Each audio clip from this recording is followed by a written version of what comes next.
You didn't know I was going to do that, did you?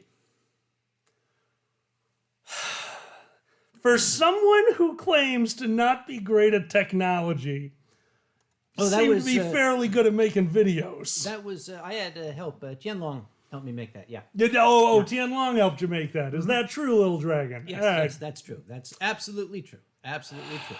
So, ladies and gentlemen, welcome to the August 2022 edition of the Winestream. My God, I've been doing this for quite some time.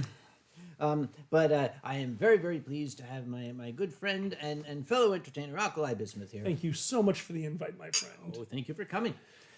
You might notice this is this might look like a white wine, but this is actually a cider. And which one is this? This was the Sweet Caroline. No. Drink. Sweet Caroline, no. Excuse me. Yeah. There's a tune to go along. There was my copyright strike for the evening. Thank you very much. Anytime, friend. Yeah. You can. I think you're up to 3 seconds. As long as you're not over 3 seconds, the robot doesn't catch you. Yep. So this is basically there is a cider brewery, or a cider brewery outlet. Bull City Cider Works has an outlet here in Cary, North Carolina. And we visited there last night. We brought my mom along for her birthday. So yes, it was Mom's birthday yesterday. She is a lady of a certain age. Yes. And we got so much cider. Oh, God. Yep. So this is a Sweet Carolina, which is a honey cider. It is an apple cider that is sweetened with honey. Normally not my thing, but this is a refreshing one.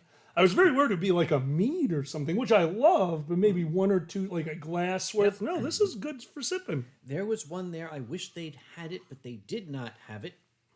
It's actually a sweet tea cider. Oh, now that does sound good. From Southern Sweet Tea. What makes a southern sweet tea? It's better than the northern shit. It's not the stuff you get in a can that says like Nestea on Excuse me, we do not keep it in a can. I own a bucket. If you're going to drink a little bit of sweet tea, you might as well become diabetic. Put it in a bucket. Yes, you might as well. So indeed, and Zilver was here. He actually got to try. Silver, the El Matador was sadly seasonal. They don't carry it. They didn't have it when we went. That's the habanero cider. I wanted to try that one. I do like that. They did not have it, sad. Speaking of drinks, I saw someone in the chat, a good friend of ours, asking if they should have sake or tequila. Well, the answer to that is patently obvious. Absolutely. Tequila. Sake. Takaki. Have the kaki. Have some tukaki. Yeah, that works, yes. Yep. Wait, you can mix the two together. You very much cannot. Keep going. No, do not do that. Yes. I'm a master of yes and, but there's a line, friend. There's a line. Yep. And before we started the stream, we couldn't help noticing Tianlong mentioned a little something. Now, there's a story behind it. The last time we were visiting our dear friends Chitapengo and Catbot, who live here in the Raleigh area. Oh, nice. We had some sake there. Hi, Grandma Kage. And we had a particular Chinadian along with us. Okay. It was storming outside. So I thought it appropriate to pour an extra glass for the longs who control the weather, and I put it outside. That's very kind of you. I figured, okay, I put it outside kind of in the shelter of the door so rain wouldn't get into it. And it was meant primarily as a symbolic gesture. Okay. And about half an hour later, I said, okay, I'm going to go bring that sake in. It wasn't gone, but about 90% of it was gone. And to this day, I don't know. So I gotta say, there's only a few scenarios here. One, Tianlong, the Weather Witch, that's the new name because alliteration is fun, yes, came down and drank it with a very small tornado, aka Tianlong straw. Yeah. Very nice. Two, you got birds drunk. That's probably what happened. No, Chitabengo is not bird. He will tell you he's not bird. So I saw him point out that one should always put out a sacrifice for the long. And then Drax piped up and said he wanted one too. So outside right now, we're just going to put this out there right now. So yes, that is what's on the porch. We have put out a sacrifice for the weather long and for the demon of temptation. Well done, both of you. I look forward to the inevitable foot injury that will happen the moment we are done and drunkenly step outside to enjoy the night air. That's why you're going out first. Always. Why does everyone tell me I'm going out first? Usually hitmen. I don't know. Yep. So Onyx, you're not late. You're fashionably on time. yes. And Mom is here again. It was Mom's birthday yesterday. Happy birthday. Well, happy birthday, Mom. I hope you had a good time. And she did point out earlier the observation that cider makes you sick. So you should not drink too much, as she did. We tried to stop her. I mean, you tried to stop her. The moment you turned around, I poured her a better drink. I don't know what. No wonder she got sick. My drinks don't make people sick. They make people contemplative. Then they get sick. Yes. A few people are here from other lands. I saw a hello from the United Kingdom. I saw a hello from Germany. See a hello from Zanny telling you to sing things that would get you more copyright strikes. No, we don't want to do that. We have Onyx Flame, who I know is from Wales. Hello. Hello, Onyx. Whatever hello in Welsh is. Hello, Boyle. I think that's it. Where, Welsh, where is that? Is that? It's in Wales. I'm aware. Okay, that's an animal. No. Whales are animals. Whales are animals. Whales yes. are animals. But well, Onyx then what Flame- was the no for? This is Wales without the H. Wales is located in, geographically located in the British Isles, how about we say? Because I don't want to say it's part of the United Kingdom, because that can get me beaten up in certain locations. Fair, okay, you win. Fair enough. Rayon, you can get beat up because you just said.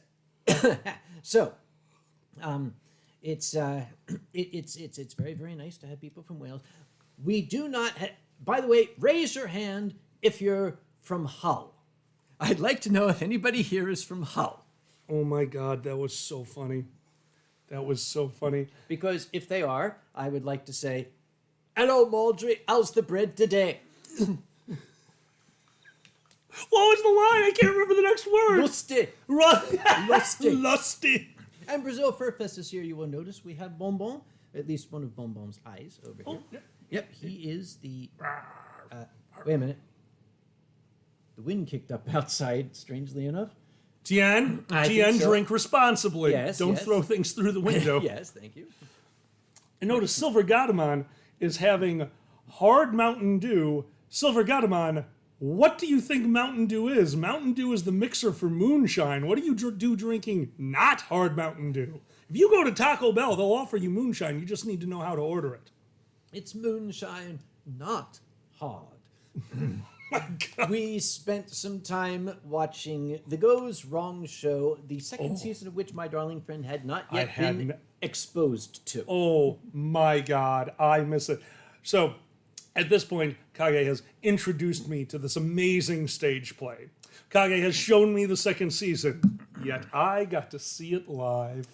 I am jealous. There's none, again, the sheer brilliance of that crew to walk into this, and the moment those doors open, like you've been to plays. Of course. You walk in, you sit down, you get situated, they start the show. The moment you are in that room, the crew is there, the fake stage crew.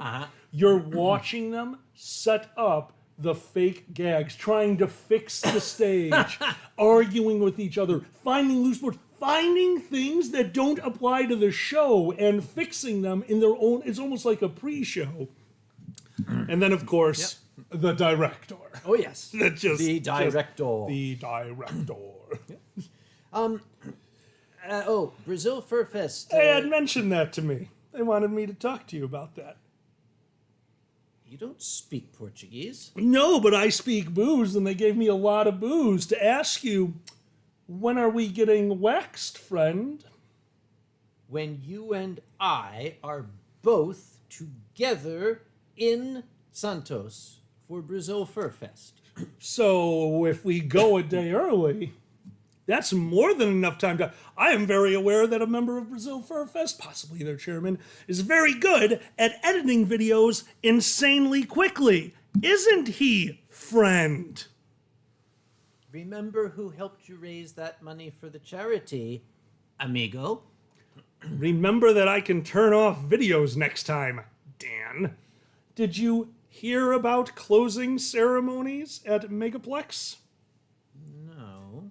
They edited a video, a beautiful rendition from the weekend. Beautiful moments of togetherness and furry, all to the tune, I had the time of my life. That's cool. It was. My copyright strike. That is under the 3 seconds. Actually, tell me if you do get a copyright from any of these. You shouldn't, because I will yell at them. Because that's not music.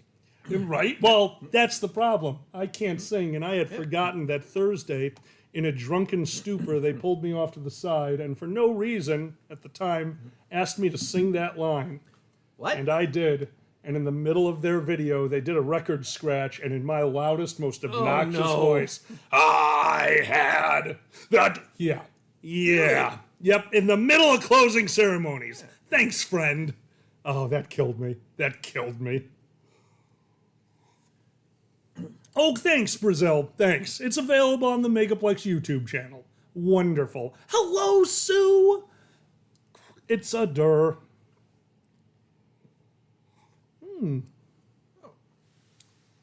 Blue Dragon, you were there when they recorded that clip. Why didn't you stop me? Now, since we got the folks here from Brazil Fur Fest, Wonderful. many of you may know that I accidentally created a new fursona, the caipiranha. The caipirinha is the national drink of Brazil. Very nice It's drink. made of cachaça and pretty much a dusting of lemon juice, and the rest of it's just cachaça. And kind of delicious. Yep. But the caipiranha, it was like a little green fish with a little umbrella out of his head. Well, he was created by a very talented artist down there, and I even had a lab coat made with the caipiranha on the back. Well, the caipiranha got popular. We had some. I have a small selection here. Some folks made some fan art of the caipiranha. But I think my favorite one is this one here. A young fellow named, I'm going to butcher the name, Drayuz made this. This is perfect. This is exactly what the caipiranha should look like. That's so cute. Yep. Oh my God, I love it. So thank you very much, Brazil Fur Fest. Thank you, Drayuz, and thank you, everybody, for giving us such a wonderful time down there. I look forward to doing it again, I hope. Jewel Pop, I don't know if you got rid of that or someone else did, but no, friend. Furry is a state of mind. By being here and enjoying yourself, you're a furry. Yep. You know, there's no such thing as furry adjacent. It's just people who want to be furries but got sidetracked by, life. Keto Dragon Fox, I think the entire chat would like a hug from you. Can you pretty please wrap your arms around the camera and give us all a big old virtual hug? Well, the answer to that is I don't think so. Yeah. Because all you'd see is pretty much the tie hanging in there, and we can have the dragon do it. I guess, We're gonna knock over a camera. Yes, I was waiting for you. That's the thing. There's a lot of shit here. I don't want to knock it. We got the mic. We got glasses. Very nice We glasses. have this wonderful plate of banana bread that Alkali brought along, which we are going to be nomming on. Yep. What I'm going to do right now. Oh, well, I'm glad you enjoyed. Jewel Pop, welcome. I'm glad you feel better. I'm going to make a little point here. Absolutely. 1 point. Got it. You're on the board. Don't say that. Why? It got sent to Boozy, and now they run a theater company. I'm sure it's working out great for them. My dear sister is in the channel. Now, if my dear sister is in the channel, I should very much hope that my esteemed brother-in-law is likewise in the channel. Cindy, if he's not hanging over your shoulder, go get it. Oh, Sageosaurus is here, the creator of the caipiranha. Sageosaurus is there. Ah! Hello. So cool. So cool. So, Cindy, I'm assuming hug means he's here. shout out from Alkali for my esteemed brother-in-law, Dr. Mulvey. Dude, you rock. Seriously, you made my convention. Thank you. I don't know what else to say. That was too much, man. That was too much. And I want to point out, Hello, Mr. Morningstar. I got lots of okay. We were always getting feedback from people. Sometimes good, sometimes. But I'm sorry. Was that to me? Like, and sometimes, yeah. I know exactly what that means. I got numbers of comments from people asking me to send thanks to the staff member whose name they did not get, who took care of them when they were injured or ill or lost. They said he was a middle-aged gentleman wearing a cargo vest with pockets, and I know exactly who that was. That was Dr. Mulvey. You done good, and lots of people appreciated you there, my good fellow. Thank you so much for everything you did. You rock, dude. Seriously, thank you. Oh my God, it is so nice of you to invite me back. Thank you. What happened to your glass? It broke. Oh no! What a horrible occurrence. This very dry banana bread of yours, I can't quite. Oh yeah, no. There's no way. What do you have there? Well, I want the. what do I have? Your cooler. Oh, right, That yeah. I am stealing. Now, which one's that? That's mine. Yep. Rise up. You like the rise up, right? That's what I thought. As I said, we went How many to, milliliters? Pour me 200 if you would. 200 Yes. milliliters. Excellent. This is very scientific. Yep. And Keep going, I'll tell you when. A little more. Stop. Close enough. That's rise not up. scientific. This is a ginger cider, of which I'm extremely fond. That's very dry. I like a good dry drink. Yeah. And Thrayon says, ma, and I say, oh, to. Zan says, rise up and fall down. Oh, That's another man. reason I didn't stand up. We kind of started early. We pre-gamed a little bit. Drax made us do it. Yep, Drax did it. Yep. Definitely not our, underlying psychoses. No, Drax. Drax. And I noticed that Pandez is here. Now, Pandez, you really should be resting, my dear fellow. He recently had a little bit of a medical scare. He is on the mend, I understand. But he was very uncomfortable for a period of time. And my understanding is that he is in a pharmaceutical condition in which he should not be drinking alcohol because he doesn't need to. Agreed. So I hope you're enjoying those little pills. You should never need to drink alcohol. It's just a constant want that never goes away, slowly whispering in your ear until the moment that sweet, sweet cider touches your lips and you go, that was a day. It might not be what you want, but it will be what you need. You're an ass. Sorry. That was so good. Yeah. Dude, Bert Cleverpaws, enjoy the convention, friend. Oh, you're at a furry con right now. Can't stand what? Well, dude, go. You're at a furry con and you're watching these two idiots. Dude, go, have fun. Jesus Yeah, Christ. go find the idiots at the furry con. That's what we do live too. Don't shortchange the live ones. Apparently, Pandez spent 24 hours at Staples. Why? Okay, Des, in your condition, you really should be home in bed. You shouldn't be out shopping for office supplies. Leave that to me and to Danny and to Ruby, which is the very, very first thing you do when you get to Brazil Fur Fest. They take you to an office supply store to help them buy stationery. I'm not going to let them forget that. That's amazing. That is awesome. You see, when it is the chairman of the convention and the co-chair that pick you up at the airport and they get a phone call, oh crap, we are missing the Holy Weeded, and they look very, very apologetically at their guest of honor who they really wanted to impress and take to the hotels. Is it okay if we stop at Staples on the way?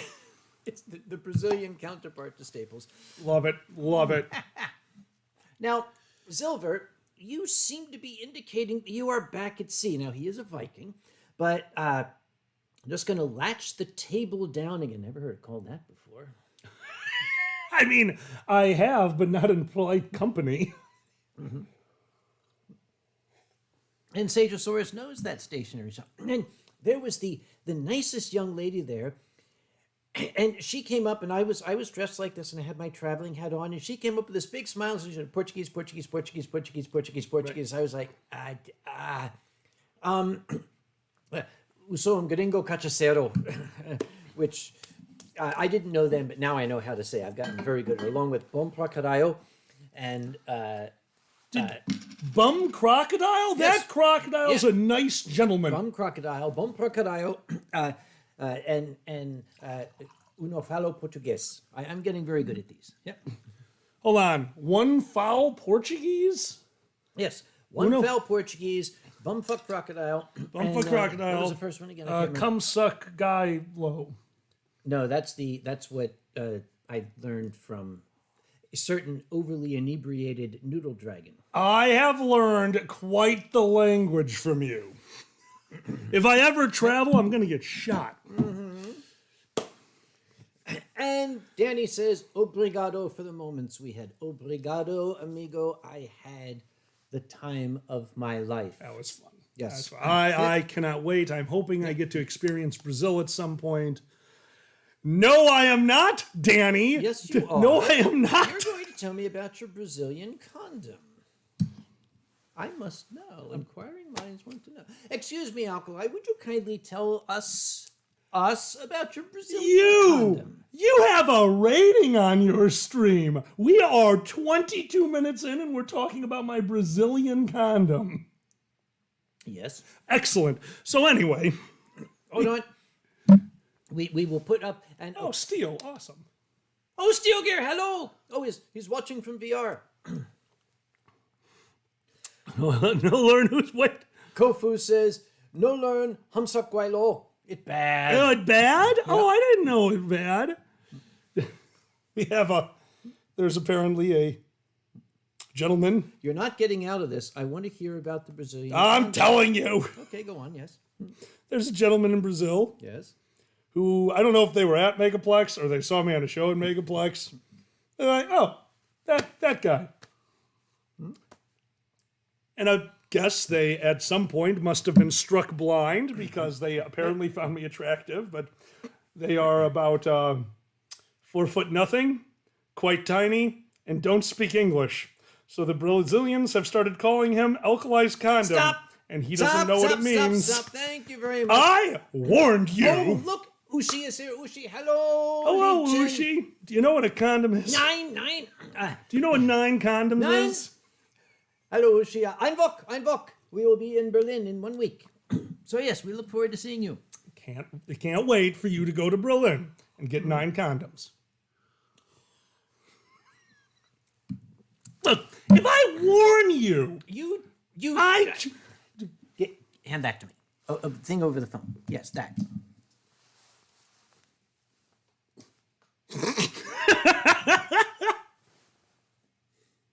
the family resemblance is amazing. Hello, Magnus. Yeah. You can't just put that over your face. I just did. No. It's slippery. Okay, we don't. Oh God, we're not going to talk about the convention name. But I was at a convention where the 100-pack of condom. It wasn't a 100-pack. It wasn't multiple 100-packs. It was a 100-pack of 100-packs because they were. Somebody at the con thought it was very good, and I agree, to give out condoms. If you need condoms, you should have access to condoms. Unfortunately, no, it was not Dash Con. I would have just said, so at Dash Con. Look, I'm not going to hide that con. Well, I went to do my panel. Yeah. I was kind of new to this convention. Had a decent turnout for Whose Line Is It Anyway? Turn around to explain the game to people, and as I turned back, a beach scene had happened in front of me because there was nothing but giant beach balls being bounced back and forth. Oh, not beach balls, because 100 packs of 100, so there were about 100 condoms being bounced back and forth. And that alone, they're having fun. What broke my brain was then the panel ended, and everyone stood up and went, well, my parents must have cleaned my room for the entire life. This is fine. And left with 100 blown up condoms all over my panel. All over my panel room. Who doesn't like beach balls? I mean, these are for a different kind of ball. And I wish that was the end of the story, except for the next panel that was happening in there. Meet the guest of honor who walked in with the con chairman while I was dealing with 100 blown up condoms. I didn't get invited back to that con. Funny, Shocking. that. And Sageosaurus says, my dad was walking near the room when you were telling the story. He is laughing a lot. Oh, good. Hola, Andre. Hola. Andre is Tai Tai. That is Sageosaurus's da. He went to the furry convention kind of like, oh, my daughter's going to go to this guy. I must go with my daughter to make sure she is okay. And he apparently had a blast. Awesome. And like ditched his daughter on multiple occasions. She didn't know where he was. Oh my God. Okay, that's awesome. I love, I did get to, there's nothing that really like brings a smile to me like seeing a family at a fur con, you know, and especially, and this is weird because the second and third time, it's so good to see them. And I love seeing no, it's the first one. It's the one that the son or the daughter, the kid, wanted to experience the convention, and the parents being this wonderful cohesive family, like, well, let's see what this is all about, because the wonderment on the child's face, that's amazing. The shock and awe on the parents' face, and if you're lucky enough, you get to witness the moment where they're sitting there thinking, oh, I love this. There was a woman at Megaplex who I met for the first time at my last Megaplex there with her family. She was staff this year. The mother came back and joined staff because she was so happy with the community. And that alone, I love it. God, I love furries. Zanny says, if my parents... All I said was Zanny. If my parents ever go to a fur con, the apocalypse has officially started. Zanny, I have one word for you, darling. Chloroform.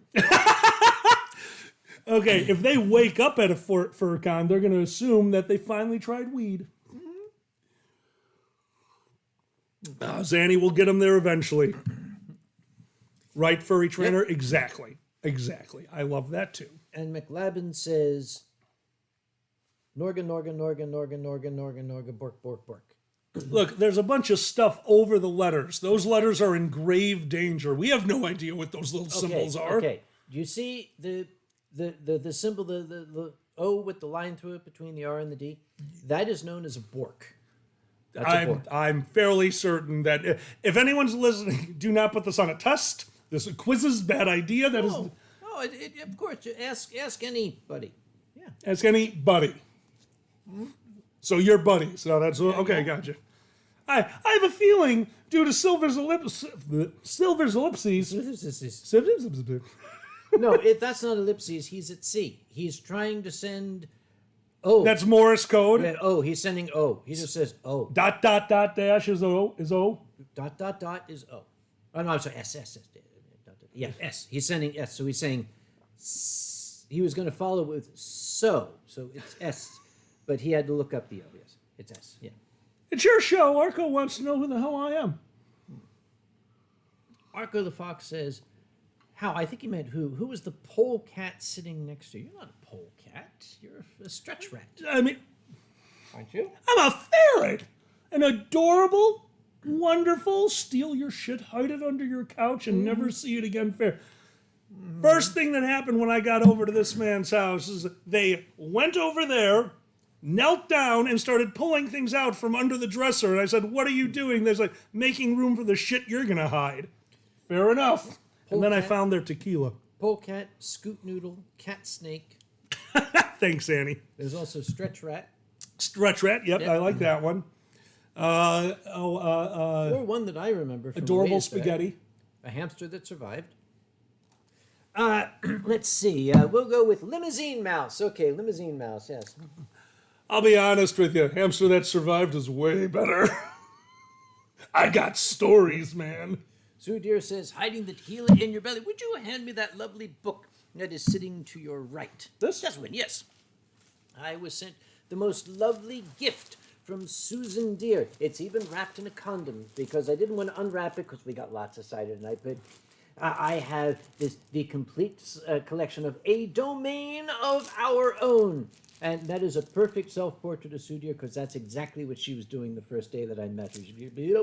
Oh. Yeah. So thank you very much, darling. Thank you, thank you, thank you. I'm going to enjoy it, but I'm not going to open it now that I finally got it open because there are all sorts of restrictions on the box forbidding me from using the normal tools to open. I eventually used a pizza cutter to get into the box. That's not. I do what the instructions tell me. There are tools for every job. A And pizza cutter. it said it had the line through "Do not use." It had no chainsaws, no knives, no keys. There's box openers. Box cutters are a thing.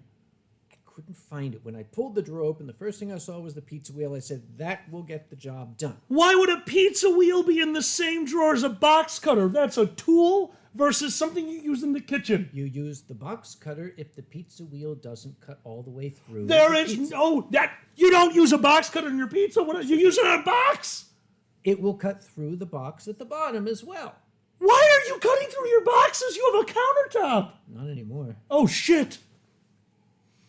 All right, we're gonna use scissors. Oh god! Oh, it says inscription. Should I, Sue? Should I take the Should I? I think so. It says maybe I shouldn't do this on the air. I'll tell you what, keep these people busy for a second here. Absolutely. How's everyone doing out there in the wonderful, wonderful world of drunk? Pizza wheel for the pizza, box cutter to make sure you get some delicious cardboard in there too. Thank you, Coda. There you go. Live dangerously. Silver has added tube tumbler to the list. I like tube tumbler. Tube tumbler is good. Carpet shirk. Yeah. I do miss one of the gentlemen who started first squared with me, Bit the Ferret, had two. He did. He bit me multiple times, actually. He had two ferrets. They're actually the convention mascots of First Squared. That's the best drawing. Those are two swans in a snowstorm. The pages are stuck together. Do I really want to know why? Yes, you do. I don't want to know why. There we go. Little. There we go. You got it. Oh. Maybe.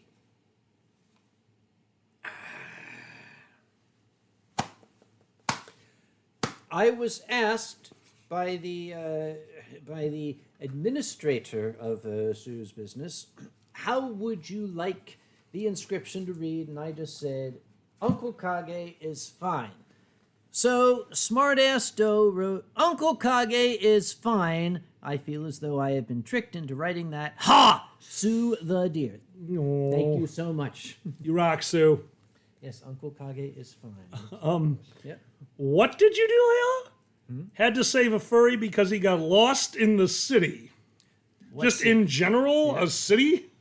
That's. Though I do get lost in Pittsburgh about once a year. How? It's simple. No, it's simple to you, but there are 2 streets I can turn down to get back to the Doubletree. And sometimes alcohol is in me. And then 3 steets become applicable. Steets? Excellent. Nailed it. Dude. Hey, bad kid, how you We doing, man? pay thousands of dollars for a shuttle to take people to the... Absolutely. I appreciate every moment of that. But there's a part of me that says, no, I'm still a young spring buck. I can walk through the streets of downtown Pittsburgh with a bottle of wine in one hand and a joint in the other. And then I realize, shit, I'm in Chicago. So, it doesn't really help me. Doesn't help, but I appreciate you trying.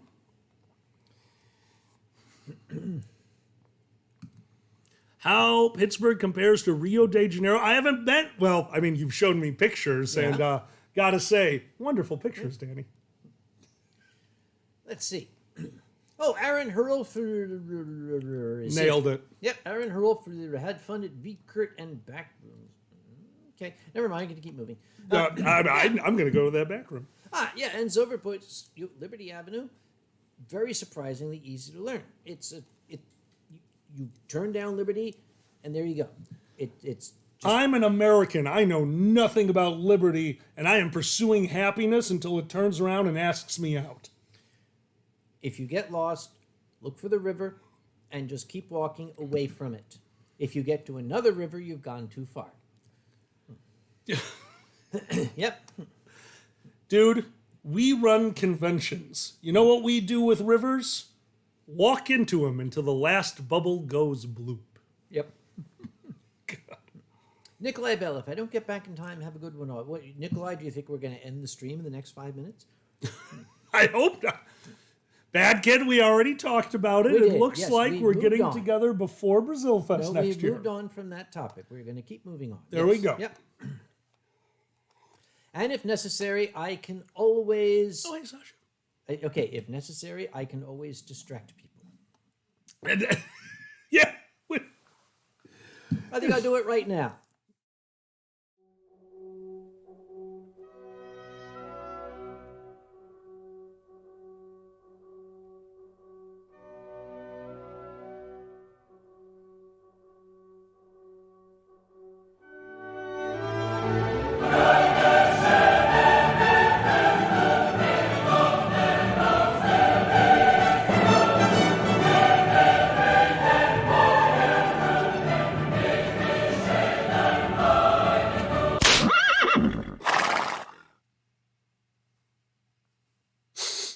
I don't like that you can do that with a click of a button. Oh, yeah. I do not like that you can. Ronnie taught me well. Oh, you need drinks. Yes, I do. Oh, let me finish this one. Yeah. Apparently, somebody was at Layla Cookie's Fur Meat, then forgot where the car was parked and called in the middle of Layla's bath. Dude, so we were just at Epcot. After Megaplex, the amazing fur took me to see Epcot and then took me to see the Dome House. Both of them amazing. Epcot, though, at the end of the night, going into the parking lot, because we stayed for the fireworks. Unbelievably amazing. We get to the parking lot, and there is this horrid noise. Like every car in this giant parking lot had been broken into. Yeah. Just car alarms as far as the ears could hear. And I didn't understand for a second. Then Fur looks at me and goes, "Look around. How big is this parking lot?" I'm like, "Oh, people are trying to find their cars." He goes, yeah. This is a nightly thing. It happens every night after the fireworks. But think of it this way. How many different car alarms are there? Do you think you can pick yours out? There's It's a probably three. horrible idea. So people are just wandering around. You see them clicking buttons, and it's a cacophony of pew, pew, pew. It is the loudest thing you have ever heard right outside of Disney every night at 10 p.m. Apparently, that's just a thing. Speaking of horrible noises, I must tell folk the adventure that I had just a few hours before I came to get you at the aerodrome. Yes. I was at work. I work in a company that has laboratories, and I was happily sitting in my office, and I got up from my office I was off somewhere. I don't even remember what I was going to do. There was some construction going on in one of the labs, and I saw one of the construction guys run past at ultra high speed. I thought, okay, that can't be good. So I trotted around the corner, and as soon as I got into the corridor, I heard I can only describe it as a roar. Like an acetylene torch, you know, that high-pitched, horrible, like, howl it makes. And I thought, there's no hot work permit sign on the door. Why would they have an acetylene torch going? And then from under the door of the laboratory... Oh, no. Did you ever see the terrible videos of the tsunami in Japan? Absolutely. This black wall of water came rushing out from under... Pitch black water just came roaring out from under the door of the lab. And I ran and I pulled the door open, and I was met by another construction guy who was drenched head to toe. And he looked at me wild-eyed, and he said, "It was supposed to have been cut off, but it was still under pressure." And I looked over his shoulder, and there was a reverse geyser. A column of water was blasting from the ceiling down onto the floor. They had removed a sprinkler head. They were told that it was not under pressure, but that was wrong. This thing is designed to deliver 1,000 gallons a minute, and the water coming out was as black as ink. It was as black as your coat. It's full of oil and mold and horrible crap. I just started grabbing every trash can, Yep. yanking the bag out, throwing him at him, and yelling my fool head off, bring everything we got a sprinkler head, let go, grab anything you can. How quickly did a garbage can fill up, though? It might as well have been a thimble. Right? This Yeah. 50-gallon can, we threw it under there. It was maybe 10 seconds, and it was full. And we totally ran out, and okay, remember this in an emergency. I kept shouting, somebody tell facilities to shut this thing off. Nope. No, Don't do that. my mind didn't, my training failed me. You don't I say was just somebody, gonna say. you say you. You're the one who taught me Yes. that. Hey, you go tell facilities to shut this thing off. And the guy Yes. behind him, you also go tell facilities to shut this thing off in case that guy's an idiot. Oh my God. Oh And my then God. I'm standing outside the lab and I'm looking in and I see that the equipment is still on. It's still energized. And Oh. I'm thinking to myself, okay, I might get electrocuted, but I need that shit. So here I am. I'm trying to go on my tiptoes, but the water by now was about 2 inches deep. Oh. So I'm in there, and I just start slapping breakers everywhere. Smart. Yanking Smart. plugs Yep, out of the there you wall. go. Just not even bother. Just be off, yank, off. And then I thought, okay, we need the spill kit. So I ran around the corner, got the spill kit, and they had these big, they call them sausages. It's a big absorbent pillow that is like a big long sausage. Okay. And just started piling these up at the door. We'll try to keep it contained in the lab. And so I'm damming up under the door and ran to this door, and we're trying to contain it. It's already in the hallway, but if we can get the bulk of it contained while it's still pouring out, and I managed to. I got it. Good. I basically built a dam, and it got contained. And I'm standing out there, and it was awful and terrible, and some time went by, and finally it got shut off, and I'm looking in at this standing water in the lab. And at that point now, facilities is there, the cleanup crew is coming. I think, okay, I'm in the way at this point. Yeah. So I went back to my office, which is on the other side of the wall from the lab. Don't say The water it. had gone under the wall and now was in my office. Good evening. With all of the black tar and mold and ink and oil and... Oh no. Silver says, floor integrity? I don't know. I spent the rest of the day with my shoes off trying to dry out my socks, and then I just left and went to the airport and picked this guy up. Well, look at it this way. If you have a neighbor to the basement of you, they're about to get a friend when you fall through the damn floor. Maybe watch out for that. Also, a huge happy birthday to Ari, A-I-R. They were up above. It's their birthday. A-I-R, that's air. Air. Happy birthday. Hello, air. Yep. Yep. And Silver says good boy. Okay, Silver, you say good boy, but Not no more games. my thought was to get the power cut off. If I'd had half an ounce of brain, I would have grabbed one of the facilities guys and said, go to the mains and shut it off there. Yeah. Here I am standing in 2 inches Yeah, I of was water, gonna grabbing say, wires dude. and yanking them out of the wall. Oh my God. So we had a Kofu saying, is the lab functioning? No. It's no. Oh, I can't. We're, No we're, way. We're shut down right now. No way. Yep. Danny's trying to change the subject. Let's not. Let's keep. Oh, hey, I do have beaker wine glasses. Yes, you see. Yeah, they're very beaker cool. Wine glasses. Yep. Ding. Cheers. That was a very scientific clink. So you obviously have the story that almost destroyed a professional lab, but we do conventions, and I got to see one of my favorite spills of all time. Which was that? Zanny. We had been imbibing. We were gone. I know, shocking. A surprise. Shocking. Go on, yes, yeah. So we were kind of done for the night, and Zanny holding their last Coke Zero, standing and waiting for the elevators, just kind of dropped it. Looks down at the floor, sees the big puddle, looks up, looks to the right, storms down the hallway. Now, Zanny wears that kimono.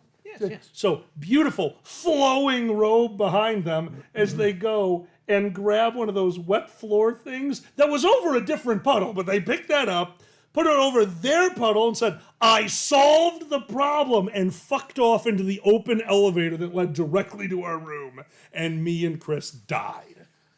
They solved the problem, dude. That was... Love you, Zan. Zanny. Oh, God. Hey, you catch me doing stupid shit all the time. I get to say when you do stupid shit. And 100, dude, you saved lives. The other puddle was on a carpet. Who cares about that? Sticky shoes. It makes cool noises that sound like you're opening envelopes as you walk. Win-win. This one was in front of an elevator. That's how people fall. Well played. Well Nisbet played. says, was that an MCFC? Nothing. Shut up, Nisbet. Nisbet seems to remember something about puddles near the elevator. Nisbet isn't in the chat. You're seeing things. You got to get your eyes checked. M.I. And delete. There. Oh, yeah, no, Nisbet's not here. So, okay. well, maybe I'm sure Nisbet will show up.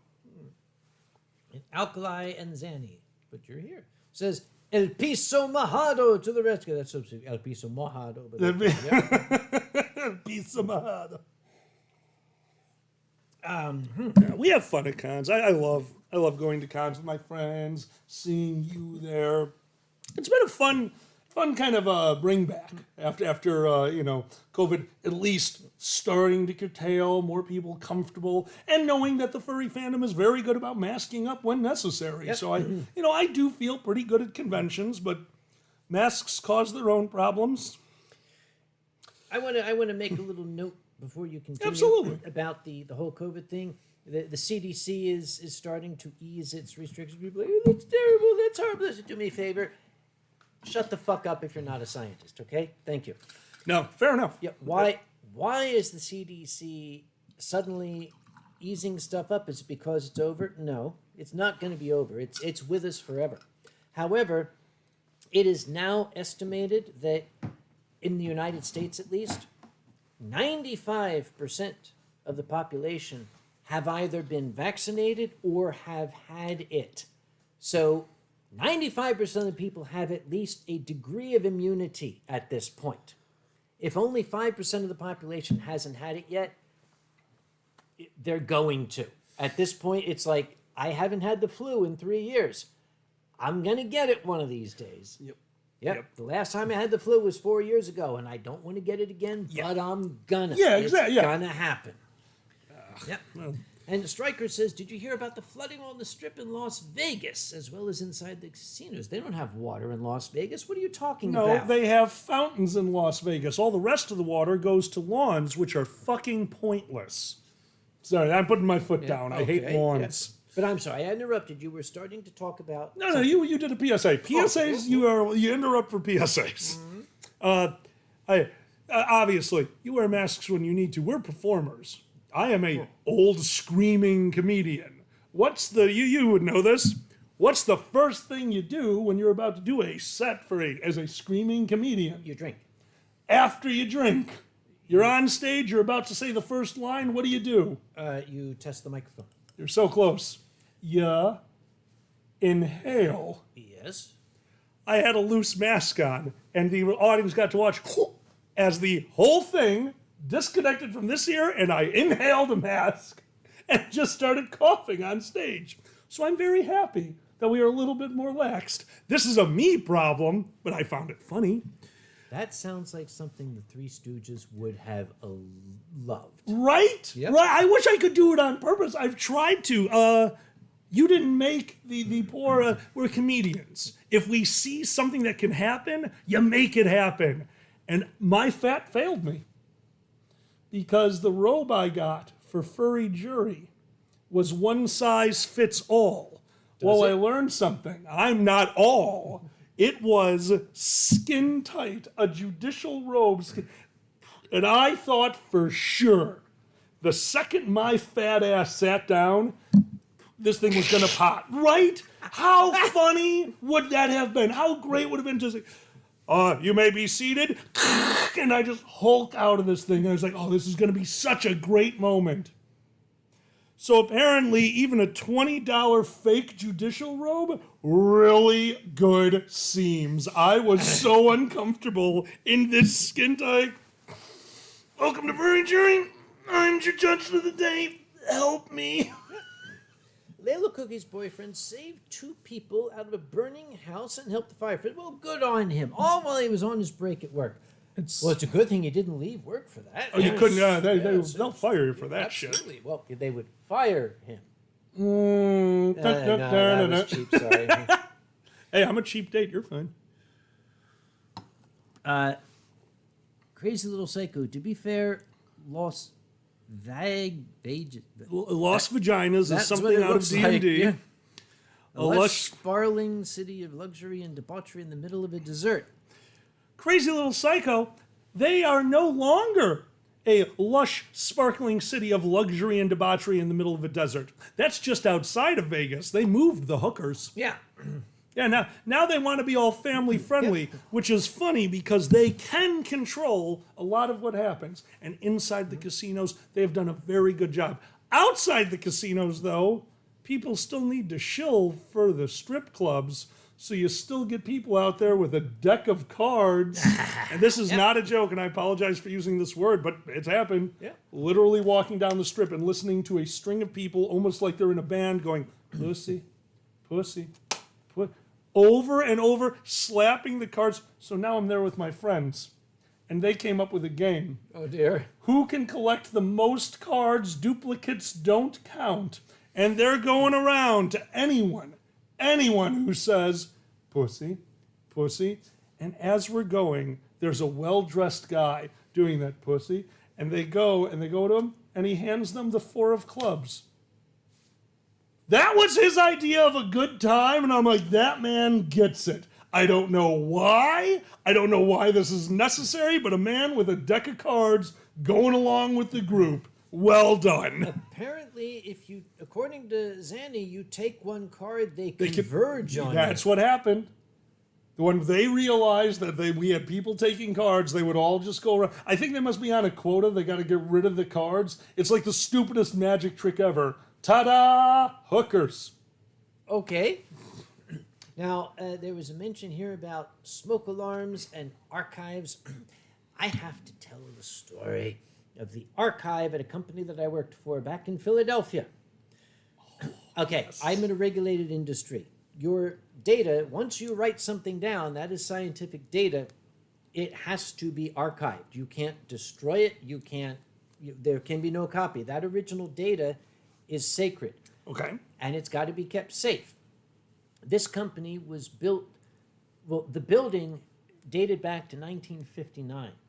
It had not just a bomb shelter, it had a subterranean city. It had a massive complex of old Cold War era fallout shelter. When you went downstairs into the basement, there was a giant blast door. I'm talking like NORAD blast door. Dude. Inside this zigzag hall, that is to deflect blast if it gets through the door with 10-foot thick concrete walls. You go through this entire complex and you get to a vault. The vault was for the important company papers because they have to survive the nuclear holocaust, right? Inside that vault was the data archive. When you were finished with your data. How cool. Now, that company, when you join the company, the quality assurance director takes everybody down and shows them the archive. In that archive, there is, when I say a hood sash, chemists work in a hood. It's like a big box with an exhaust fan. And it's got a glass sash that you can pull down in the front in case something starts to get loose. You pull that sash down. But it's also very useful if you happen to have a Sharpie, and you're trying to take readings off of something, just scribble it down on the glass sash. If you're in a non-regulated industry, that's okay. In a regulated industry, that data has to be taken down on an official data sheet that can be archived. The QA director caught someone writing some numbers down from an instrument on the hood sash with a Sharpie. Made them remove that hood Oh, sash, come on. sign and date it, and archive that as raw data. There's a Oh, 6-foot my glass hood sash in God. there. They showed this to people, and then she turned and looked every one of us in the eye and said, "Do not let me catch you writing something on your hand." Her name is Carol Lee. She is the most brilliant That's quality funny assurance as expert hell. I have known in my career. Carol, I don't know if you'll ever see this, but thank you for teaching me as well as you did. You made my career. Oh, that Yep. was great. I Yep. love it. She was Love beautiful. it. Sounds wonderful. Era, love it. Mineshaft Gap. So, Vegas convention. I think you know this. I talked to you about this a few years ago. Yep. I was very close to starting a Las Vegas convention at the Palms Hotel. There's a hotel just off the strip. For years, I wanted to work. Well, I did start working with them. It just wasn't working out. They built an expansion on their hotel. And all I thought is, this is the perfect place to throw a FurCon.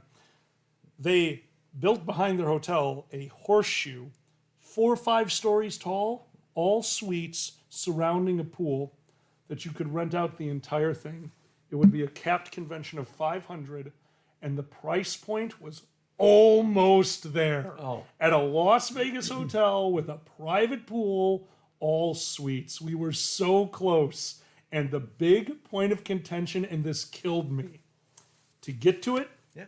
there is a small spot in the hotel that is carpeted. It is tiled floor, piece of carpeting that goes from the table games to the slots, and then you could get out to this area. Carpeting is considered the casino floor. Technically, there was no place for the fursuiters to walk. Oh, no. Killed. We are talking about something smaller than the table that this TV is sitting on. They're like, yeah, for that you'd have to have your head off. Okay. What if you had them pull the carpet up? Anything. We were so close to having a deal. I'm like, well, that's just not going to work. There's no way around that. Like, there's no way around could they hop it? Most of us can leap 5 feet. Can we jump over the carpet? Can you put a bridge down over anything? Oh, those are the rules. There's no way to get there from the outside. Not convenient. Let's put it that way. There was, I did not like it. We're talking about walking past dumpsters. Did not like it. Okay. Thank you. Yeah, you see what I'm saying. Yeah. Oh, kills me. Slippery. I agree. Rules are rules, and I understand that it's, like you said, a regulated industry. The casino floor, fine. It was a 5-foot piece of carpet that we had to cross. Rules are rules.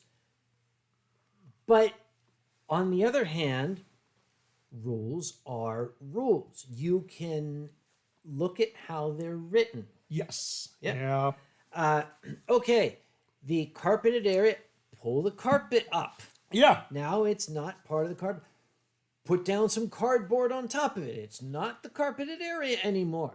Supply new, bigger heads that look like people that'll fool the cameras to put over the fursuit heads. Loners. Little loner human heads. Oh, right, Danny? Yeah. What if you brought your Our own floor. We could borrow the dance floor from you. I'm sure Yes. you'd love that. Nobody set foot on the carpet. Not a single one of them. Okay. Okay. Maybe I learned this because I'm in a regulated industry.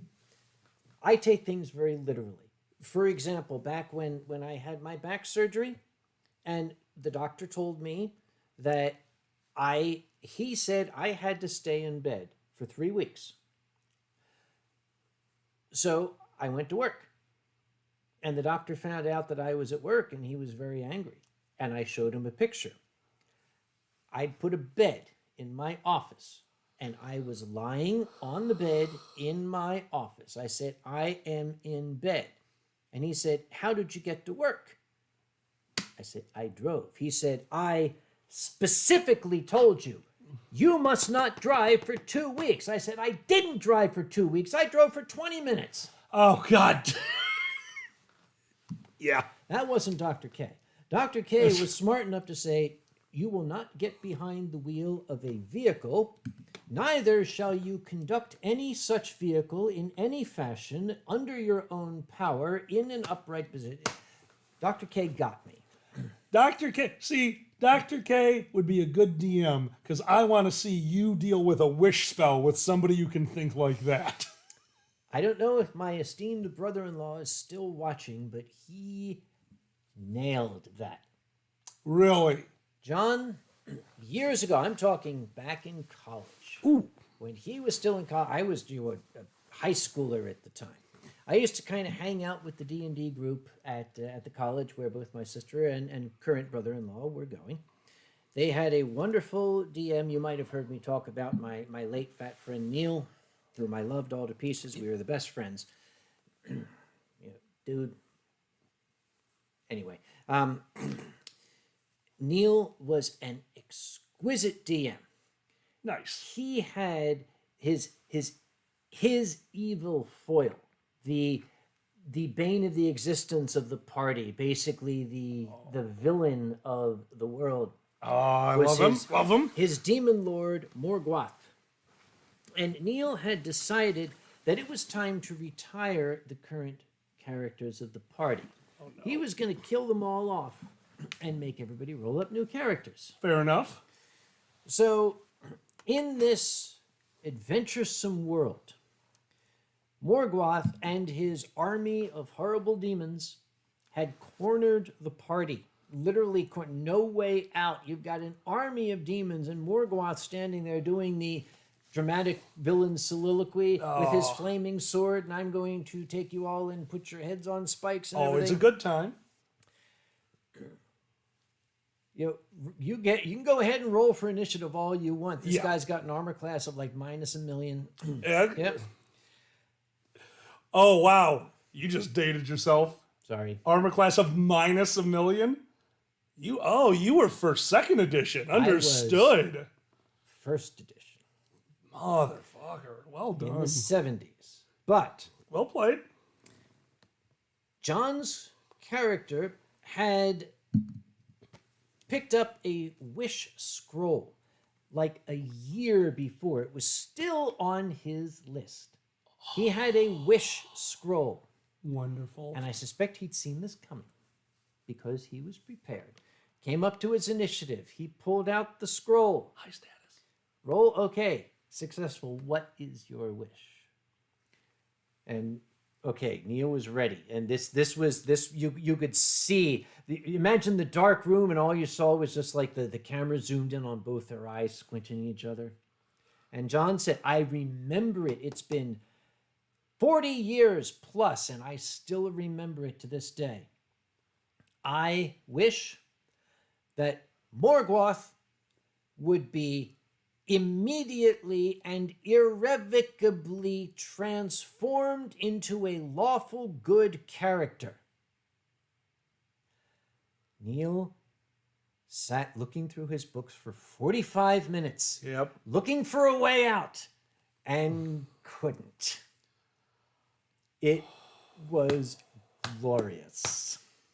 Love. That's beautiful. Oh, you need a refresh. I do need a refresh. You've not been keeping up. By the way, while you refill that, I'm going to read some names. You do that. This is a Patreon-supported channel. Those of you who did not know, I do a Patreon. People say, what's your Patreon name? Uncle Kage. Just go to Patreon, look for Uncle Kage, and you can join the likes of Zill of the Viking, Tom Fox, Argo Fox, no relation, Urantus Volpes, Tezcat, Magic Jang, Silver Gautoman, Silver Fox, Wolf, Silent Dawn, Sans, Rick Hale, Unexplained, Nikolai, Tiger, Mama T, Jack of the Circle, Furry Trainer, David Hunter, Yakisoba, Vovaka, The Dragon Show, Sicilian, Sasha Whitefur, Rusty Rover, Q the Dane, Pumpkin Lights, Paul Crazy, Mutter Wolf, Merlin Scorch, McLovin Main, McCall, Martin Spankenberg, McLabin, Gaharia Worgen, Fluffy Cobalt, Flat Facts, that's hard to say, Dunkel Pfote, Check the Shep, Bill Tulnros, a.k.a. Aaron Hero, Bentley Shepherd, Atheist, and Ash. Thank you all so much for your amazing support, not just now, but over the years. You all rock. If you have a second, I'm over on Twitch TV. If you're ever over there, give us a follow. We do weird stuff 4 times a week.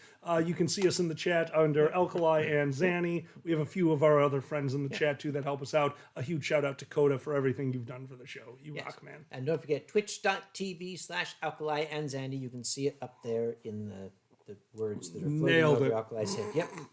Now, let me remind me. I'm on the Dragon Show Patreon as a patron, aren't I? I think I am. No. You followed us a while ago. We did not trade Patreons on that one. Okay. Now I remember why. Yep. Because you're like giving me money and then I give it back. Yep. That would be too weird. No, just that's we don't want that. So what do? I make sure at some conventions you get a decent room. I think that's. I think that is a wonderful trade-off. Mm-hmm. Sasha, you rock. So, oh my God, years and years ago, we were playing D&D, and we had a buddy whose birthday is today. I got the message on my phone this morning. Today is their birthday. They had gotten, you play for years with the same group, so you have some items, and they're running away from the big baddie. Yeah. They had a hallway. Mm-hmm. My guy was specifically a lightning creature. Mm-hmm. This is 3.5. Lightning is going to shoot all the way as far as you can go, 2 squares wide, which they really should have thought of when they entered his castle and realized that all of his hallways were exactly 2 squares wide, 10 feet long. Everything set up to be a meat grinder of the... I made it. So if you went after this guy, you were at disadvantage. Mm-hmm. And there it is, the final part of the encounter. Everything is chasing him down this hallway. And my buddy, who had been playing the game for a while, they have seconds. I always allow. If you could come up with something, if you can convince me that, yeah, you could do that while running, sure, I'll let you do it. And he says, I want to take off my backpack. I'm like, well, yeah, I just want to drop it behind me so I can run faster. Okay. Good job. Mess with your DM. What am I thinking? Why would you drop? Oh, to run faster. You told me. All right. I see what you're doing. You're trying to get a little bit of advantage. All right. On your run check, I'll give you a +1 if you take off the backpack. Training, fine. So they drop the backpack and they start running and running. And when my group gets there, my buddy goes, boat! What? Boat! Boat? Boat. 3.5 is a little bit different than you remember in 1.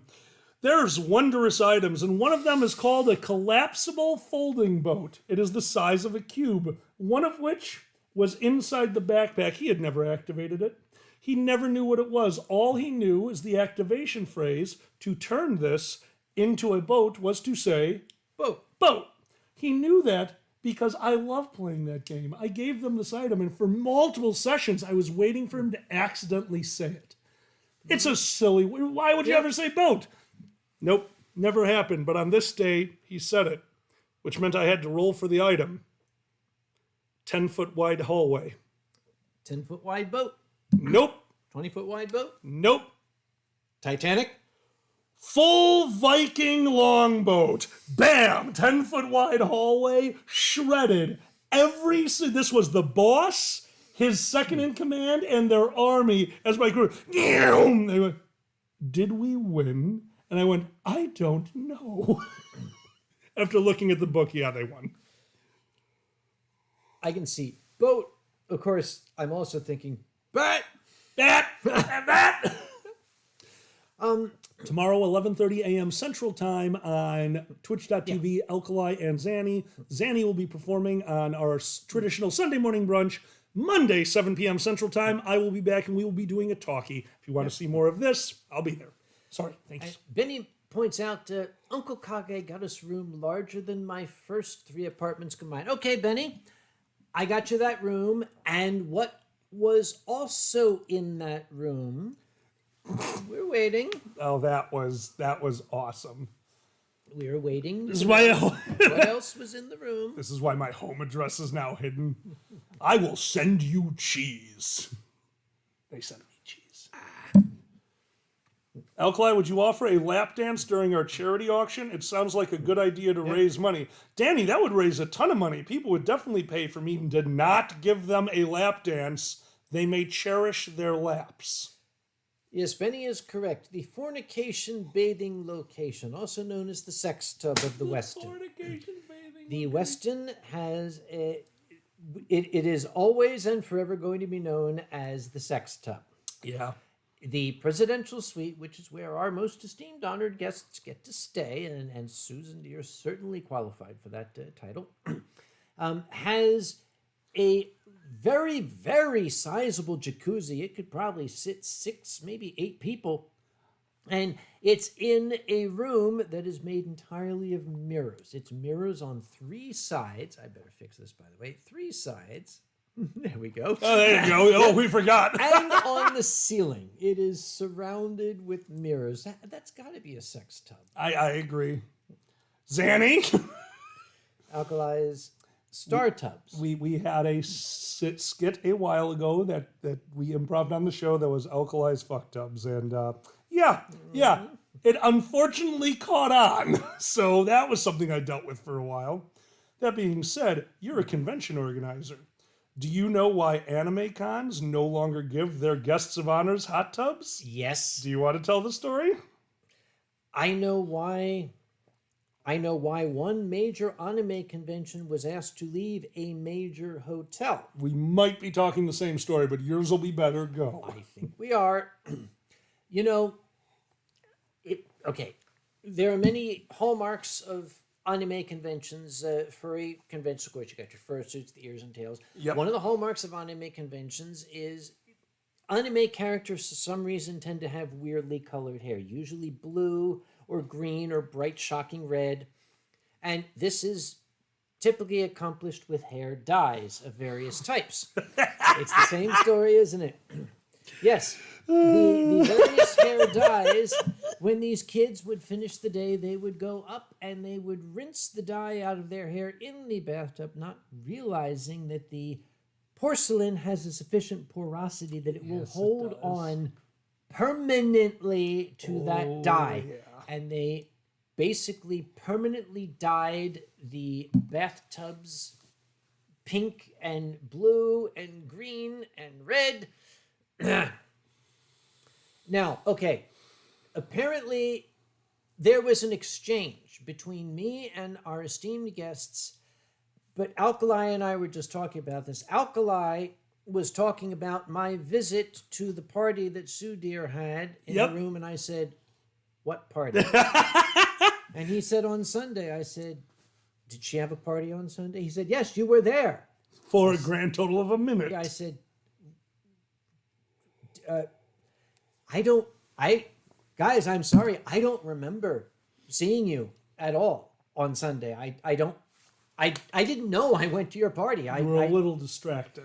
There were some things that I had to deal with. You were a little I was distracted. So, I'm glad you had fun at Anthrocon, and I'm glad that at least I got to say hi. I guess I said hi. It was so nice. Did I say hi? You did. You said hi as you were waving and leaving. Well done. Yeah. Hey, no. Forgiveness granted. You left the booze. We're cool. I can't figure that out. I actually went there with booze and left it.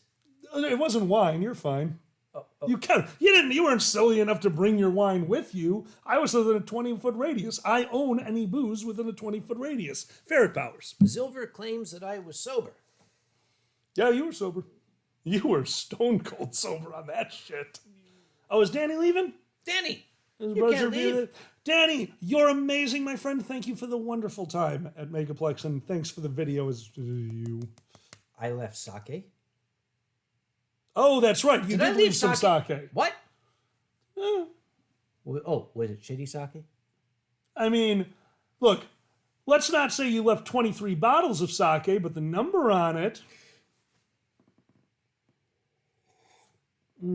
Okay. Tasty. All right. I need to have a word with a certain minion whose job is to prevent me from doing shit like that. And I need to talk to a certain minion who did their job. Well done. But nothing. You didn't bribe them, did you? I would never bribe them. I paid them. I wrote out a receipt. It's not a bribe if you write out a receipt. Prove me wrong.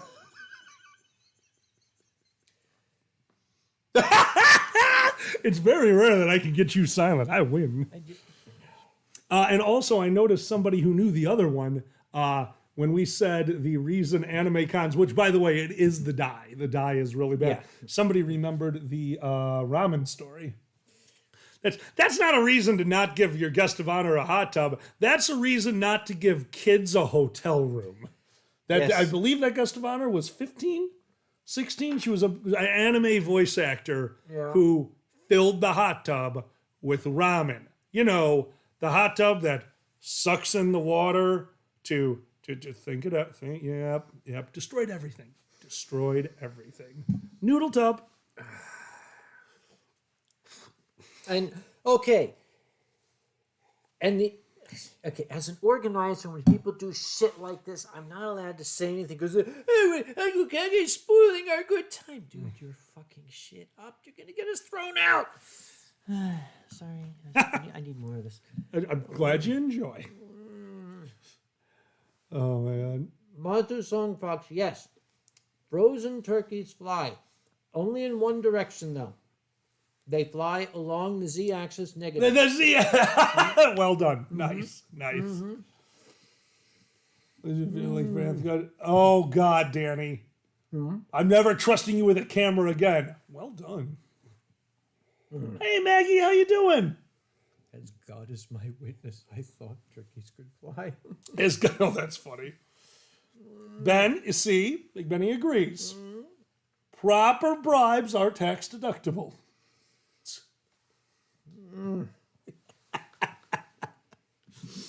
Oh my God. You got back to drive to get food. Uber Eats exists. You never have to drive for food again. We live in the future. The future is fat. Do I trust them? No, but if they do it wrong, I'll teach them what vor is. I won't be hungry. A good time? Fair enough. I'm glad you enjoy the stories, friend. I'm enjoying the stories too. Cheers. So, this is the 13th of August. In 10 days, I shall be in Berlin. Really? Yep.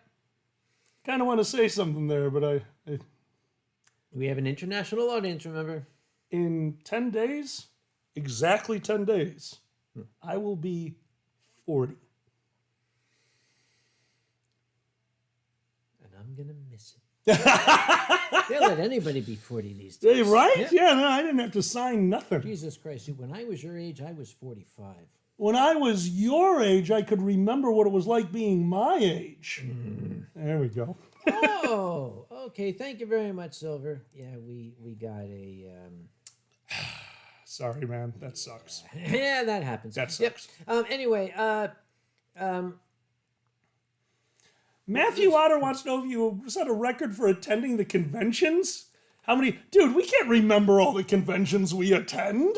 well, okay, let's think. Have you set a record for the conventions you've attended this year? It's actually a very good question. Right? I don't know. Thank you, Sasha. I'll tell you what. I'm going to look back at my calendar because I don't remember what we had for lunch today. Did we even have lunch today? Uh-oh. Did we? Did we? I don't think we did. Oh, this is going to be fun. I'm going to have more.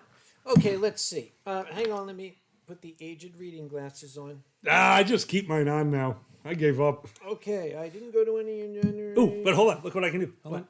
There. I'm an evil anime villain. Yes, back. Yes. Now you're the evil anime villain. Yep. Ha ha! Okay, there was Blue Ridge Fur Fair. There was Fernal Equinox. I had to miss Motor City was the Corvids. Oh, yeah. Yep. Yeah. There was First Squared. There was Anthrocon,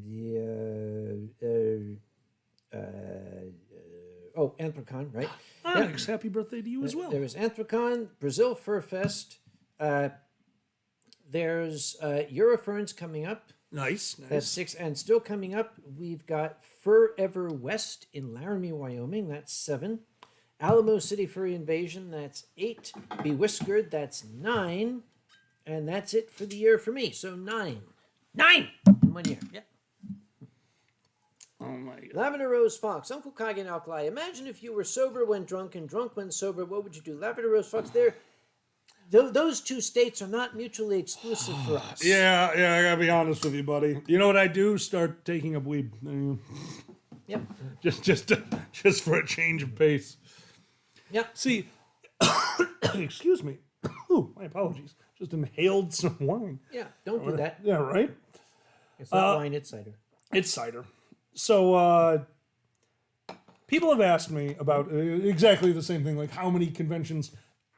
I can do conventions forever because I'm a LARPer. Mm-hmm. I ran a chapter called Nero Chicago for a few years, and the chapter chairman, the person who ran it, who came up with the schedule, because don't forget, LARPing is a con. Yep. You show up Friday morning, and if you run it, you probably leave Monday morning. I was lucky enough, I was in college. I left, late Sunday night. Yep. 27 times, 2 years in a row. 27 weekends over the course of a year for 2 years in a row. I went out and ran around with plumbing supplies and beat the shit out of my friends. Oh. And all I want to know is, how the hell was I still fat? Mm-hmm. That is bullshit. Genetics suck. Yep. Zilver. Yeah, I think you got somebody by accident. You were aiming for somebody else, but it's all right. I got him. I got him back. Sorry about that. Happens. We're still okay. I'm still stuck on this. If you were sober when drunk and drunk when sober, it's like those are they're the same condition. Yeah, no, we're pretty good. I mean, until we're not. Yep. That's the beauty. Like, we can sober up very quickly until we can't. There's a weird line. Oh, actually, yes. I have discovered that. It's Dr. K once told me that the antidote to painkillers is pain.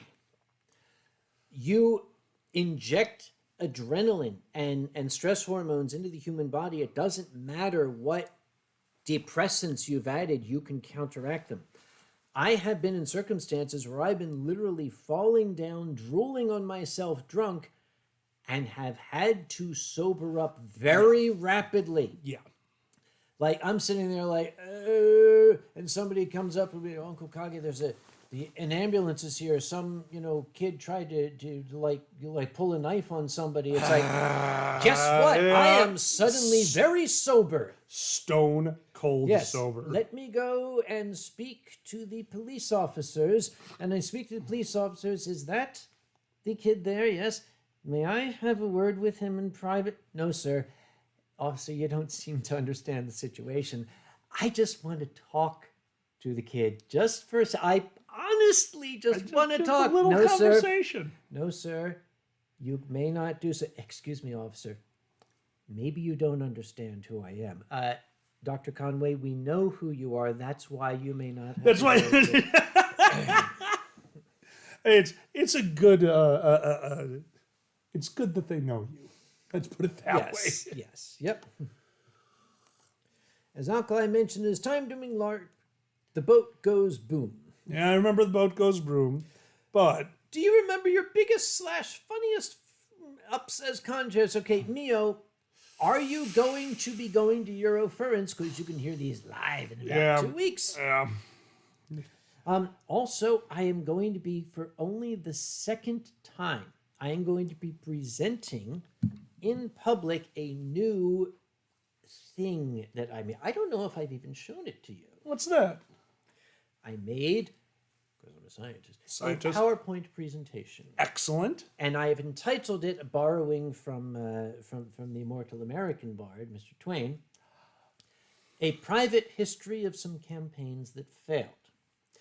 It is not meant to be the same as furry convention horror stories or war stories. Wonderful. It is a scholarly analysis of conventions that have failed and what caused them to fail.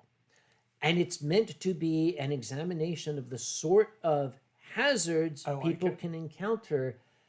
Most of them are okay, people got in over their heads, they did this shit, and look what happened. Oh. But then there's the sometimes it's not the convention's fault. We also, I dedicate perhaps what is a little more than necessary amount of time to a certain convention that occurred in the capital city of a certain state in the United States. And I am saying it was a certain convention in the capital of a certain state to avoid saying it was capital city for Con and Harris. Yeah, no, that's a good avoidance. Well done. Like, seriously, I appreciate it. Yep, yes. Nisbet, I now have a new panel idea. Alkali and Kage share their favorite cock-ups as con chairs. We already do that. Isn't it called Convention Horror Stories? Yeah. Yep.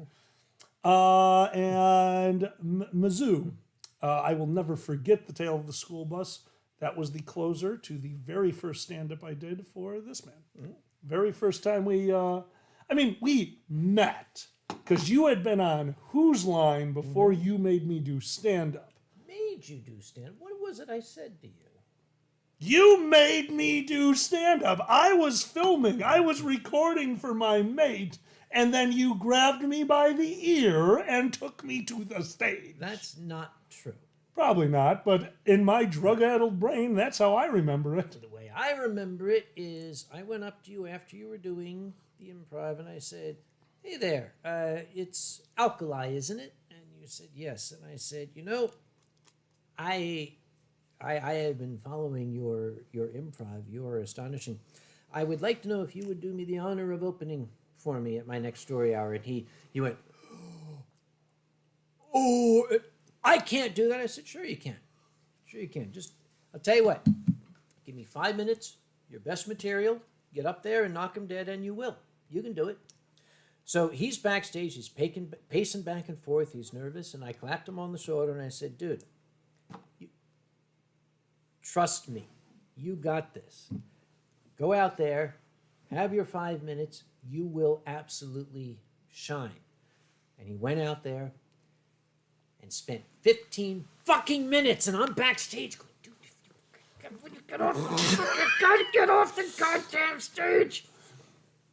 That is a true story. That is actually, yes, that is a true story. Yep. Other than you got me, I had you on improv. You improved with me.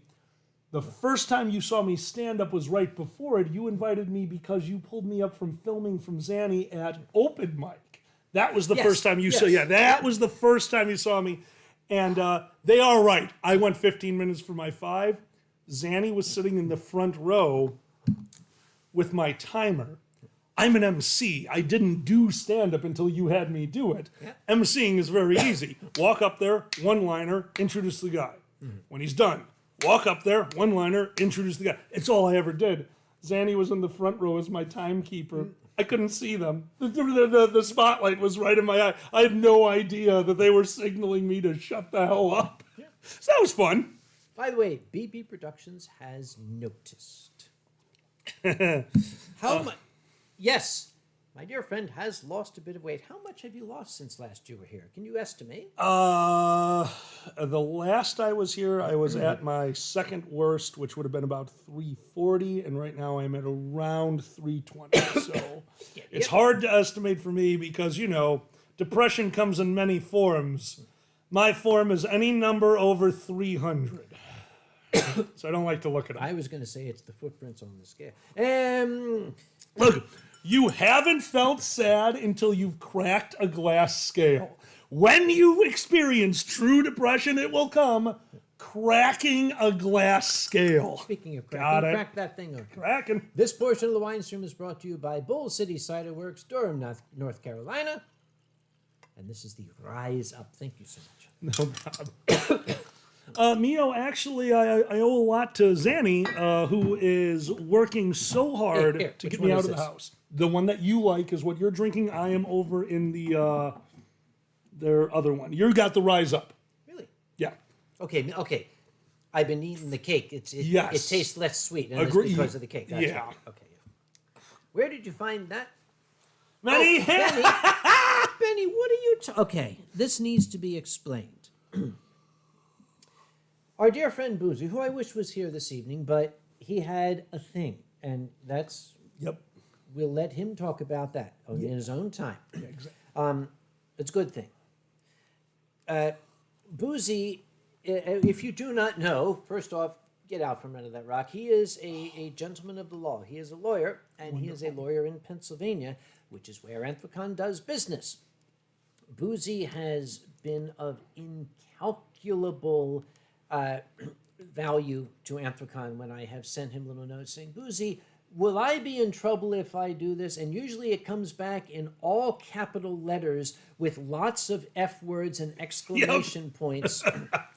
Boozy is also, okay, I have lots of friends who are willing to say, okay, Kage, you've had enough.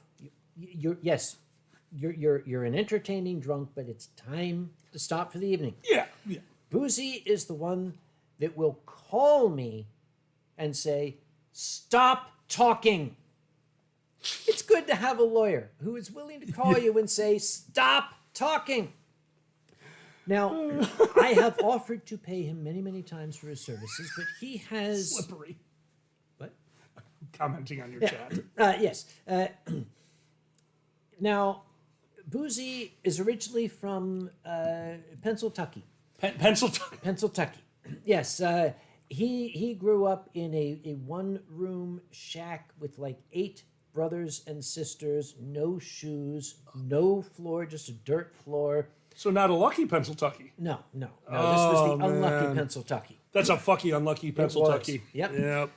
And his father studied law, and it was a very, very rural area. And his father, Boozy says, his dad years ago, it would not be uncommon for him to have clients who had no money. They needed representation, but if you don't have money, what are you supposed to do? They would pay a lawyer. They would bring produce. He said it was not uncommon for his father to be paid in ham. So I would jokingly say to Boozy, how many hams do I owe you now? How would you like another ham? Oh my God. Well, This explains so much. Boozy came home one day to find his living room filled with ham. Pretty much country hams, Virginia hams. Okay. Boozy went to Twitter saying, okay, which of you assholes was it? And I stayed quiet. Oh my God. But then, okay, Oh my our God. friend is very, very savvy. Yes, he is. The next day he tweeted, okay, I have figured out who sent the hams and been in contact with him. I was going to be like, oh. He got you. No, he didn't. Oh, you didn't respond. I didn't respond. Well played, well played. This was a trap. And I'm like, okay. Well, the day after that, when I didn't fall for the trap, he sent me an email thanking me for the hams. And I wrote back, whatever do you mean? I have no knowledge of these. And what did he say? His reply was to send me a photograph of the receipt that I didn't know the company was going to put in the box, bill to Samuel Conway, Cary, North Carolina. And I wrote back, on the advice of counsel, I will answer no further questions. And he wrote back, good boy. Slippery has it. Who's he? I'm the real Hamicus. That's slippery. Amicus. That's slippery. Yes. Well done. Well done, slippery.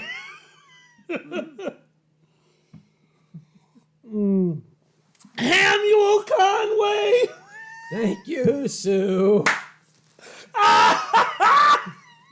Maybe that's what we should have put in the book Domain of Our Own, available online from some, I don't know where the hell it's available. To ask Sue, she'll sell you one.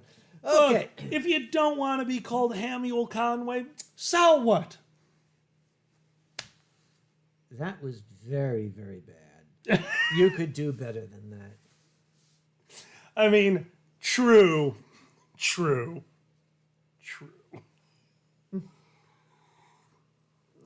As I said to my friend, Yeah. we have a signal for my old Excuse me, improv. Tianlong, Yeah. you are not. Stop it right now. Go on. Yes. We had a signal from a failure of mine, which just happened again now. My brain went nuts trying to think of another pig pun. Couldn't come up with one. A while ago, I was doing improv with my crew, and I was, what's it called? Superheroes. And I was Cheese Man. I'm like, oh, all I got to do is cheese puns? Like, Gouda to meet you. Couldn't come up with another cheese pun for the, totally blanked. Couldn't think of a single thing. So the signal to my crew when I'm losing, or when I'm like, guys, I can't right now, I need your help. One cheese pun. One cheese pun is a signal to all my guys, like, oh, he's struggling, get him the fuck out of there. So yeah, one cheese pun, buddy. You should run at the audience. Run it. And since we're talking ham, I should do Hamlet. To be or not to be? No. It's a question. It has to go up at the end. To be or not to be? No, better. God, that was You so good. need to watch the Goes Wrong show, It's folks, if so you have good. not. So at the live show, Yep. the director came out and delivered the following line. I would like to thank everyone in the audience for coming out to our previous plays, especially last month when we attempted to perform James and the Giant Peach, but due to budget constraints became James and the Peach, and then due to a prop mishap became James! Dying. I liked the original where he's talking about our rather underfunded production of James and the Peach, James the Peach. or our summer musical Cat. Yes! Cat! I love that one. And of course, the crew, the fake crew that is entertaining the audience before the show starts, they're all wearing shirts of the fake plays that they mentioned. The one of them was wearing a shirt that just said James on the back. Yep. One of them was wearing a shirt that said Cat. Oh, dude, the cleverness. Oh, this one's just for anyone who knows me. I had an amazing occurrence at Epcot. Mm-hmm. There's a tequila bar. So, oh yeah. I have not been at Epcot since I can't remember, either 8 or 12 years old. I don't know why I can't tell the difference between the two, but I'm ridiculous. I don't know. Okay, so you're at a tequila bar at 8 years old. No, that's the last time I was at Disney. Oh, okay, sorry. So we're in Epcot, which is food around the world, all the different locations, and we're passing up the Aztec, the big pyramid that they have. It's not, what is it, a ziggurat? Is that what they're called? The Aztecs, Aztec. it was a pyramid. Okay, Aztec pyramid. I'm like, oh my God, that's where I went with my parents. Like, I remember this. So we stopped in, and they had a tequila bar, and I went in. Do you remember my all-time favorite tequila? You've had it. You actually, no, you did try this one for me, because I told you specifically that this was the creme de la creme, in my opinion. This is the Kama This was Sutra. the one in the wooden box. Yes, I don't remember the name, but I remember the box. I could barely remember the name. Cabo Wabo is my sipping tequila. Yeah. They stopped making the batch that I fell in love with years ago. And there on the bar was a bottle. I think it's 1142 or 1146, right there, right in front, half empty. Dude, hadn't changed a day. Oh, wonderful. So now I'm a drunk ferret wandering around Disney World during Food Month, which is food around the world. Why have a dinner when you can go to a bunch of food vendors and get weird foods for $5 a pop? So 200 pounds and a bunch of food later, I'm watching fireworks, double fisting cheese bread from Brazil and shrimp skewers from Australia. And it was the happiest day. happiest day because I got my tequila. I'm not telling you how much it was for the shot. It was too much, but it was delicious. It certainly was. Yeah. And it's not the best tequila you can get. I love this tequila. Tequila is a personal thing. Yeah. It was an amazing time. 90 degrees will remain my favorite. It's 90 degrees in here. Oh, yeah, right.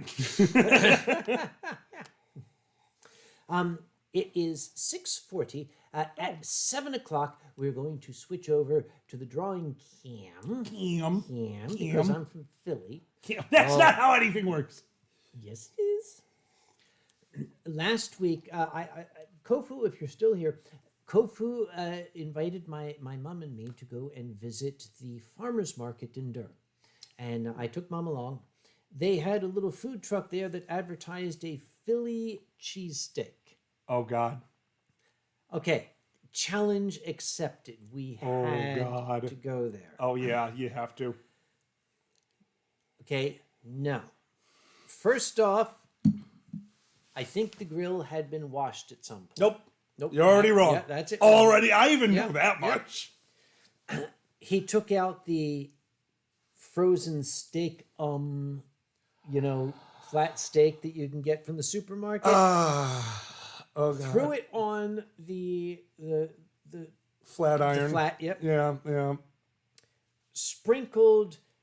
What do you call it? Old Bay seasoning on it. Now, What? This is a Maryland steak at this point. Oh, This God. is a Baltimore cheesesteak. Yeah. And then put American cheese on Oh, I was even gonna say that. It could only get worse. Yep. And that's it. That's And it. the roll was obviously not Amoroso's. And I say all these things, lifting my glass to the owners of Jim's Cheesesteaks, which caught fire and was critically damaged at 4th and South. Jim's Cheesesteaks is out of commission for the next year. Jim, I hope you're back online because that whole Gino's, Pat and Tony's, fuck them. Oh my God. We have Yep. Chicago. You know, we've got our, and by the way, when you're Chicago pizza is not Chicago deep dish. That's our tourist pizza. Yep. It's fine. Yeah. I like Chicago deep dish. That is not Chicago pizza. Chicago pizza is to the end, piled high, crispy but still thick crust. Chicago pizza. It's not just deep dish. Deep dish is fine. I have to ask, Of course. mein schön Freund Stilger, are you still watching? Still, if you're watching, could you neigh or something in the channel? I should like to know, because I want to ask a question of my dear friends Benny and Sue, but I want to know if you're here to get your input. Understood. So we are waiting for Stilger, and somebody asked, what was the book? It is A Domain of Our Own. So cool. It is, on the surface, a slice of life web comic strip about a newlywed deer couple and their 5 cats. It's more than that. It's basically Sue Deer's autobiography. And so it sometimes gets a little weird Which is the way it should be. because Love it's weird. Sue Deer, yes. So Steele has not said anything, so maybe Yeah. he's not here. Sorry, bud. Okay, maybe he'll watch it in replay because I am going to ask right now. Benny and Sue, please type the answer into the channel. Oh, God. What does one place on a pretzel as a condiment? What goes on pretzels? And let's see what Benny and Sue say. What goes on pretzels? Sue is correct. Yeah. Mustard. I was thinking you were talking about like the freaking, the big chunks of salt. Mustard. You put What else would- mustard on a soft pretzel. Cheese is acceptable. I'd say melted cheese. That's a... It's a modern thing, but in yeah. Philadelphia, you put mustard. I would still say mustard is the very classic, and classic for a reason. Agreed. Classic to us. You could start an international incident in Germany. No. With what? I was at a bar in Germany. Agreed with And Blue. They had a pretzel, beautiful, big, soft pretzel, Okay. Bavarian style pretzel. And they gave it to me, and it's, haben Sie Senf? And do you have some mustard? You ever seen the old Westerns when, like, the piano stops playing and everybody turns and looks? No. That happened. Haben Sie Senf? Oh, you felt- were about to put ketchup on a Chicago was- hot dog, weren't you? Is that what you're saying? Basically, Oh, yes. God, what do they use? They put butter on the pretzels in Germany. Butter. Butter. Hold on. Melted dipping, like garlic butter or something? I don't know. I just asked for my goddamn mustard. And the barman kind of looked around. He came back with a little thing of like mustard in a little paper dish. And he handed it to me and he said, "You might want to take this outside." Unreal. No, man, Maggie, don't get me wrong. Plain butter seems fine, but the way a spicy brown mustard plays with the lye and everything that goes into a really good soft pretzel, yeah, I'm not feeling that. Butter's, I'm sure it'd be fine, but I can't imagine that being as good as the mustard. And I'm not even a big mustard fan. I am going to bring some packets of like yellow French's mustard with me because Steel Gear said to me, if I catch you putting mustard on a pretzel, it's Leipzig time. Leipzig? Yes, we will see. Yep. Alkali, I've never been to Epcot, says Onyx Flame. The only theme parks I've been to was Disneyland Paris. You were the Neat. only person there. And Legoland, if you were to choose any U.S. theme park to recommend, what would it be? So, Onyx, and it's probably because I was there with the amazing Fur, who is an unbelievable tour guide. Epcot, now. Literally, as of like 2 weeks ago, I cannot tell you. There was a moment, I wear my emotions on my sleeve. I think anyone who knows me knows that. The ceremony at the end actually got me to tear up a little bit. And part of it was knowing that how much furries have built some of that stuff. I was not aware how many furries have had their hands into major things that happen in Disney World / Epcot. I really want to go more into it, but I can't. Okay. But yeah, We're not mentioning names. we can't. Yeah. We cannot. People say, oh, Disney doesn't like furries. The executives still, okay, up until about 7 or 8 years ago, Disney executives didn't want anything to do with furries.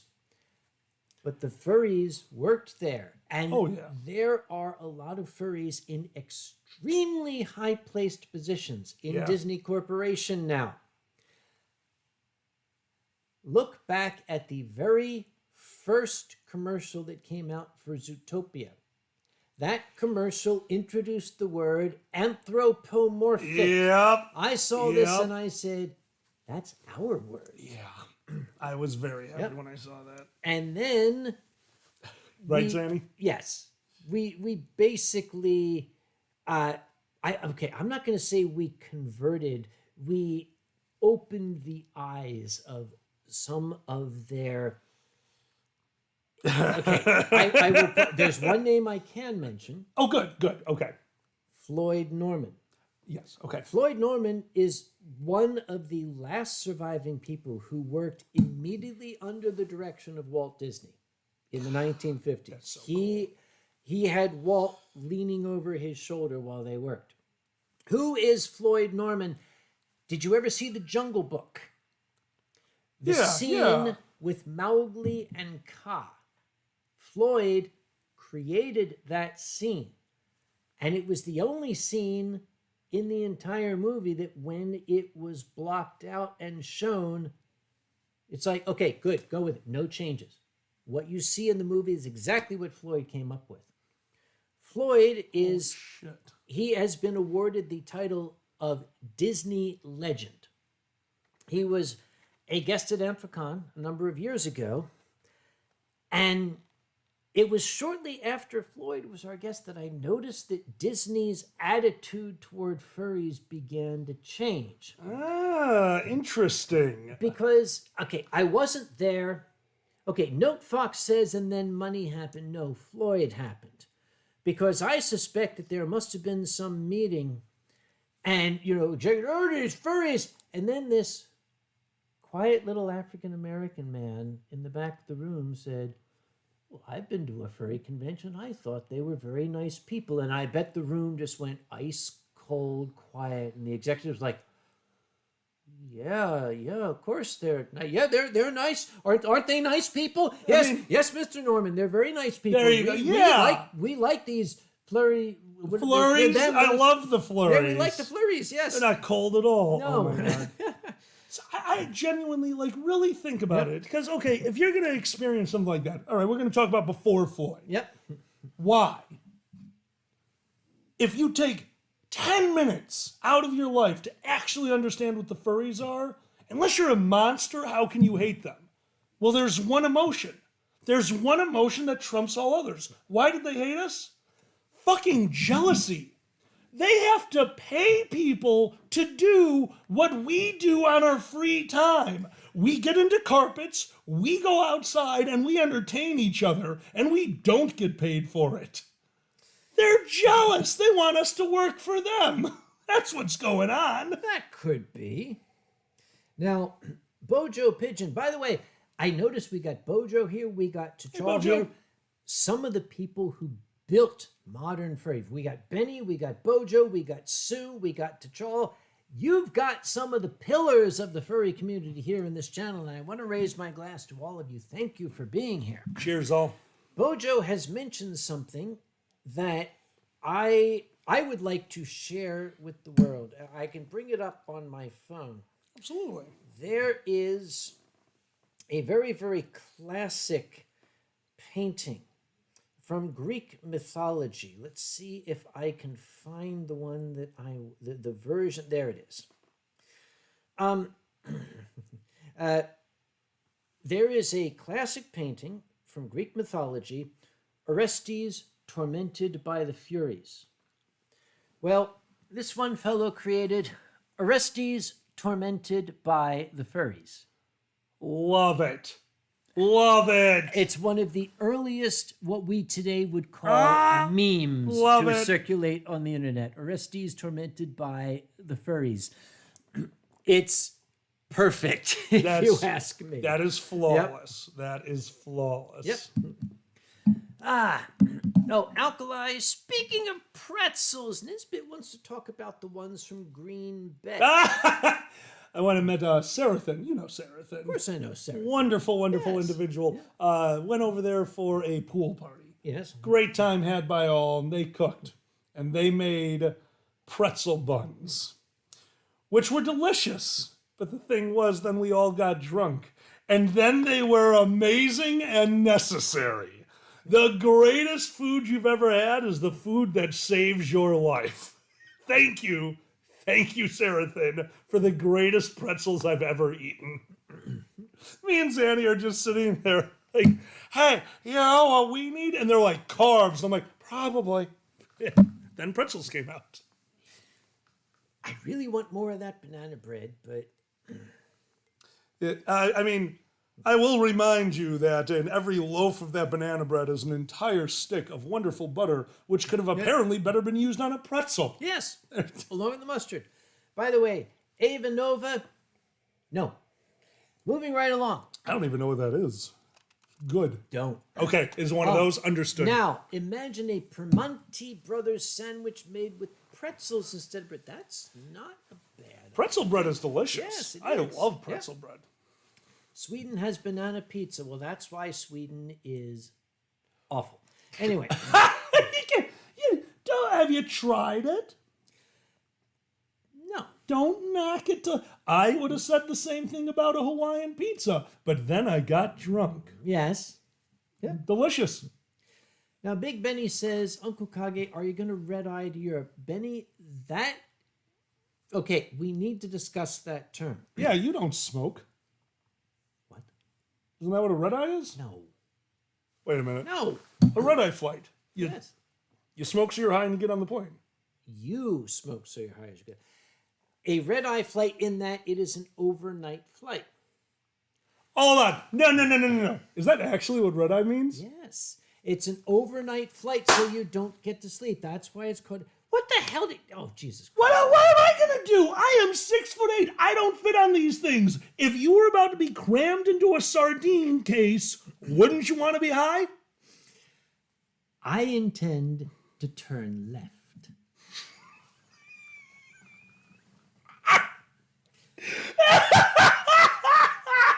He gets it. So yes, I am taking an overnight flight. My intention is to turn left. I love you. I miss you so fucking much, dude. There are very few people besides my mate that can make me crack up the way you do. Well played. Well played. Mazo Songfox is inclined to agree as a Finn. Sweden also has Gotland and Nordic FuzzCon. That is true. Wait a minute. I thought Nordic FuzzCon was in Norway. I must be wrong. Oh, man. All right, wait. This one's mine. You got yours? Wait a minute. Nope, this one's... Have you not refilled your glass? I just refilled my glass. But you haven't refilled it with that one. No. I switched over to this one a while ago because I know you like the Rise Up more. Oh, okay. No, I've been leaving you the Rise Up. Oh, I see. Is there still Rise Up? Yes, because I've been leaving you the Rise Up. Do that. Yeah. So what we're going to do I wouldn't is do that to you. we're going to fill this in the next 4 minutes. We're going to switch over to the drawing cam because we've got some folks out there who, for some reason, want me to draw shit. It's fun. Yeah. Now, I don't draw as well as Susan Deere, who is the creator of a domain of our own, and this book is something that is available. You can order it from Sue somewhere. Talk to Sue, she'll sell it to you. A domain of our own. It is basically, on the surface, a slice of life webcomic strip about a newlywed deer couple and their 5 cats. It is highly recommended. So, God damn it, Sandy. let's see. Oh, Zeldaran is sick with the corvids. Oh, I'm so sorry. Sorry to hear that, man. Well, since we're mentioning since we're mentioning fawns, since we're fond of cons, Yep. Nomadicon, a Kentucky convention, dude. I'm guest of honor at a con, like the weekend after New Year's. I'm also I think I set a new weird record for myself. Oh. GOH 2 weekends in a row. Oh, okay. Painter Desert Fur Con on New Year's Eve, and then Nomadic Con, which I am pronouncing incorrectly because I'm very bad at this. But the weekend after. So yeah, 2 weekends in a row, I'm GOH, which means I am going to be so drunk. I'm going to be sobering up just in time to get to the next convention. I love it. Mio is going to bed. Good night, Mio. Thank you for joining us Wonderful tonight. night, friend. Schlaf gut. I don't know what that means. Well done. It means the same as, like, verpiss. You nailed it. You really helped me out there. Thank you for your time. Mio, Schlaf gut, Angela Merkel, Baden-Baden, wo ist dein Ski Pass? Sloths are good. Yes. Merkel is great. You I got have it. no idea what any of that meant. I think Mio's German. If not, I just totally fucked it up. Anyway. Oh my god. So, Merkins. Yes. Merkins. Yeah. Tech Priest Ryzen, is that German? Not very good German, no.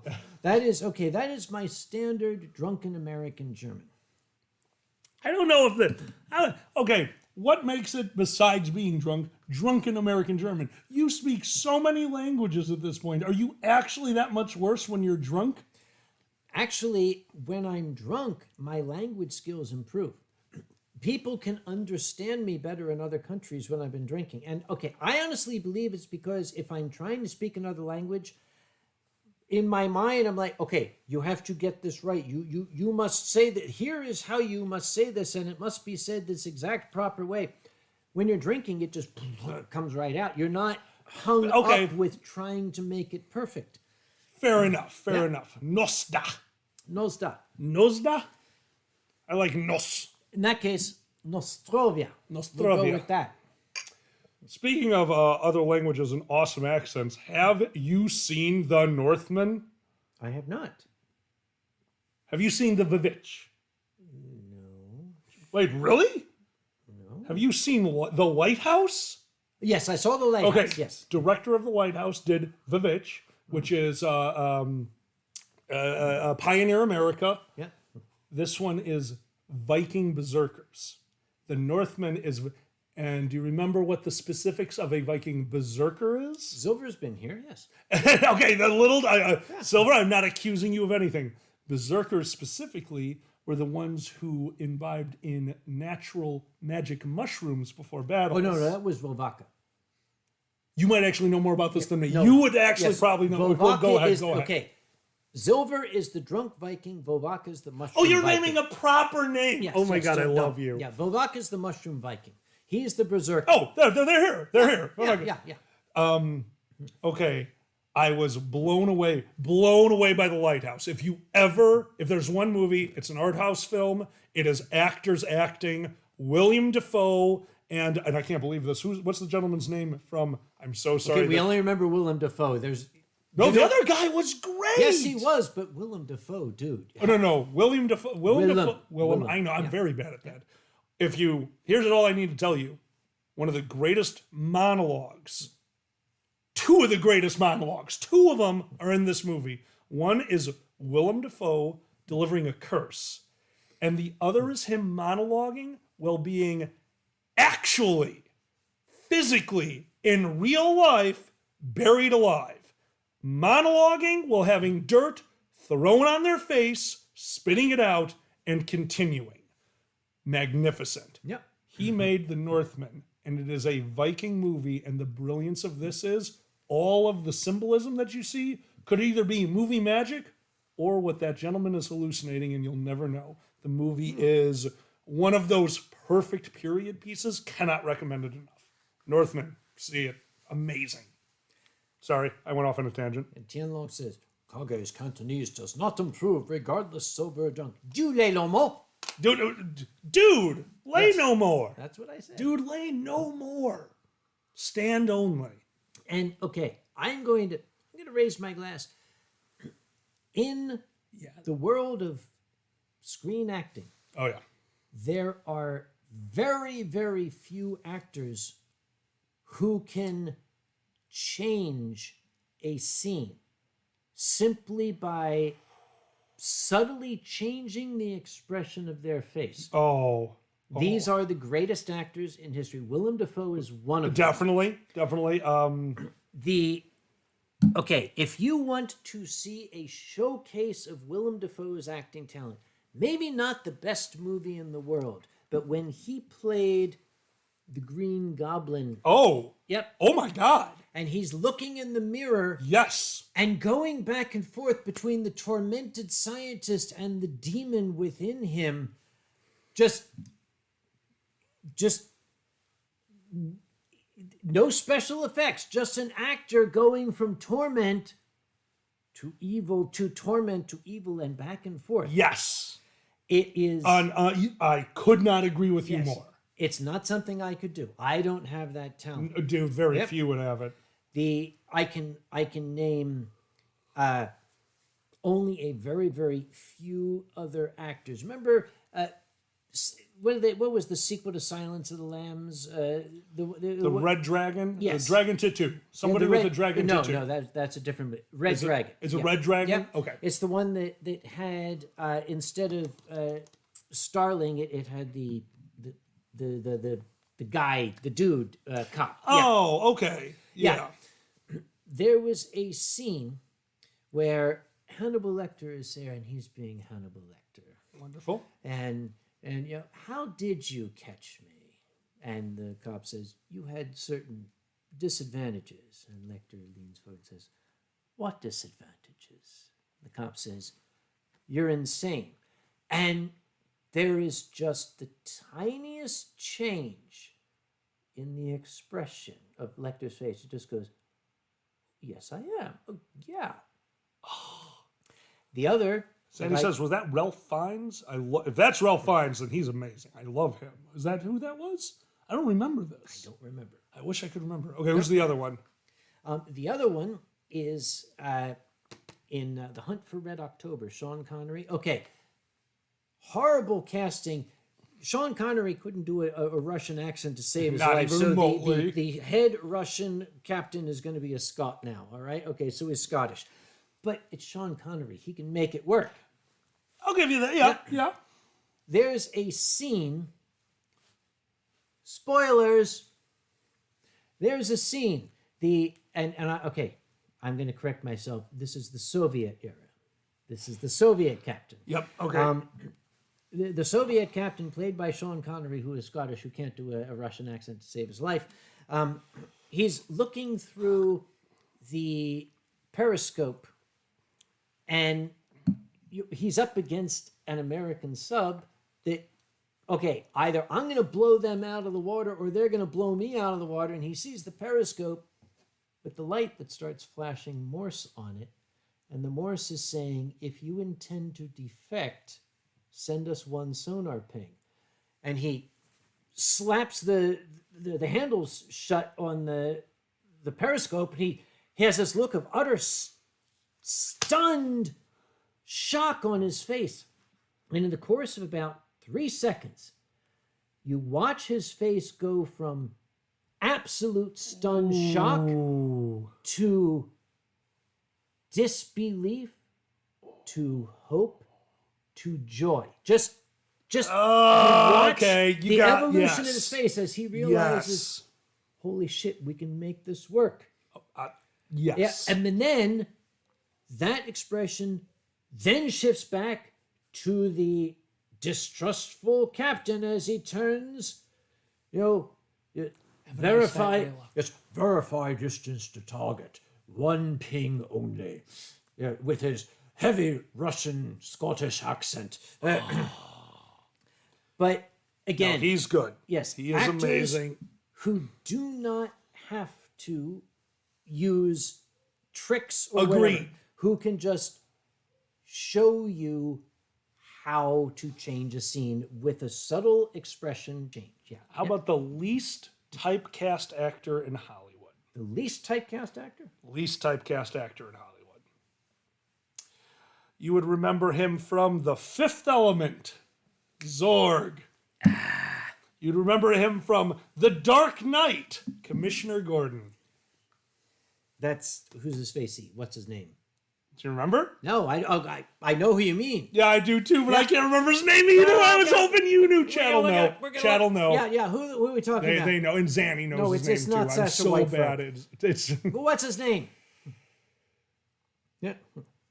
opinion on. Ooh, good one, Zanny. Yeah. Opinion on method actors. Thank you, Gary Oldman. Okay, yes, thank you. That's basically what we're talking about. The guy with the method thing. actor. Yep. The method actor.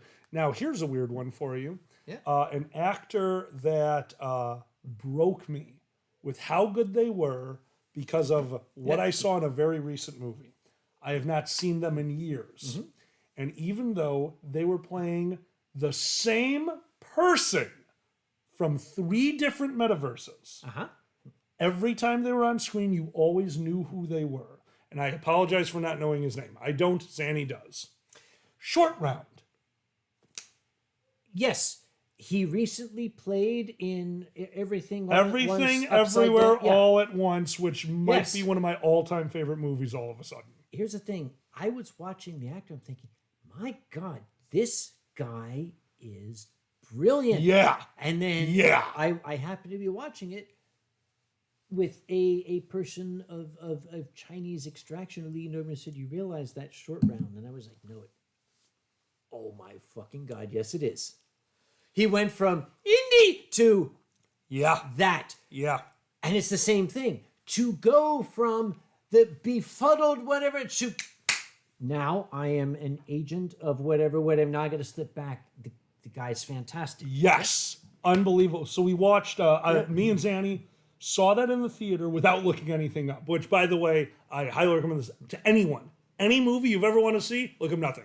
Because there's a chance that it's brilliant. And going in blind to a brilliant movie is worth it.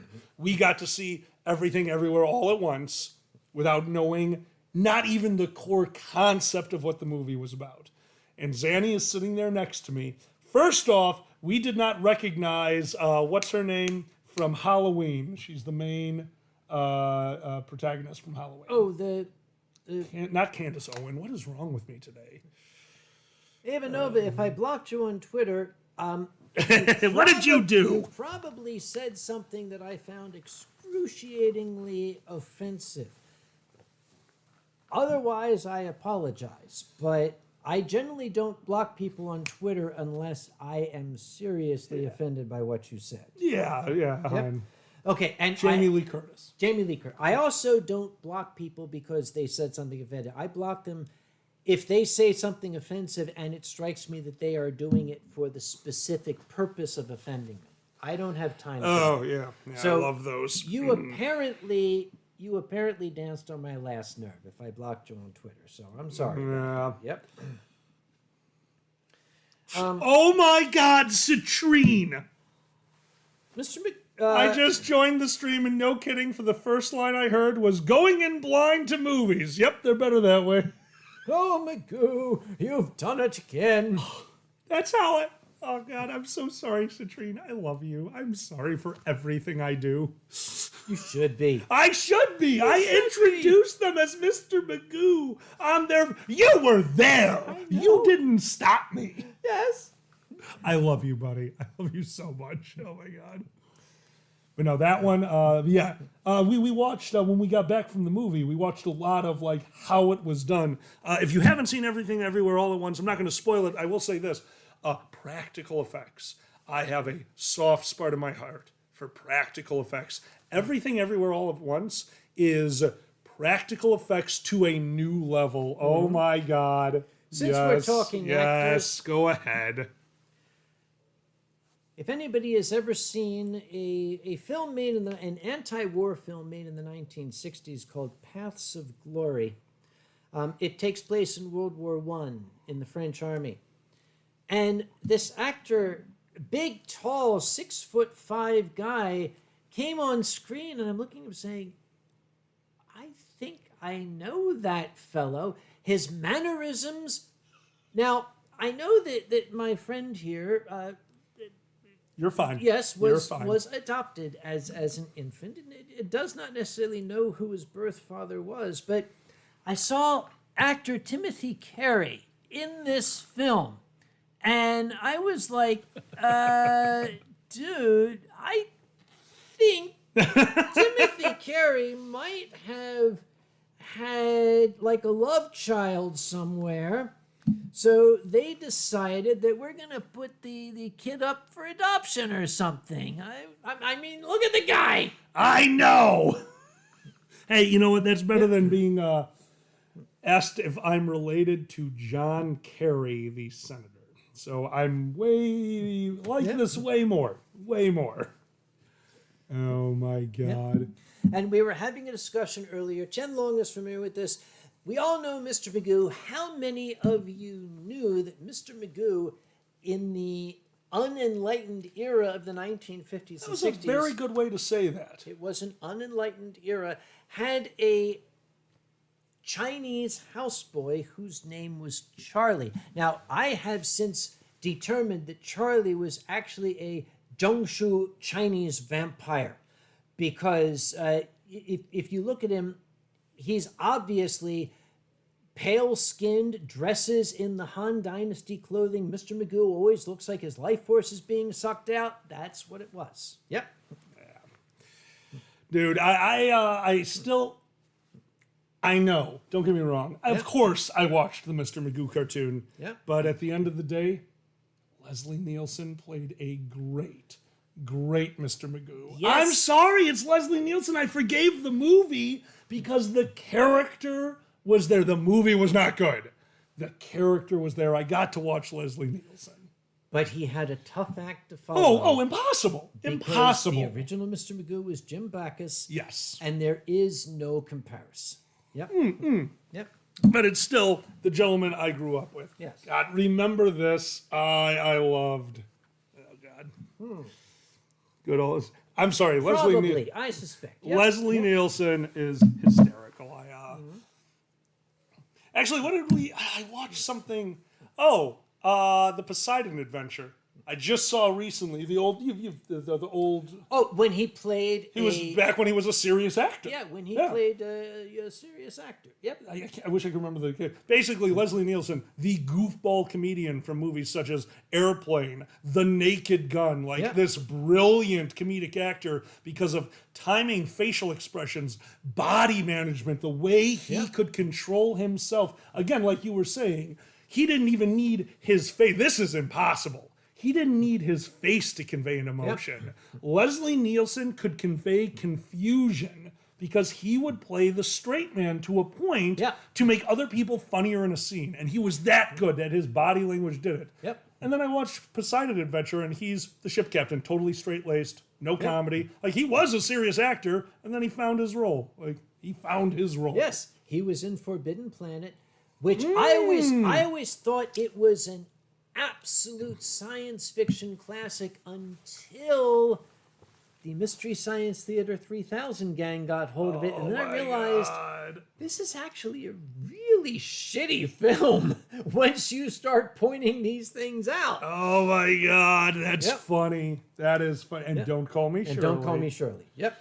Sal, I always loved The Naked Gun, or I knew it as Tales from Police Squad. I remember the show before The Naked Gun, and I forgot his name, but the tall scientist. Benny, don't. You triggered me. Don't do that. Go on. That was funny. No, we're not. You're not going to say it out loud. I'll get violent and I'll bite you. I'm sorry. Continue.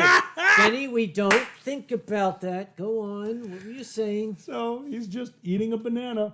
Like this guy who's outside of the camera range. If you've ever watched Billiards But Thursday on twitch.tv, Alkali and Zanny. On Thursday, we play a game of billiards while performing a podcast. It's a very simple idea. We're going to podcast. We're going to play billiards. We have multi-camera setup. It's fun.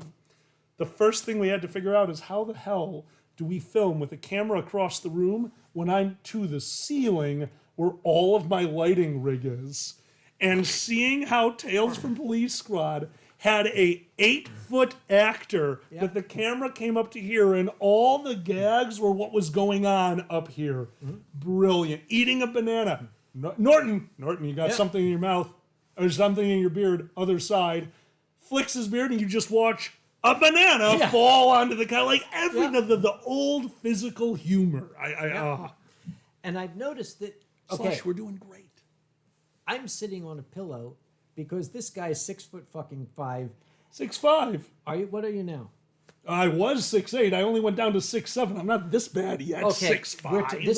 This is a reverse Crash Azrael right now, because when Crash got injured fighting his parkour fight with the guy here, every time he told the story, the guy gained an inch. He was the 6'3" Russian, then he was the 6'4" Russian, then the 6'5". But I'm sitting on a pillow. Yep. But apparently the pillow's been deflating because our eyes. I've noticed that. Our eyes were on the same level. We were really good for a while. So maybe I need to fluff the pillow up a little bit here, or maybe I need to borrow this guy. Excuse me for a second. Wait, are you? Sit on their face and tell you that. Oh, that's a copyright strike too, isn't it? Let me fluff the pillow here a second. Slush Wolf, the hardest thing to travel with is that hat. I flew here. Yes. Yep. I love you all to death. You have no idea how much I want to be in full character. That's literally another piece of luggage. I'm sorry. It's so hard to travel with. We can let you wear mine, but it's the wrong size. Seeing as mine goes all the way over your head, I have a feeling yours would just... I still believe. Yeah. Mwah. The greatest thing we ever did was when we recreated... I was so happy. Laurel and Hardy's hat gag, and we made it work. We haven't been able to do it since. It was so good. I was so proud of that. Yep. Otter! Oh my God. No, dude. That was hysterical. Dude, you're going to make me ill. Don't go there. No. Boozy! We are very much hoping that the thing was grand for you. Yep, anal is amazing. So you were talking about... Dude, we're welcoming Boozy to the channel. Oh, hi, Boozy. I hope the anal was amazing. No, we're not talking about that. We're talking about the other thing. Oh, I'm sorry. It was a lizard. Boozy, I hope the anal was amazing with the anal. So you were talking about increasing the number by one every time? Go ahead. You talk. Remember we were talking about D&D earlier? LARPing is a lot like D&D, but live.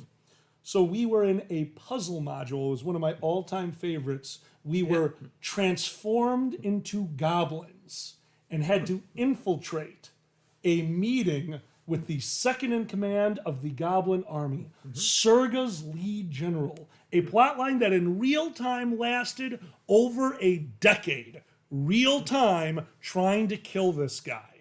And we infiltrate. The trick to the module is once we sat down, a module is an adventure. We went to these guys, we're sitting in their meeting, this is a battle meeting. We're gonna find out their plans.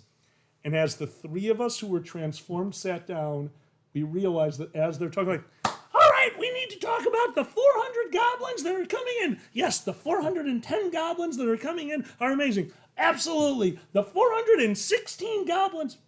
I'm not doing it right. What they were doing was testing to make sure we were paying attention because of the breeding rates of goblins.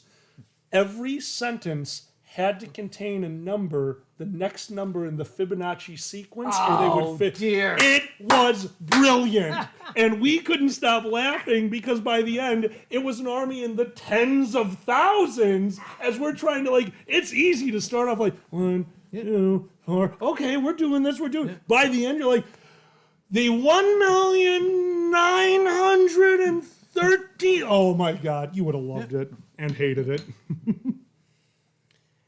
I really wish we could do a little more alone, honey, because I could do the Stan Laurel role. Yes, you could. Yes, you could. How well would you do Oliver Hardy? I mean, you're asking me to reach for the stars without burning up in the sun. I don't think I could ever compare to that man. But I would give it my old college try. Exactly. I would never have the hubris of saying I could imitate Stan Laurel, but I could do my best to channel. Right? Yeah. If my hair was longer, I could do that. No, fair enough. Or Fair the enough. Lost.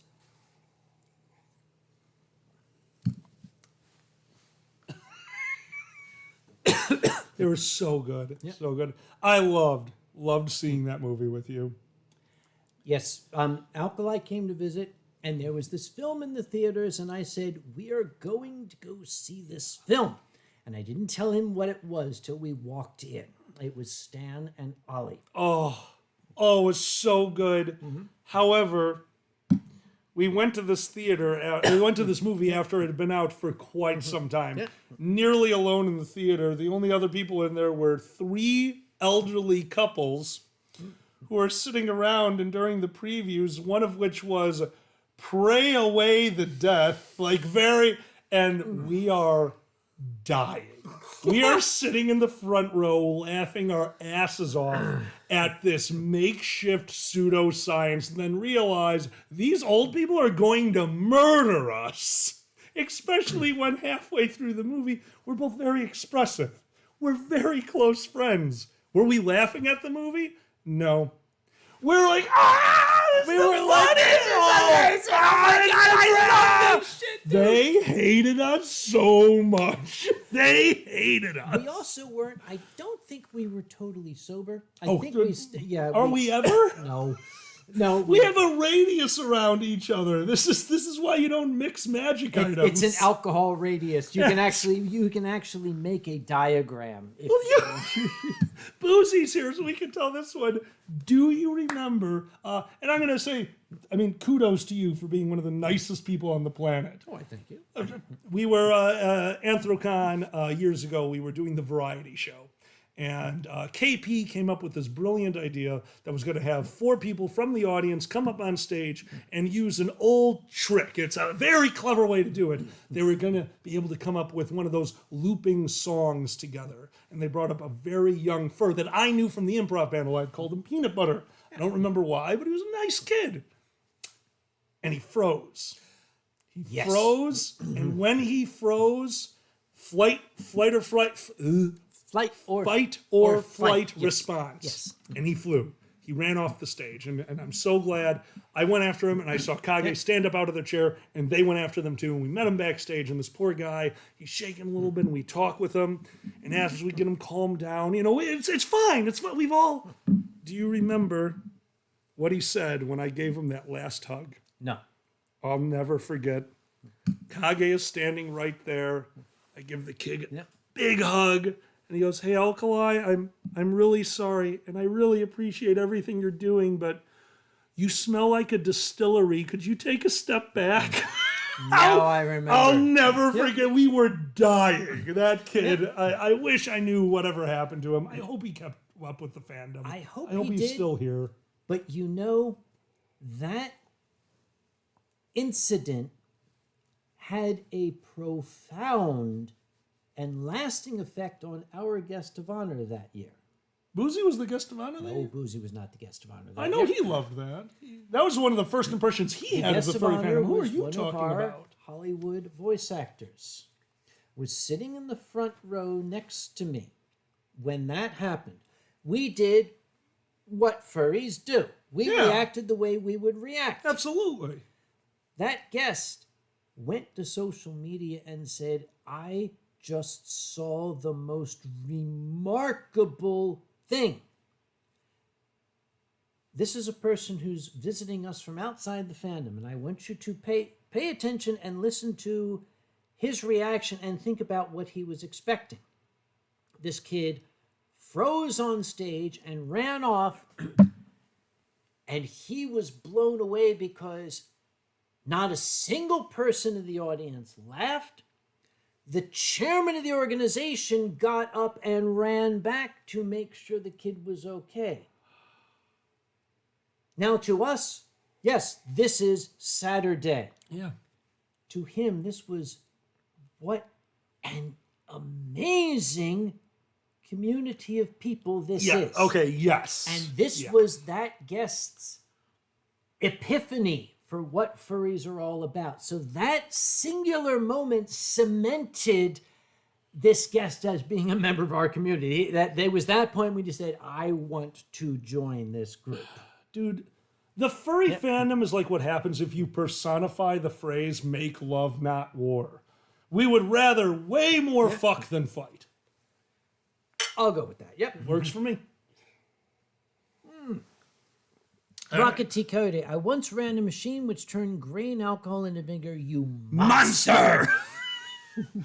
I mean, unless it's for cleaning the kitchen floor, then vinegar has its uses. Yes, I actually do like vinegar. Oh, so do I. I grew up in a Polish household. On cleaning day, the house smelled like vinegar. It was amazing. Guess what? What's up? I got pee. Good luck. You take care of these people. I'm going to go Understood. pee. When I come back, Make war, not war. thanks, Bobaka. That rhymes better. I like it. I'm going to go pee. When I come back, we're going to open up the drawing can. Right. But I mean, how much? Has anybody been counting? I haven't, but One. Yes, It's one. always one. One bottle. There It's we go. always one. That's a big bottle. No, it's just a big one. It's the size of me. There is no changing that. You pee all you want. I can't change my size. I mean, unless it's a good day. Okay, we're done. That's what I attempt to do. Mark Werner and Rob Paulson. Benny, I don't know. Oh, well, that's cool. Gabriel, yes. QM has one of the greatest lines. We are the community. I believe the line was, furries was the community that they never knew they needed. Oof, I'm hiccuping now. That's good. Hello, Ruby. Alkali, page 84. Oh, my God. All right, well, hold on. I gotta... Slushy, I'm so glad you like Who's Line. I've been doing that panel for a very long time. And Matthew Otter, this is a recreation. Here, I'll show you guys what this is. I'm going to just lift it up a bit so you can see it. This is a mesh back. This is a trader's coat. It's actually... do I have the tag? Yeah. These are what we used to use on the Chicago Board of Trade because it would get so warm in the trading pits that a little bit of breathability in your clothing was super useful. So, the TV just turned off and I lost the chat. Kage's gonna blame me for this. Stupid TV. Stop it. And Did it do its thing? it just did its thing. That's so funny. I'm pushing buttons. Okay, stream is over. It's no, okay. No, stream's still going No, on. I killed everything. I'm sure Netflix. All right, got it. No, Netflix works fine. Dude, let's Netflix you and need chill. an Asian here. Okay. There's 8 buttons on that remote. We need nothing. Okay, first off, we can't see what's going on. We can't see a Okay, single do you thing. remember last week when King was? I'm sorry, last show when King was here. Yes. When he moved away from North Carolina originally, he threw this damn monitor away, and I yanked it out of the trash. So it's basically a garbage pickup monitor.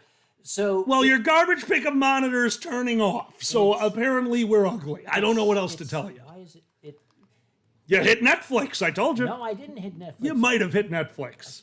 Okay, wait. Let's try this. HDMI 3. If that works, no way. It worked. Okay, good. This is ridiculous. My robot lady never listens to me. Your remote control listens to you? You're cheating. I could switch to HDMI 1, but then we wouldn't get all this here. Oh, God.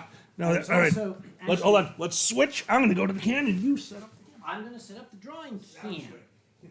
Can to can. We got this. Yeah, by the way, this portion of the Winestream is brought to you by a domain of our own, a slice of life webcomic about a newlywed deer couple and their 5 cats, brought to you by Susan Deer, who is in the channel right now. Send her a note. She'll certainly sell you a copy cheap. Okay, we're going to switch to the drawing cam now that I got some paper. Okay, the drawing cam I've noticed has gotten knocked out of place, so I don't know what it's going to be pointing to. It might be pointing to my crotch. Let's see what happens here.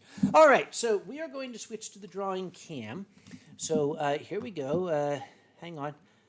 There we go. Okay, drawing cam. Actually, it's pretty close. We're going to put this.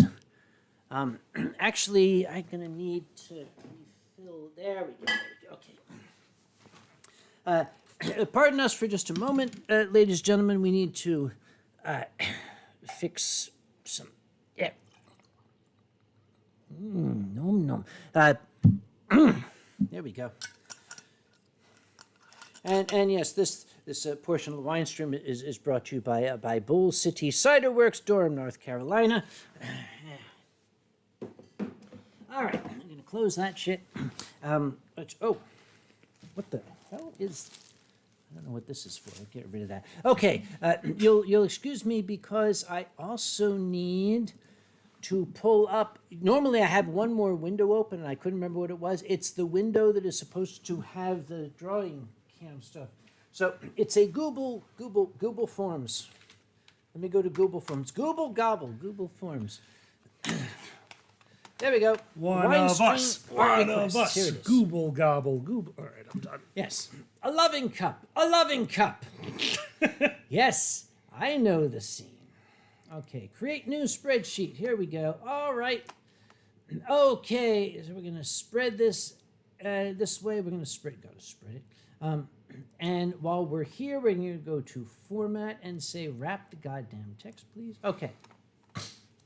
Well played. Yeah. Okay. We got to go back to the drawing cam.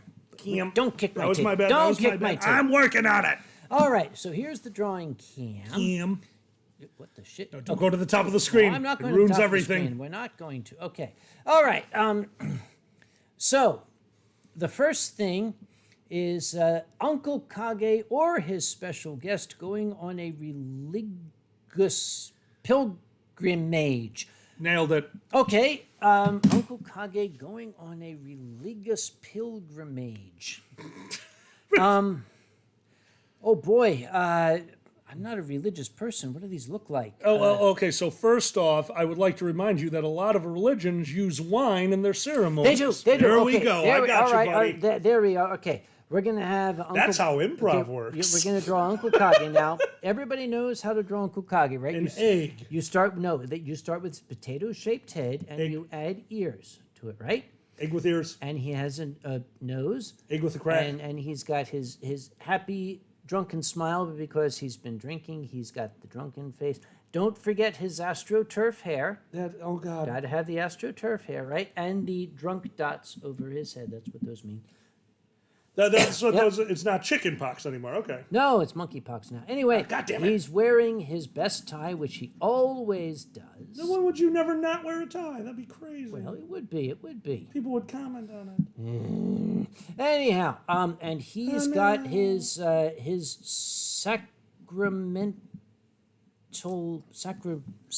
thought you were saying sacramental. I think that you mean sacramental. Sacramental wine. Right. Sacramental wine. His Priest booze. Yes, he's got his sacrilegious wine. There you go. Nailed it. Wait a minute. Okay. He's holding it on a big tray, right? All right. But we have to have the large bottle, right? Absolutely. But remember, Uncle Kage was raised a Methodist, so this is Welch's. Oh. Yeah. I always knew you were a Methodist actor. Yeah, don't make me hit you. And he's got his Wonder Bread here, which he will then cut into pieces. God damn it. But he's on a pilgrimage, so we have to have his pilgrim hat with the big buckle on it. Definitely there. a pilgrim hat. Not you were so drunk you put a buckle on your hat. Absolutely. It's never happened before. No, But you had too many this lampshades. is for David Hunter. Thank you, Mr. Hunt. Thank you so much from Uncle Kage. That's my religious pilgrimage. Next, Zilver says, Sleipnir, the Norse horse, wearing a party hat. Now, I'm gonna need to get some visual reference, unless you can bring it up on your phone. Oh, no, I got you. I got tons of horse porn on here. No, not porn. Yeah, right. Now, I believe, if I remember my mythologist correctly, Sleipnir was Odin's horse. I mean... Would you look it up for me? All right, sure. Sounds great. While- Odin's horse. While you're looking that up, Nikolai, while you're looking up Sleipnir, Odin's horse, a tiger with their excess cables in a box. Well, first off, we're going to draw a tiger. Oh, shit, you're right. Yes. Tigers had these testicle faces, right? Nailed it. Yeah, gotta have tests. And they had these big cookie-shaped ears, and they're always happy. You can just ask Silent Dawn. They're always happy, but they have whiskers, tigers. But they're stripy, so you got to put the stripes in, right? But being a tiger in a box, he's got to be in the box, because no matter the size, He sits. he sits. If it fits. And this is a box of cables. Now we're going to draw over here. He's got to have his glitter cats. Oh, little glitter cats. There we go. And he's sitting in his box of cables. So this is Uncle. There we go. All right. Oh my God. Yeah. Let's see. We're going to go back. Okay, the first one. Furry Trainer. Grandma Kage and Furry Trainer celebrating their birthdays together. Okay, well, first off, Furry Trainer is an Alsatian. Alsatians have these very, very boxy muscles. Sensation. They are a sensation. Alsatians. She's a And sensation. then they have this floof, and they've got these ears that are not quite foxy ears, but kind of like that. But she's always very, very happy, right? And here she is now. They have big bushy tails. Like That's that. cute. Yep. Yay. Yep. And she's got a lovely glass of wine, champagne, because I drew a champagne flute without realizing it. Well Right? done. Yep. And she is clinking glasses with another champagne flute. Slightly bigger, I noticed. Yep. It's Mom. Yep. Yep. Now, Mom, her persona, she generally identifies as a wolf, right? Which is similar to an Alsatian, in that they've got these boxy muzzles and floof and not quite fox ears.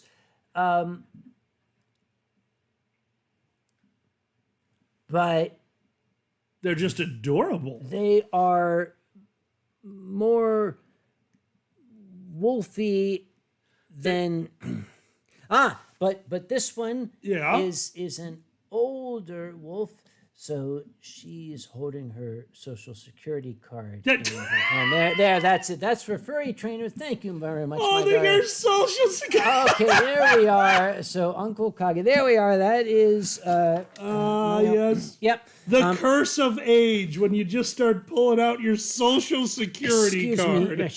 That's. Do you have a picture of Sleipnir?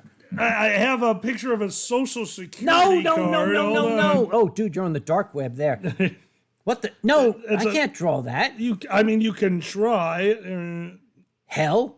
Those sleep. Well, I mean, Is that that's. his dick? What is that? I told you what kind of horse things I look up. You didn't listen. What is going on with that horse? Okay, I'm living my best life. That's what's going on. All right, let me look this up. The internet is in the palm of my hands. What did you think I was going to do with it? Oh, wait a minute. Sleipnir is an 8-legged horse. I thought he was like a multi. Well, never mind. Oh, that explains that leg. Okay, so Sleipnir is an 8-legged.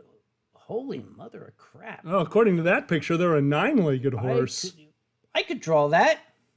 I'm sure you can, but not on YouTube. Yeah, we can. We're going to draw this. Okay, there's our. Okay, so Sleipnir. All right, Sleipnir wearing a party hat. Okay, so Sleipnir has a horse face, which is like all long and everything. It comes and it does that kind of shit, and he's all angry because he's like horse, and horse is dumb.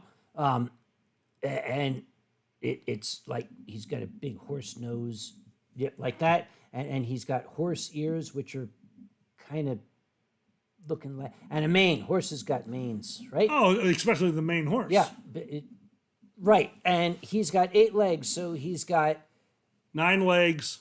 hooves, right? There's 1, 2, 3. Okay, that looks like a stick figure 4, horse shut stuffed up. in a bunch of 5, Kleenex boxes.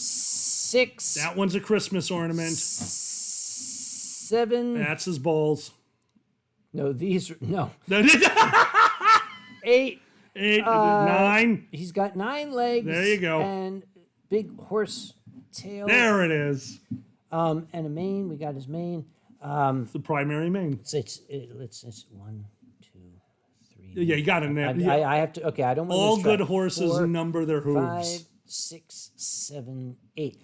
Okay, and he's wearing a party hat. Oh my God! Now Now it's a unicorn hat. No, That's, it's a unicorn. I mean, yeah, that's a party. That's a party. I mean, dude, he's so clingy. That's the problem with this horse. But that's okay. They turned him to glue. Think of the amount of glue that horse would make. Glue.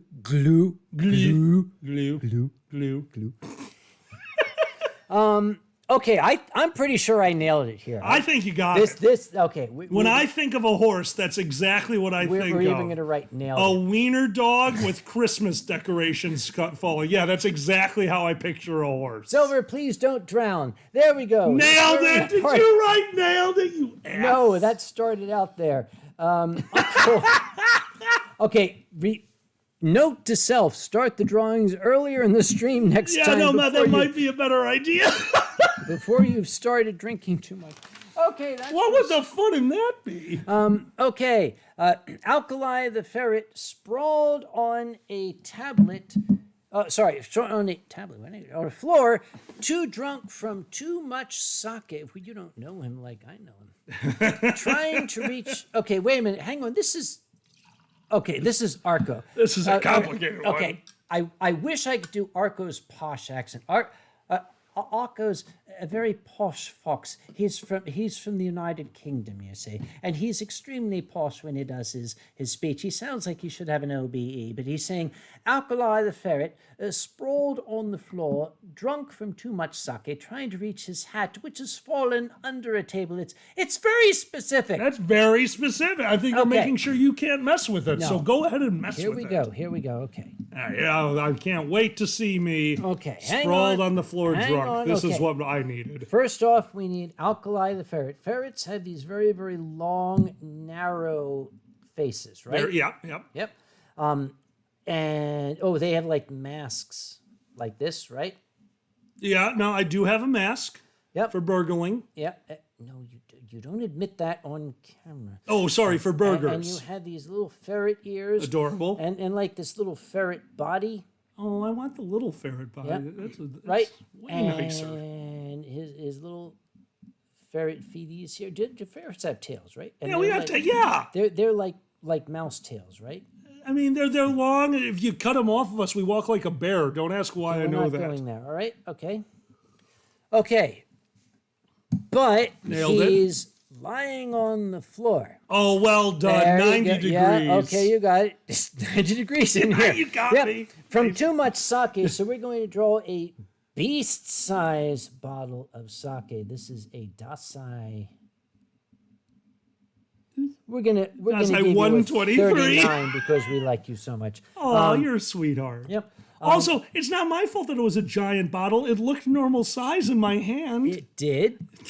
But he's trying to reach his hat, which has fallen under a table. So here we have a table, but this is not any table. I love that it's not This any is table. Odin's table. It's got The eight-legged the table. Eight-legged table. Nine-legged if you're horny. All right. So this is 1, 2. This is the sleep near table. 4, 5, 6. The rest are on another piece of paper, and I just dropped my pen. But his hat is under the. Leg 4? I think leg Yes, 4. Yeah, under no, leg it would have 4. to be under leg 4. And it All hats fell, end up there. And it is. That's a nice hat. Yeah. As well, you're missing something on the hat. What? Your signature. Yes.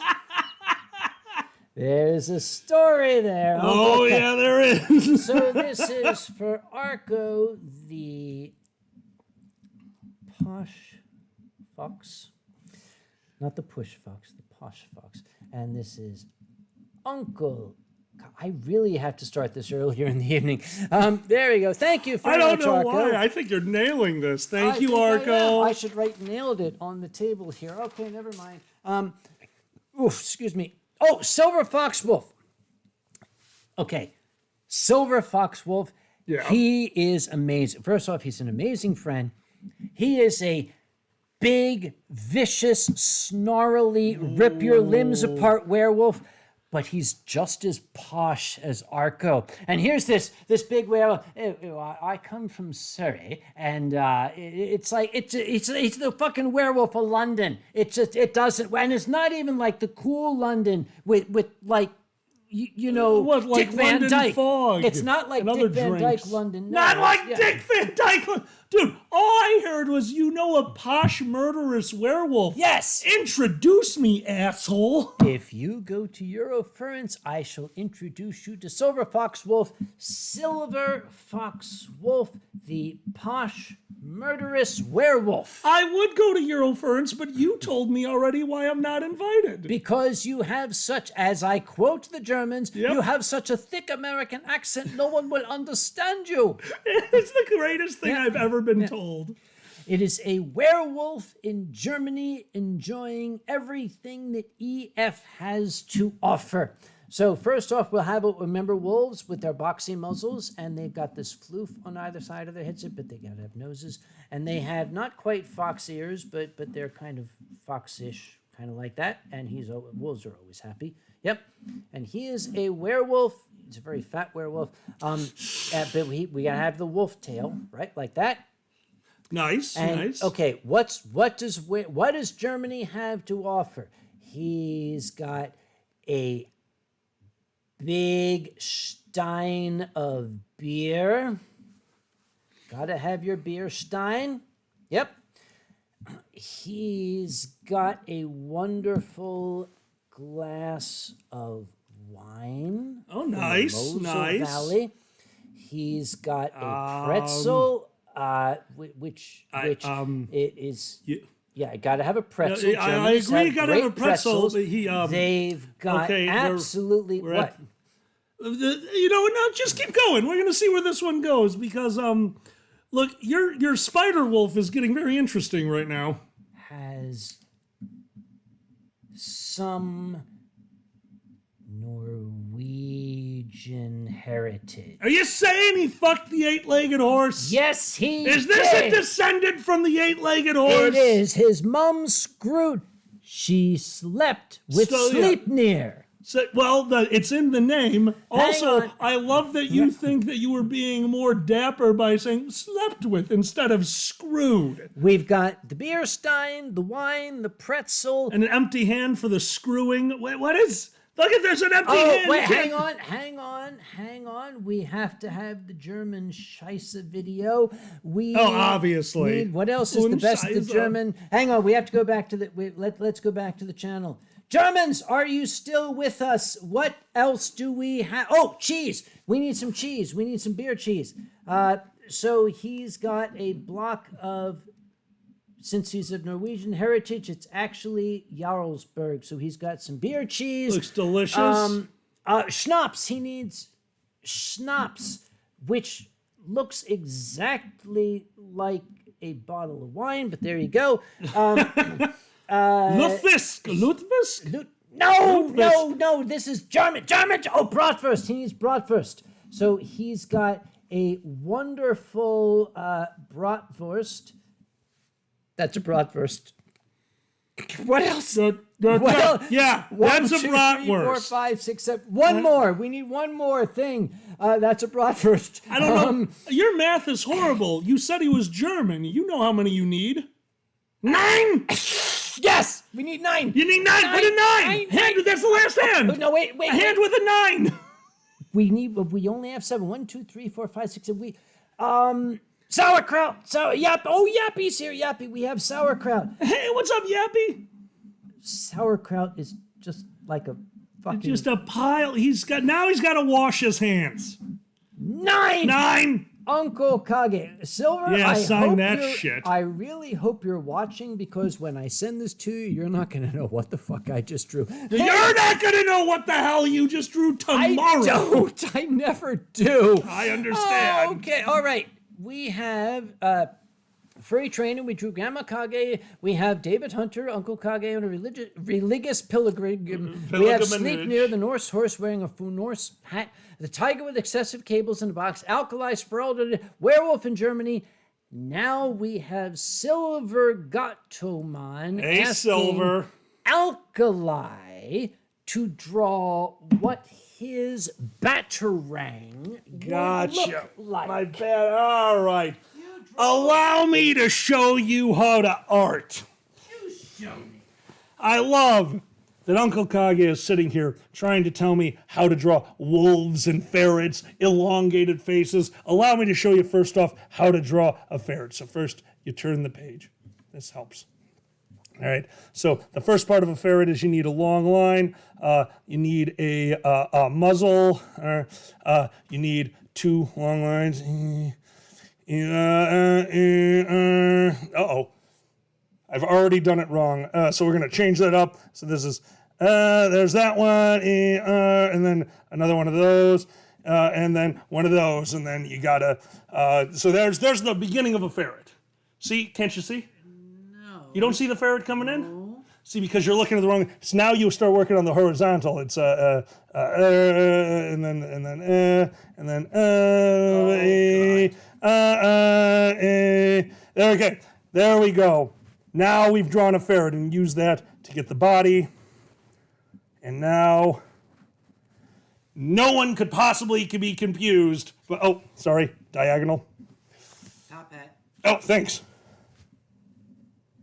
Excuse me, You're supposed to be drawing a batarang. Well, first you had to throw who's throwing the batarang. Oh, right, and right, as sorry. we all know, I would never know physics enough to know what the batarang is going to do. So first off, we got to put one.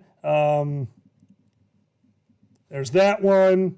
There's that, because they keep coming back. That's the problem with ferret batarangs. They keep coming back. This is a bad way to test, but that's okay because also I have legs. There we go.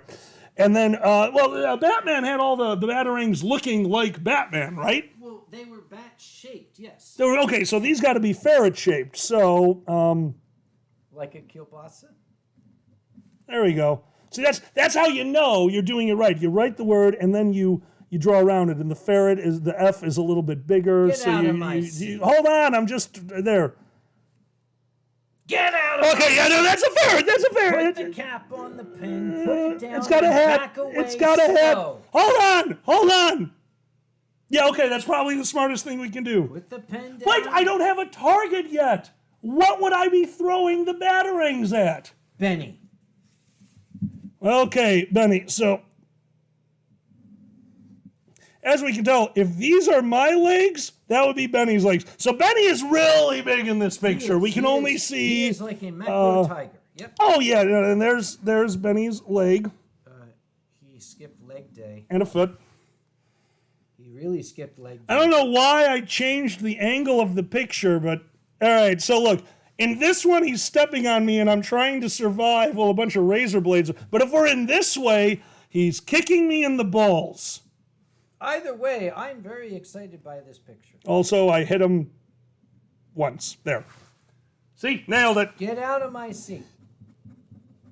What the hell is that? That's somehow my signature. And who's this for? Silver got him on. Love you. All right, move yourself. Move yourself. All right. Look, you at least have somewhat of an artistic talent. No, I don't. Okay. Excuse me, you So can draw, this motherfucker. is for Silver Gatoman. That's Silver AG. Now, before we go back to the normal cam, I'm going to show you all something. I got something for Grandma Kage for her Christmas tree. Really? Grandma Kage has an angel for the top of her tree that she has had. It's one of these like 1950s white lady bouffant hairdo angels. Nice. Would you call it a bulbous Yes. bouffant? Blubber. Yes, Blubber. it's Bulb. big hair angel lady. But remember, we were raised Methodist. Of course. We Okay. do believe in the teachings of the Bible. I went back and I read the descriptions and I purchased a new angel for Grandma Yes! Kage's tree. This will be topping our tree this year. It is a new angel with all of the various eyeballs that you can see there. I love it. That's great. I've got too many eyeballs. And now we're going to go from the drawing cam back to the couch cam. Nailed it. Nailed it, absolutely. And we're going to get our...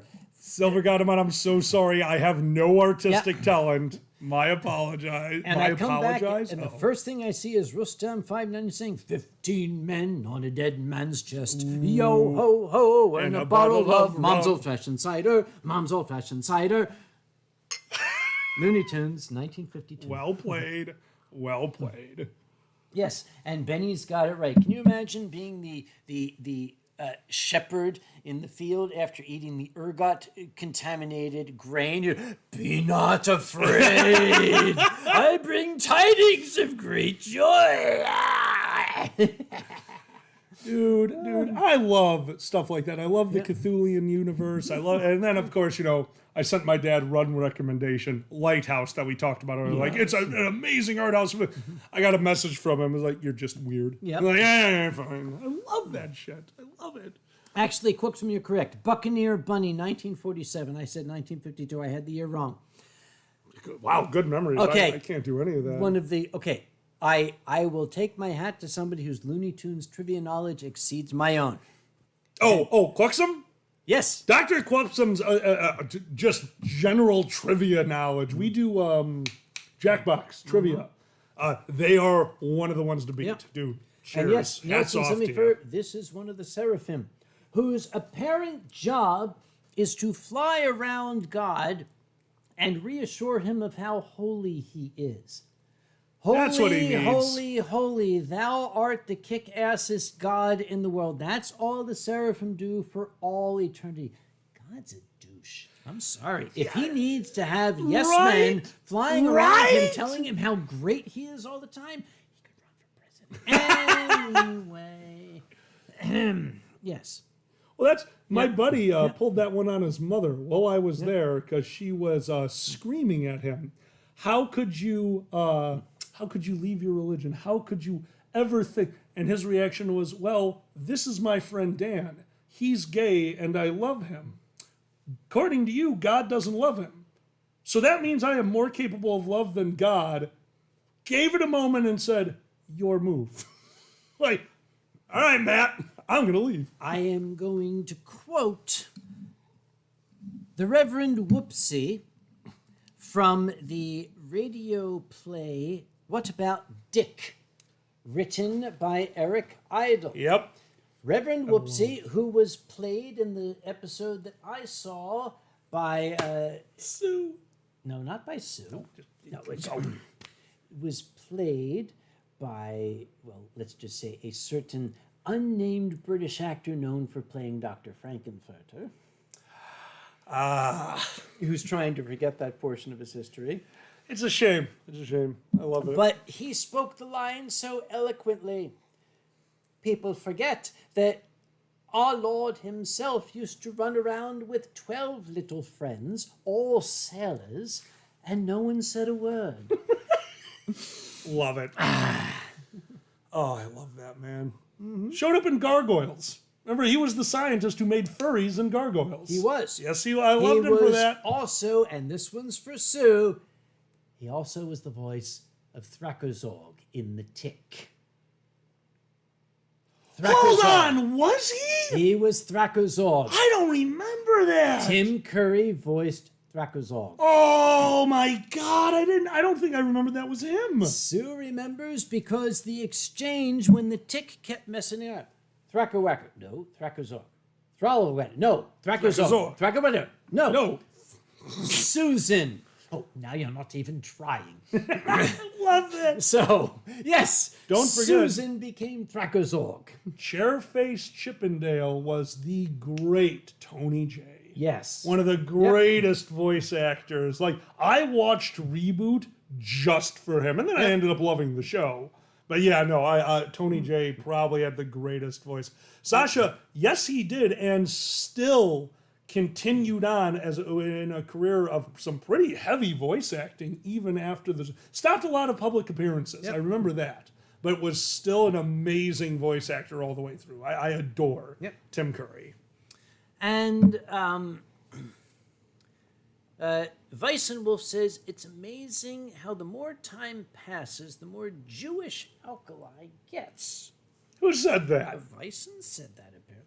Excuse me, I'll be right back. Yeah, no, I've got the accent. Hang on, I'll fix this. Oh, God, no, we are not. Oh, God. If you've never heard of it, there was, I think it's still on Netflix. The gentleman who is very good at roasts. Oh, God. Here we go. Repeat it to me.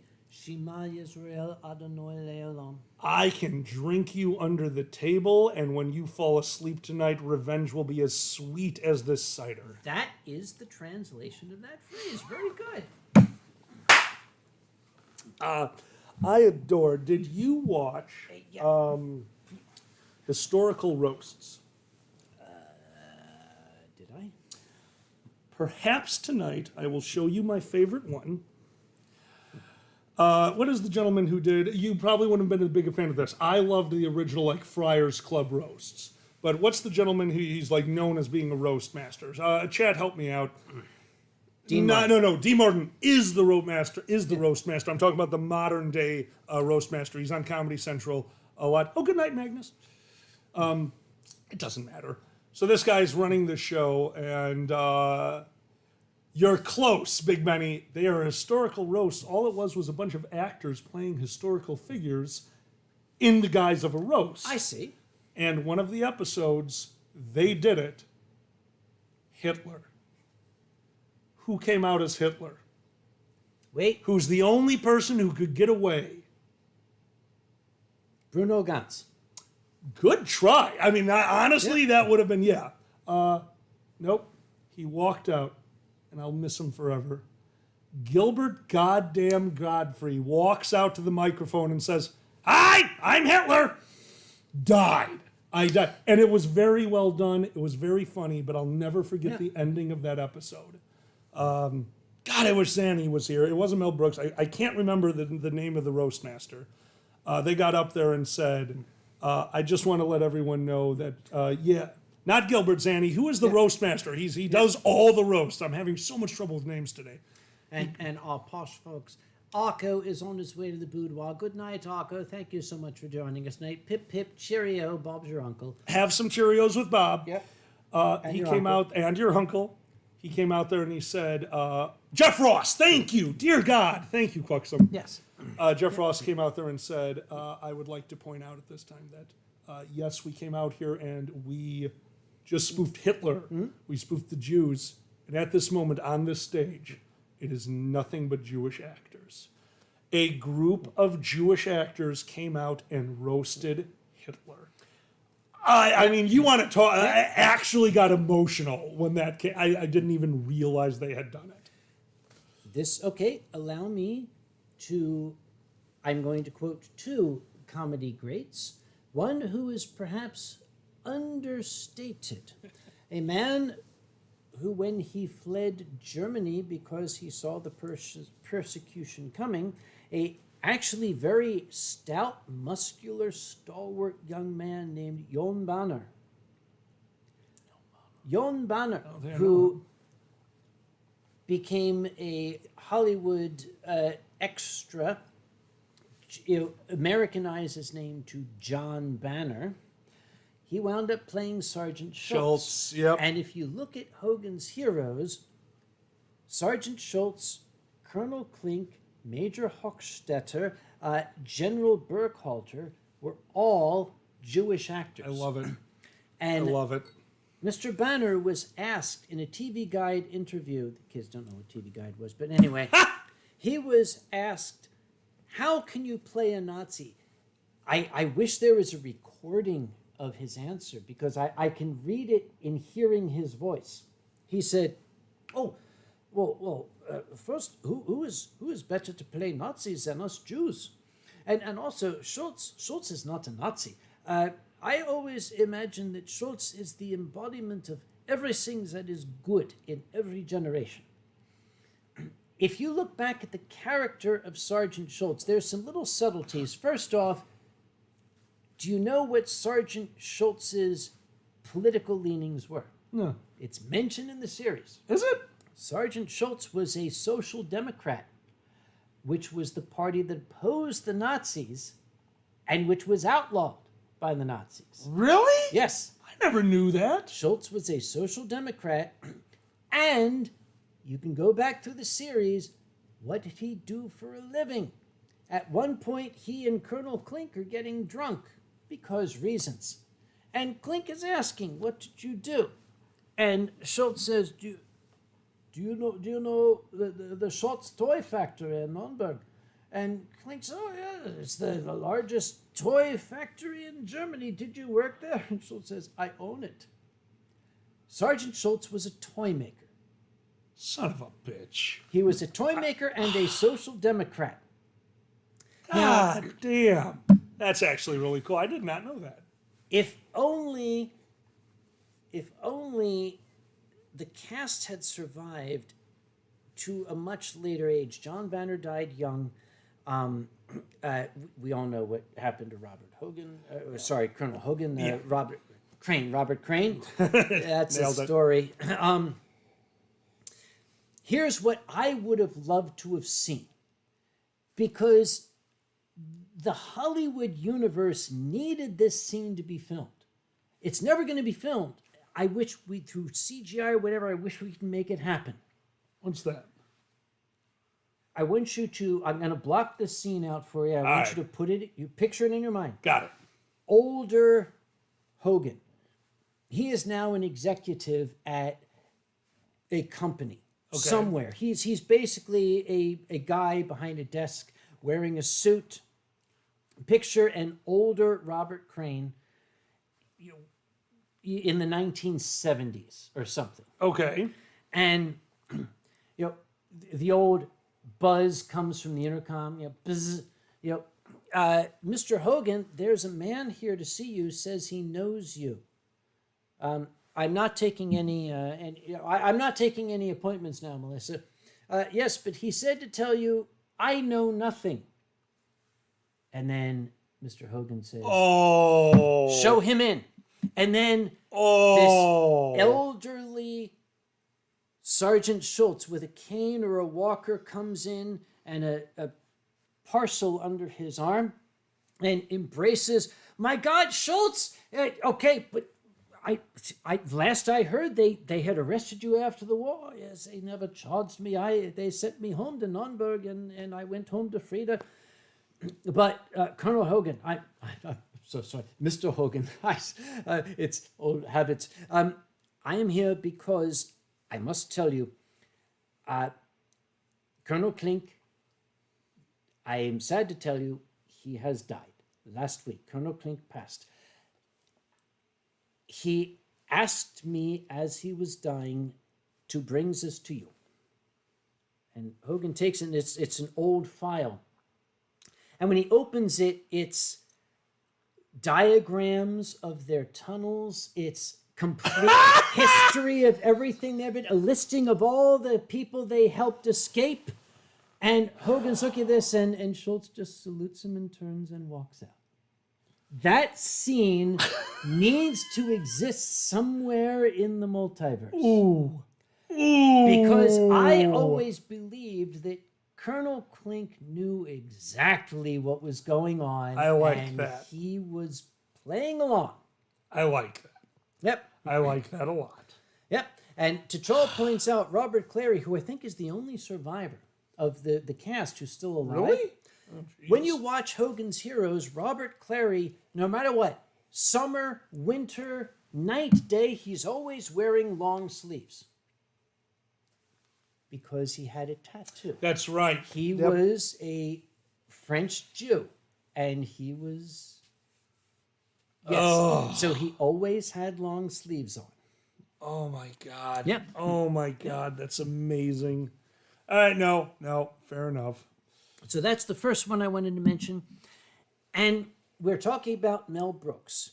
Oh God. Everybody loves the producers. Kids don't realize that when the producers came out, Brooks got a lot of shit for Springtime for Hitler. Springtime for Hitler, man. Oh my God. People were on him like flies on rice. And the people were writing in saying this man has to be, blacklist him from Hollywood. That's so crazy. And they did an interview with him shortly after the producers came out. And first off, we're talking Mel Brooks, who is himself Jewish, who fought in World War II, who lost family in the concentration camps. God. And I think there is footage of this interview. And if I can find it, I would love to.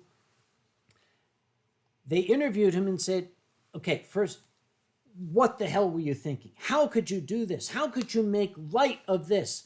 And Brooks put it so brilliantly. He said, look, all of Hitler's power came from the way he mesmerized people. He got his power from the way he was able to bring everyone into that crazed fantasy of his. By turning him into a clown, by making you laugh at him, I am taking his power away. I am reducing him to the role of the buffoon and eliminating any power he had over people. And he's right. Absolutely. Yes. How do you handle this? You laugh at it. Now, cheers. Here's to Mr. Brooks. Mr. Brooks, you're never going to see this, and that is to my eternal sorrow. Right. But you know what? You're an old fucker, and you're going to die soon. And I'm going to be very sad because, Mr. Brooks, when we lose you, the world can never again be as funny. No, truly. Yes. Dude. We will lose a fundamental part of comedy when Mel Brooks passes. Dude, the 2,000-year-old man. Oh, I'm so glad you know what that is. Of course you know, but not a lot of my friends do. Yeah. Marriage. Marriage also came from fear. Yeah, I have 8,238 children, and not one of them ever calls me. Carl Reiner was one of the greatest Charles. Yes. timing comedians. He was the straight man to Mel's 2,000-year-old man. Yep. No one plays a straight man like Carl Reiner. Yep. Holy shit, how he could pull that off. How he could rein in the insanity of Mel Brooks. I heard you wrote a book lately. I did. All I had is a pen, some ink, and a ream of unlined paper. Oh, really? How'd it turn out? A little slanty. At my age, everything goes downhill.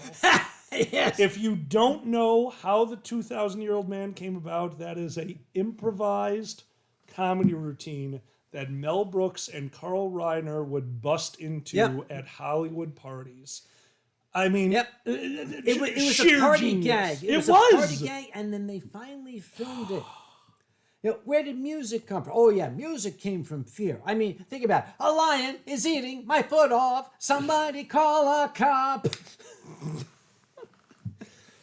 I don't get your new forms of exercise. Buns of steel, tits of titanium. Oh, my God, I love you, Mel Brooks.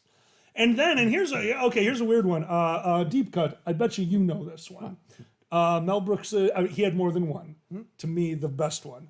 Mel Brooks' Serious Movie. It's not a comedy. It's got moments of levity, but it's not a comedy. Wait a minute. You know it. Do you want an actor? Wait, no. Besides Mel? Okay. No. Go for it. Maybe we're not thinking the same. Might not be. He had more than one, but this one to me was the best. I'm thinking To Be or Not to Be. Okay. I'd still say that's more of a comedy, but yes, It you is are a correct. comedy. Yeah, but Okay, what are you that's thinking a of? different level of comedy, though. We'll address that in a moment. What are you thinking of? One person in the chat knew it. The 12 Chairs. 12 Chairs is brilliant. Yes. Brilliant. To be done by a level of comedian of Mel Brooks. To be acted by Mel Brooks being in it. Dom DeLuise being in it. And their characters, those individual characters added levity. It was not a funny movie. It is a brilliant movie. It's a comedy, but it is in essence the story of an old man who had everything and lost it all, and now is facing a new reality where he's facing a world where he no longer has a place. It's so good. Yep. It's so good. The journey to try to get it back is Headache! I got a headache! Okay. So there you the go. 12 Old chairs, movie for all y'all. 12 The 12 Chairs. Chairs is a serious movie with comedy elements. Yeah. To Be or Not, you've seen To Be or Not to Be. I adore To Be or Yes. Not to Be. To Be or Not to Be is a only Mel Brooks can make a comedy of the German invasion of Poland in 1939. Yes. And it's funny. Stop. Yeah. And remind you of what kind of shit is happening here. Yep. Now, this was made in the 80s. And,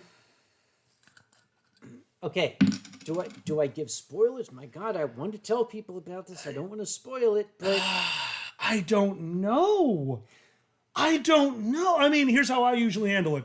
We are about to spoil To Be or Not to Be. You should not listen to this if you have any intention of watching the movie. We will start in 5 seconds. I will give you a thumbs up when we are done on the video. Yes. Sound good? Yeah. Mute the audio until you see the thumbs up. We are going to talk about what To Be or Not to Be means to me. We just have to go a little fast so they're not muted forever. Okay, Yeah. mute now. Okay, there's so much in that movie. It's funny. There is it's the theater troupe in Warsaw in September of 1939, and they're doing the show Naughty Nazis. Oh my God! And they're making fun of Hitler, and then the air raid comes, and these actors in their clown makeup have to go down, and you can see they got the clown makeup with the terror in their faces. It's so good. As It they're is so hiding good. underneath the stage while the bombs are going off outside. The scene that makes me want to burst down into tears. They're trying to sneak Jews out. There have been Jews hiding in the theater. The Nazis are rounding them up, and they need to get them out, so they dress them as clowns. And they do the clown car scene. It's so good. Yeah. It's so good. And on screen, the clown car comes up, and all these clowns in their funny makeup are pouring out of the clown car. The audience is filled with SS officers, and they're going through the audience and going out the back of the theater. Ha ha, we're happy clowns. And the audience is cheering. And the last ones out are an old man or an old lady, these old clowns, and the old lady freezes. And she's looking and she says, they'll kill us. They'll kill us. They'll kill us. And the audience falls quiet.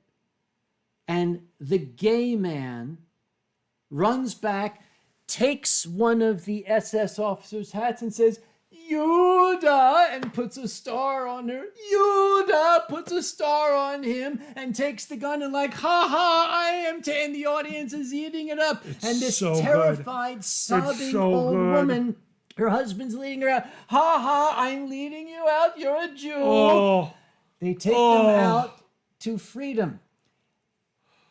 Okay, what kind of genius could make this funny and heart-wrenching in the exact same moment? Mel Brooks. Ready? Now we can give them... Yeah, you can bring the sound... You can bring the sound back now. If you have not seen To Be or Not to Be, it is a classic burlesque comedy, and it will remind you that there was a reason we fought World War II. If you want to know why World War II was fought, you will watch this film. It's one of Yep. And again, as I am a huge fan of it, Kage is also a huge fan of it. We actually point these out to each other. When you can have a show that is based in levity, when you can have the comedy, and you could be sitting there and laughing, and all of a sudden hit such a hard stop that you can go from laughing to almost tears. Yep. And Mel Brooks could do that. And that's incredible. Pause it again. Okay, ready? Oh, you can't always do. Oh, Wait, no. one more. Okay. Oh, One my more. God. Don't do it too often or they'll hate you. Okay, this is okay. Last time, ready? We'll give you a thumbs We'll up. give it a, mute now. Mute now. Okay? Yep. Okay. That's it. I'm going to shoot you. You're a Pole. How can you live with yourself?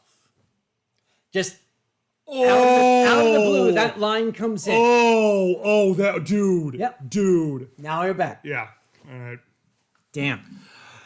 And Jojo Rabbit from Austin broke Schmuck. me. Yes, Jojo Rabbit broke my ass That too. one with It's like, what a lighthearted comedy. Oh my God. Waititi is going that man is so unbelievably brilliant. Jojo Rabbit should not have worked. I was told the core concept, I have no interest, and then I watched it. See Jojo Rabbit, it is an experience. Waititi is brilliant, and then what do I see him in next? QM introduced me to This Flag Means Death. I'm not familiar with that. Waititi made a pirate show. Yeah. Pirate times, an old aristocrat got bored with his aristocratic life and goes out to the sea to become a gentleman pirate and encounters Blackbeard, played by Waititi. I can't tell you more other than it is comedy gold and so LGBT friendly. Everything about it is see it. Yep. QM, thank you so much for introducing me. We are enamored and I can't wait for season 2. You will enjoy the shit out of it. It is amazing. By the way, Rocket Cody points out these stem beakers won't work with stir bars, but no, we have overhead stirrers for these. We use overheads. I have no idea what you're talking about. Science. Science got it. Oh yeah, no. Bit BLT. Yeah, check it out. It is a phenomenal BLT. movie. That's bacon, lettuce, tomato. I want a BLT. I can make you one. We can't. No. We have banana bread and booze. We have BLT. Banana, lettuce, and talking. Let us talk. Banana, let us talk. Yes, banana, let us talk. Yes. If you fill your mouth up with too much banana bread, it won't let you talk. BLT. Okay, how many old people like us Yep. remember going to the video store? Remember the video stores? And finding Watership Down in the children's section. Oh, God. I went to the Blockbuster. I saw Watership Down in the children's section. I asked to talk to the manager. I said, could you pop that in? I want you to fast forward to about this time point, and I want you to watch it. And they took it out of the children's section. I showed them Fiver's Dream. I was a kid watching a PG-rated movie. PG, because my parents wanted to show me Airplane. Oh, okay. You remember the scene? Which one? There were lots of them. The one that my parents definitely did not appreciate. In the middle, panicking on an airplane, watching people scream, and what happens? Nude woman right in front of the camera, jump 3 times, all boob, run off the camera. For no my reason. mother was mortified. My father said, they'll learn. Didn't know what that meant at the time. Oh, yeah. And Big Benny points out the 9 lives of Fritz the cat. Oh, Fritz the The cat. first X-rated cartoon that I know of. Yep. Jack Hell, you have never watched Airplane? Oh, that's a classic for a reason, buddy. Jackal- Watch Airplane. Yes. Okay, here's what you need to know about Airplane. I think I must have seen that, please. Oh, No, yours is gone. so far. And mine We'll is... work on it. Yeah, we're getting there, so that much, Zanny. Okay. I cannot count the number of times I've seen Airplane. Oh, But- it's so good. Every time I watch it, I see something new. Right? There is... Yes. There are Yes. so many little tiny things in there. Oh. Dave Crew, if you're correct, the 9 Lives of Fritz the Cat was not Bakshi, but we'll get into that later. I had seen Airplane, I don't know how many times. It was like in the past couple of years. I only noticed for the first time when our hero is in the magazine store. They used to have magazine stores. Yep. He's looking, just randomly looking at magazines, and it says in the back, you got the magazines and little things. Maybe I didn't have the resolution on my TV, I couldn't see it. Oh. But in HD, you can see it. It says, sports, travel, leisure, whacking material. It's right there. And it was years later I saw it for the first time. I'm like, that's fucking whacking material. Background gags are brilliant. And also, I have to point this out. Kiddo asked, have we seen Top Secret? Yes. Okay, well, I have good news for you then. The Dragon Show, a.k.a. right above me, twitch.tv, Alkaline Zanny. Every month for our Patreons, we do a movie night. Well, this month we're doing it for everyone, not just Patreons. We're going to do a watch-along. So we will stream on Twitch. Yeah. We have a server that will play the movie where all of you can tune in for free. We're watching Top Secret because there is nothing like the backwards scene. Oh, God. Yes. Did you know that was Val Kilmer's first movie? What was that? Top Secret is Val Kilmer's first movie, and that breaks my brain because it is so ungodly. Could you imagine acting in particularly the backwards scene? Like, I can't even imagine what that took. So if you want to see Top Secret, right above, my Twitter is Alkaline, or The Dragon Show. You'll find us. Give us a follow. We will be watching Top Secret as a group very, very soon. I know what you're about to show them. Yes. Yes, yes, yes, yes, yes. I love that man. Larry Blemier's The Lost Skeleton of Cadavra, and That one killed me. this is one of my favorite films. I cannot Dark get over. and Stormy Night. I cannot get over how funny that movie is. It is. And one of the highlights of my life, okay, now I fully understand this doesn't mean shit because you get, some people do automatic follow backs on Twitter. Yeah. But when I saw on Twitter, Larry Blamier is following you. Yeah. my life is I'm jealous. complete. That's awesome. Yeah. That's awesome. We've never been here before. How do you know? I unrecognized it immediately. This is one of the most brilliant comedy films. I didn't grab it, but it is up there with Murder by Death. I did not know anyone else knew Murder by Death. Haven't you ever seen my A-list? That's You my have A-list. such good taste in I movies. have Murder by Death. Oh my God, Murder by Death. Yep. How do you look so young? 12 hours of sleep a night, 4 square meals a day, and lots of makeup. Fuck me. Yep. That movie. And who can forget this one? Oh, that's tacky. Oh, that's very tacky. Yes, Tutu Twain. Tutu Twain's house. God What? damn it. I'm not a Frenchie. I'm a Belgian. Gee, oh, a lot of you know it. I'm so happy. I'm so happy some of you know that one. By my impeccable breeding. God damn it, Yep. Clucksome. Well done. Oh, Vincent, Blazing Saddles is a classic for a reason. Unfortunately, people pay attention to the wrong part of that.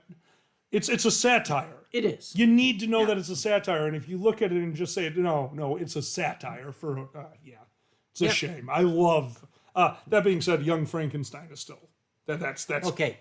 Frau Blucher. Yeah, okay.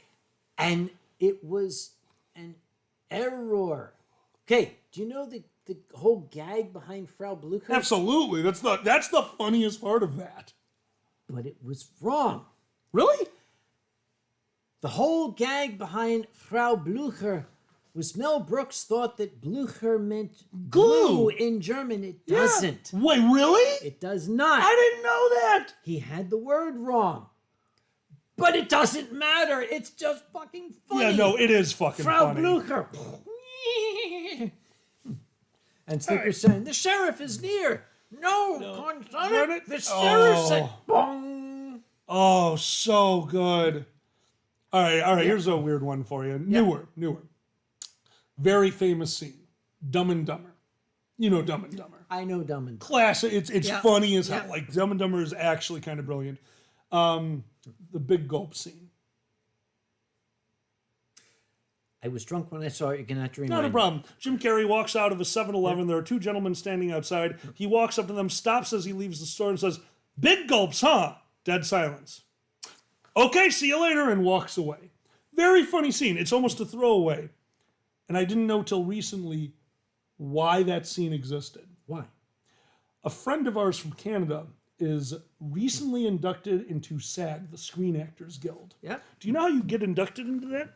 I don't know. You say a line. If you speak in a movie, you're screenwriters. The screen actor. You're a screen actor. Okay. Huge difference. My friend was a extra. Now it's their career.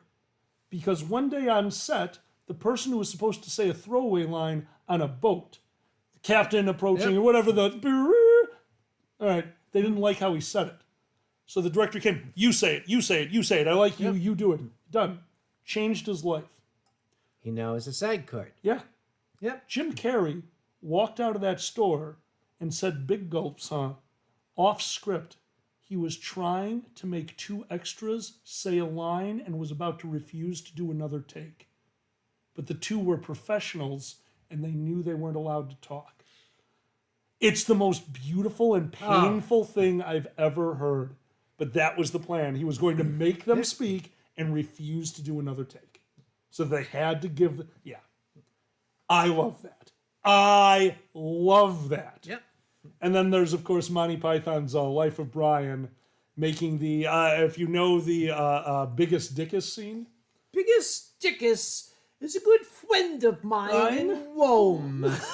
You know why he was going around to all the guards and whispering it into their ears, right? Biggest Dickus, Dickus? has a wife named Incontinent. That's it, Incontinencia. Incontinencia buttocks. Yes. Do you know why he was doing that to all the extras? To get them to say something? Close. What? Close. John Cleese had told them, this scene only works if no one laughs. If you laugh, we're not paying you. They wanted the reaction of them trying to hold into laughter for what they thought was one of the silliest scenes that they had shot. And because John Cleese is a goddamn genius. Kind of a dick, but a genius. John Cleese is an old man. Okay. Then he knew it. Yeah, he said some stupid shit, but Yeah. he's a product of his day. He is. And he's John goddamn Yes, Cleese. let's not forget that it's hard for somebody from another time era to adjust. I mean, you're right. Oh, the Red Green show. That's a me thing. Were you a Red Green fan? I never saw it. You really didn't? No. Oh, he's just funny. Canadian kind of weird sketch comedy. Very, very clever. Yep. Slippery Stallion. Yep, you got it. Okay, Slippery Stallion.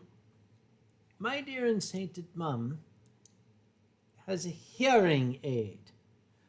And every once in a while, I'll be at dinner and I'll say, Mom, and she'll say, what? And I'll say, turn it on! God, I love it. See, I can't think of Faulty Towers without remembering the other shows on Channel 11 at the time, because that's where I saw Faulty Towers. And for me, it was Keeping Up Appearances. Yes. And Mrs. Bouquet. You know Keeping Up Appearances? Mrs. Bouquet. Mrs. Bucket? Mrs. It's Bouquet, dear, yes. Oh my God. And the other one was, and I wish I could remember the name, but it was inside a very posh British upscale clothing store. Oh, guys, you know... Oh my God, Sue got it immediately. Yeah, are you being served? Are Yes. you being served? Yes. Holy shit, Sue. Yes. Yeah, no, that's what I grew up... Okay, I don't want to get sad. Go say it. Do you know how I found out about Monty... Not found out. Do you know how I watched the Monty Python show? How? Oh, God damn it. All right, I need a full drink for this one. You need a drink, too. All right. Get me through this, okay? T'Challa. Goonies. Yes. Oh, no. You said the Goonies. I thought you meant the Goodies. Oh, by the way, this one's mine. This is that other, That's the all dry right. one. But, okay, T'Challa, I'm going to ask. Yes, you meant the Goodies.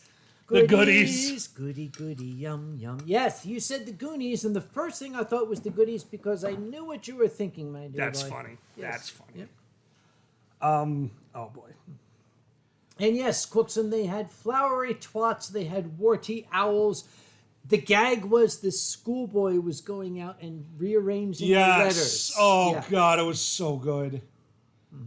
I Now was you were- insanely close to my grandmother. Oh, yes, go on. Very, very close to her. Watched us a lot when we were kids. Always fun. One of those people who you never went over to their house. Every flavor of sherbet you could imagine in that freezer. My grandmother was a saint. And she passed, and it was very hard on all of us, but I'm very much a person who's going to deal with things in their own time. So we did everything that we needed to do. We got home, and I excused myself, and I went into my basement. I had an old TV down there. I had a couch, and I just kind of sat down, and I started flipping through the channels. And I hit channel 11. Yes. And I don't know what caught. Honest to God, there's nothing about this that would have made me stop. But I stopped on a pirate movie.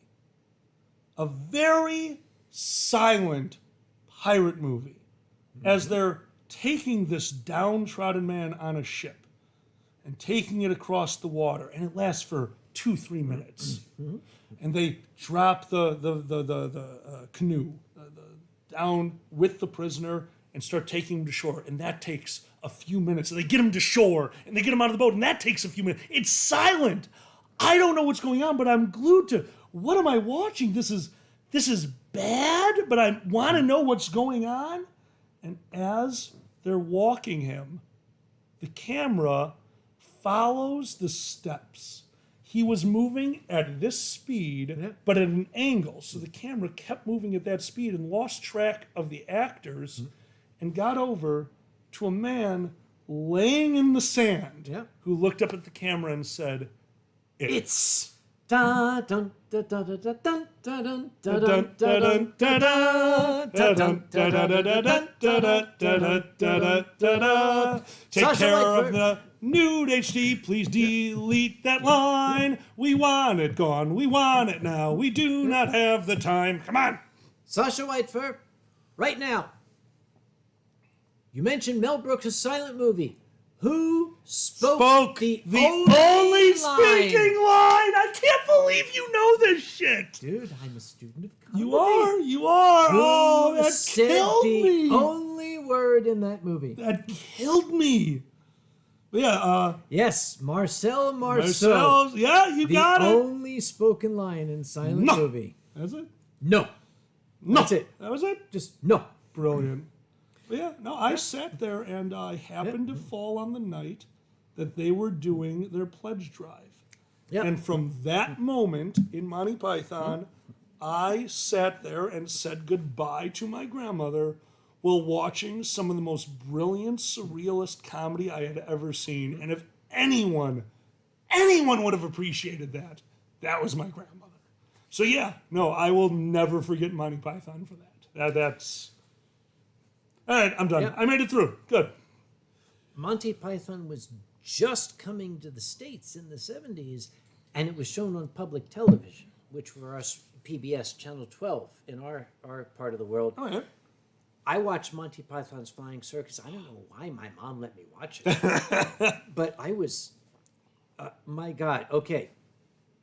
The comedy of Monty Python's Flying Circus was groundbreaking in that it was new. Yes. This had never been done before. It was sketch comedy of the highest caliber. I could spend the rest of the night going into the dissertation of it. But the brilliance of it was, I don't have to explain to this audience, I think they know. But I was a fan of Monty Python, and for Christmas, I think in 1977, Mom bought me for Christmas an LP album. Monty Python, Matching Tie and Handkerchief. Oh my God, are you shitting me? I wish I still had it. So do I. Because here's something you all need to know about that album. It was a vinyl LP that had 3 sides. One side was comedy. The second side, you would play it, and it was funny. And then you would play it again, and it was entirely different. The second side of that album was double grooved. There was an entire... There were 2 albums on that. Depending on where you dropped the needle, it was double grooved. My God, I wish I still had that. Because I don't think that's ever been done before or since. No, I've never... you were the one who told me about that. I've never heard of it. Here's a killer. My parents had the record, didn't know what they had, and threw this part of it out. Oh no. Not that one. They had Cheech and Chong's original, the one that came with the rolling paper. Yeah, had no idea. Had no idea. Because what is this? Yeah, no, it's just a big piece of paper. What the hell could this be for? That one kills me. That one actually kills me. Apparently, my older brother was a huge Cheech and Chong fan. So, yeah. Yep. I think it was the second side of Matching Tire and Handkerchief. You would play it, and this is side 2. If you'd like to hear this record from the beginning, please turn over. Do not try to listen to the record from this side. This is side 2.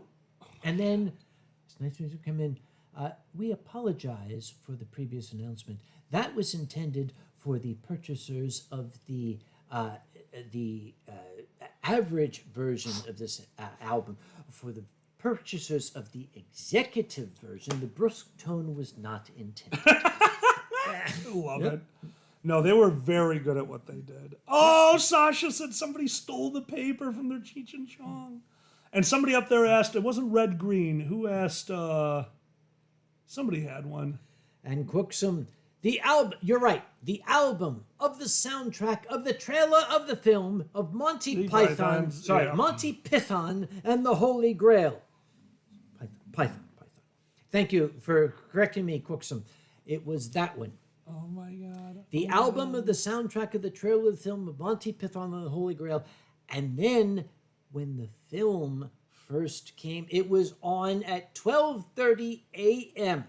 And I think it was 1978 or 1979. I actually fucking stayed up to watch it. Oh, awesome.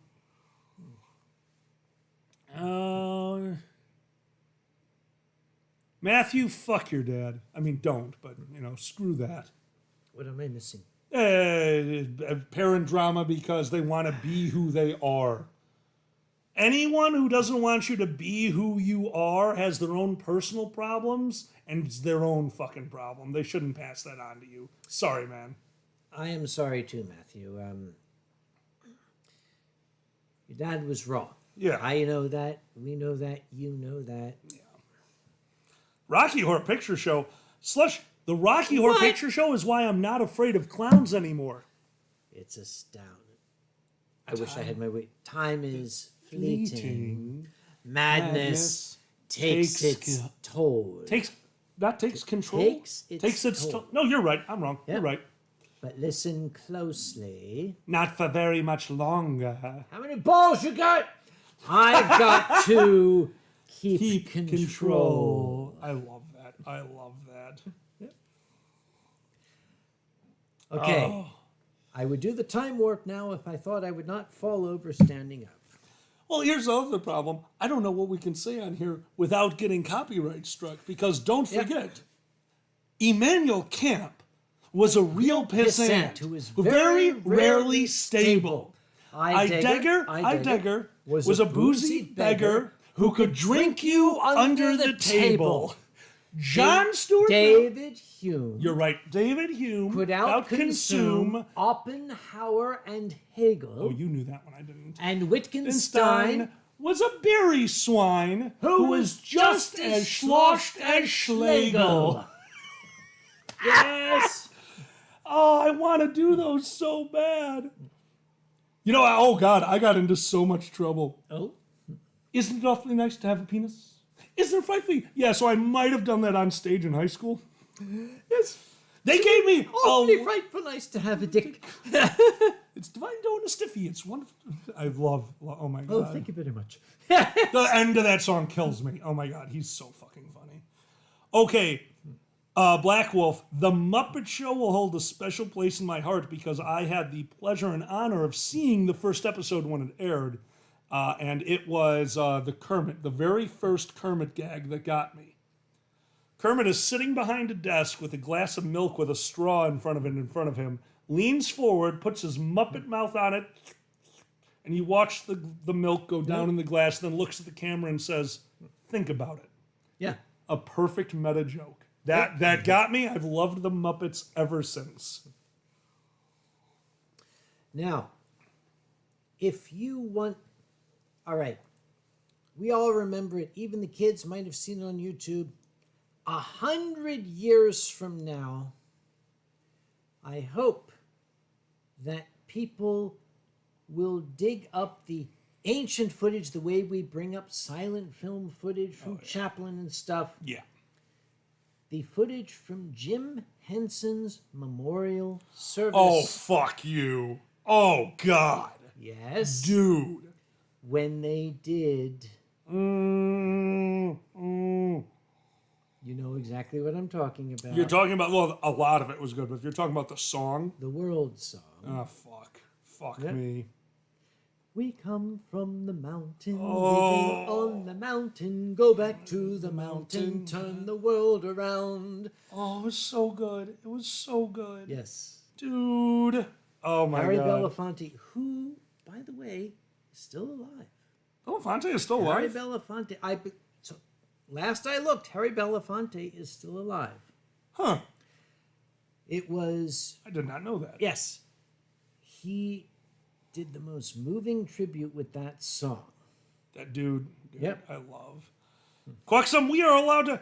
There is crying wherever you want. Emotions are part of your life. Take the bad ones and know that they're bad. Take the good ones and enjoy the feeling. Cry when you feel like it. Now, okay, Benny, I can mention, we very much wanted Carol Spinney to be, he was Big Bird. He was also Oscar the Grouch. Wait, Big Bird and Oscar the Grouch were the same voice They actor? were the same guy. I did not know that. Huh. We wanted Carol Spinney to be a guest at Anthrocon. He was a gentleman who was in his advanced senior years. He wanted to go. His wife wouldn't let him because she said his health is tenuous. She was probably quite correct. She didn't want him traveling. But maybe I've got it still somewhere. The voicemail that I have, I had a phone call from Carol Spinney. Oh. And I've got the voicemail, and it's the fucking voice of Big Bird talking to me on the phone.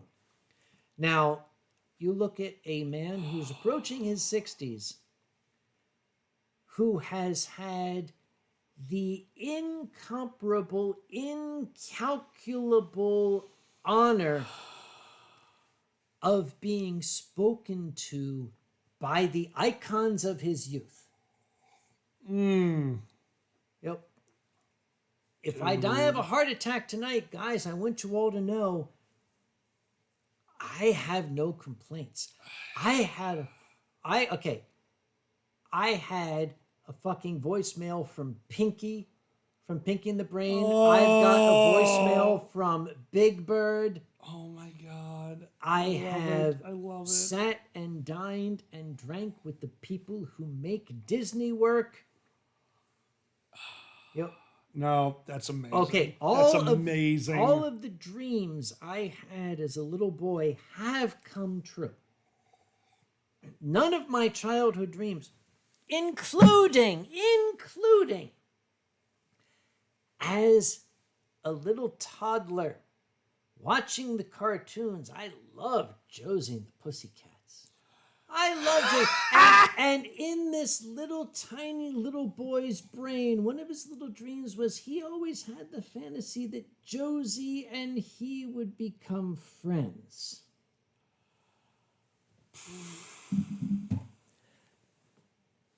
God damn it. And I could bring up on my phone a picture of me sitting and enjoying a very elegant dinner with Josie as an adult. Yes, all of my boyhood dreams have already come true. So if this shit kills me tonight, oh boy, sucks to be me. I have gotten what, as a little boy, I ever wanted out of life. Dude, I think that's part of furry. I mean, don't get me wrong. Yeah. That's amazing. Mm-hmm. That is truly amazing, and that is a level that so few people will ever have the opportunity to reach, and it's so cool. but you gave me a platform. I don't care what anyone calls me, says about me, nothing. I am a stand-up comedian because of you. You gave me a stage, and I took advantage of that, and I ran with it. And you did very well. I appreciate that. But what it comes down to is this is what the fandom is. We are all fans of each other, dude. We're all fans of each other. And you know who you're quoting. We're all fans of each other? Who coined that one? That was Mark Evanier. I didn't know that. Benny, so correct me, I believe it was Mark Evanier. When Mark was our guest of honor, I think it was Mark. Yes, it was Mark. When we had the voice actor for Pinky from Pinky and the Brain, it's Paulson, Rob Paulson. Okay. When he arrived, he and Mark were old friends. Rob Paulson's like, what is this furry thing? I've never heard of it before. I've been to San Diego Comic-Con and shit, and now what is this furries? Mark, here's Mark. You're a darling man, and I love you. I need to tell you guys this. Mark Evanier is literally a comic and animation legend. He is like the historian of all these things. Nice. He was accompanying our guest of honor one year, and I was waiting for Rob Paulson to arrive. His flight was delayed. It was like 12:30 a.m. Oh my God. I'm sitting there with these, black circles under my eyes, staring into space, and I'm standing in the front of the hotel thinking, okay, it's another hour, he'll be here. And I felt a hand on my shoulder, and it was Mark. And he said, you go to bed. And I said, I need to wait for my guest. He said, you need to sleep. I will meet Mr. Paulson when he gets here. You go to bed. And I just looked at him and I said, yes. I go to bed. I go to bed. And I went to bed, and Mark, our other guest, waited up. Awesome. For awesome. Rob. I mean, he recognized that. God, I love him. When Rob arrived, they're walking upstairs, and Rob said, "Okay, what do I need to know about these people? Are they fans of animation? Are they fans of anime? Are they fans of this? Are they fans of that?" And Mark said, mostly they're fans of each other. And that was the first time somebody defined furry fandom in a single sentence. I genuinely nailed it. Yes. Yeah. Yep. We're the only ones who don't need to wait for somebody else to produce our shit. We'll take care of it. Yep. We're furries. We got this. I'm still looking for that goddamn picture. I stole them. I'll get this picture. It's on Not a problem. Yeah. Vincent agreed. Yeah. It's on uncomplicated.com. Oh, they want to hear your Asimov story. I love your Asimov story. That's a good one. I could tell you the Asimov story, but first I am going to show you this you know what? picture. Well, you're finding that. I'll tell you, this isn't my story. This is just a thing that happened. Do you know the Bill Nye story about his tie? Remind me. Bill Nye, bow tie wearing, brilliant individual, was at something. I wish I could remember the entire thing, but at the end of this is what matters. Bill Nye did not know how to tie a bow tie and needed a bow tie and was so desperate because they were about to take a stage with, you know how it goes. I'm about to take a stage, this better be perfect. Worked up the courage and knocked on his neighbor's door and said, hey, I'm really sorry. I need to put on this bow tie for an event I'm about to throw. Could you help me? And the guy goes, actually, yeah, I can help you. Come on in. Lay down in the bed. And Bill Nye said, all right. And laid down on the bed, flat on his back, and the guy tied the tie for him. Mm-hmm. And Bill Nye got up, and it was perfectly tied tie, and said, thank you. I really appreciate it. And as he was walking out, Bill Nye goes, I got to know, why did I have to lay down in the bed? And the guy who had just got Bill Nye out of his room said, oh, I'm a mortician, and closed the door. I found the picture. What do you got? Josie DiCarlo and Dan DiCarlo were guests in 2001 at Anthrocon. Dan passed away 6 months later. He was the creator of Josie and the Pussycats. Josie was his, in World War II, his Mademoiselle from Armentières. And Josie loved the furries so much, she kept coming back. She went to Anthrocon and she went to Megaplex. Okay. They were her two furry conventions. And she went every year for the next 4 or 5 years until age made it impractical. She had moved to Florida because old people do that. Dan was gone. And I heard that she was living alone. She had left all her friends behind. She was very unhappy. Mm-hmm.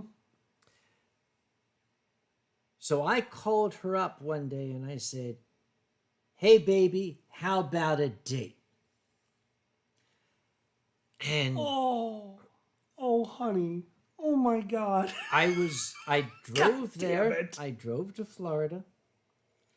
And Josie, she had a live-in assistant who helped her get ready.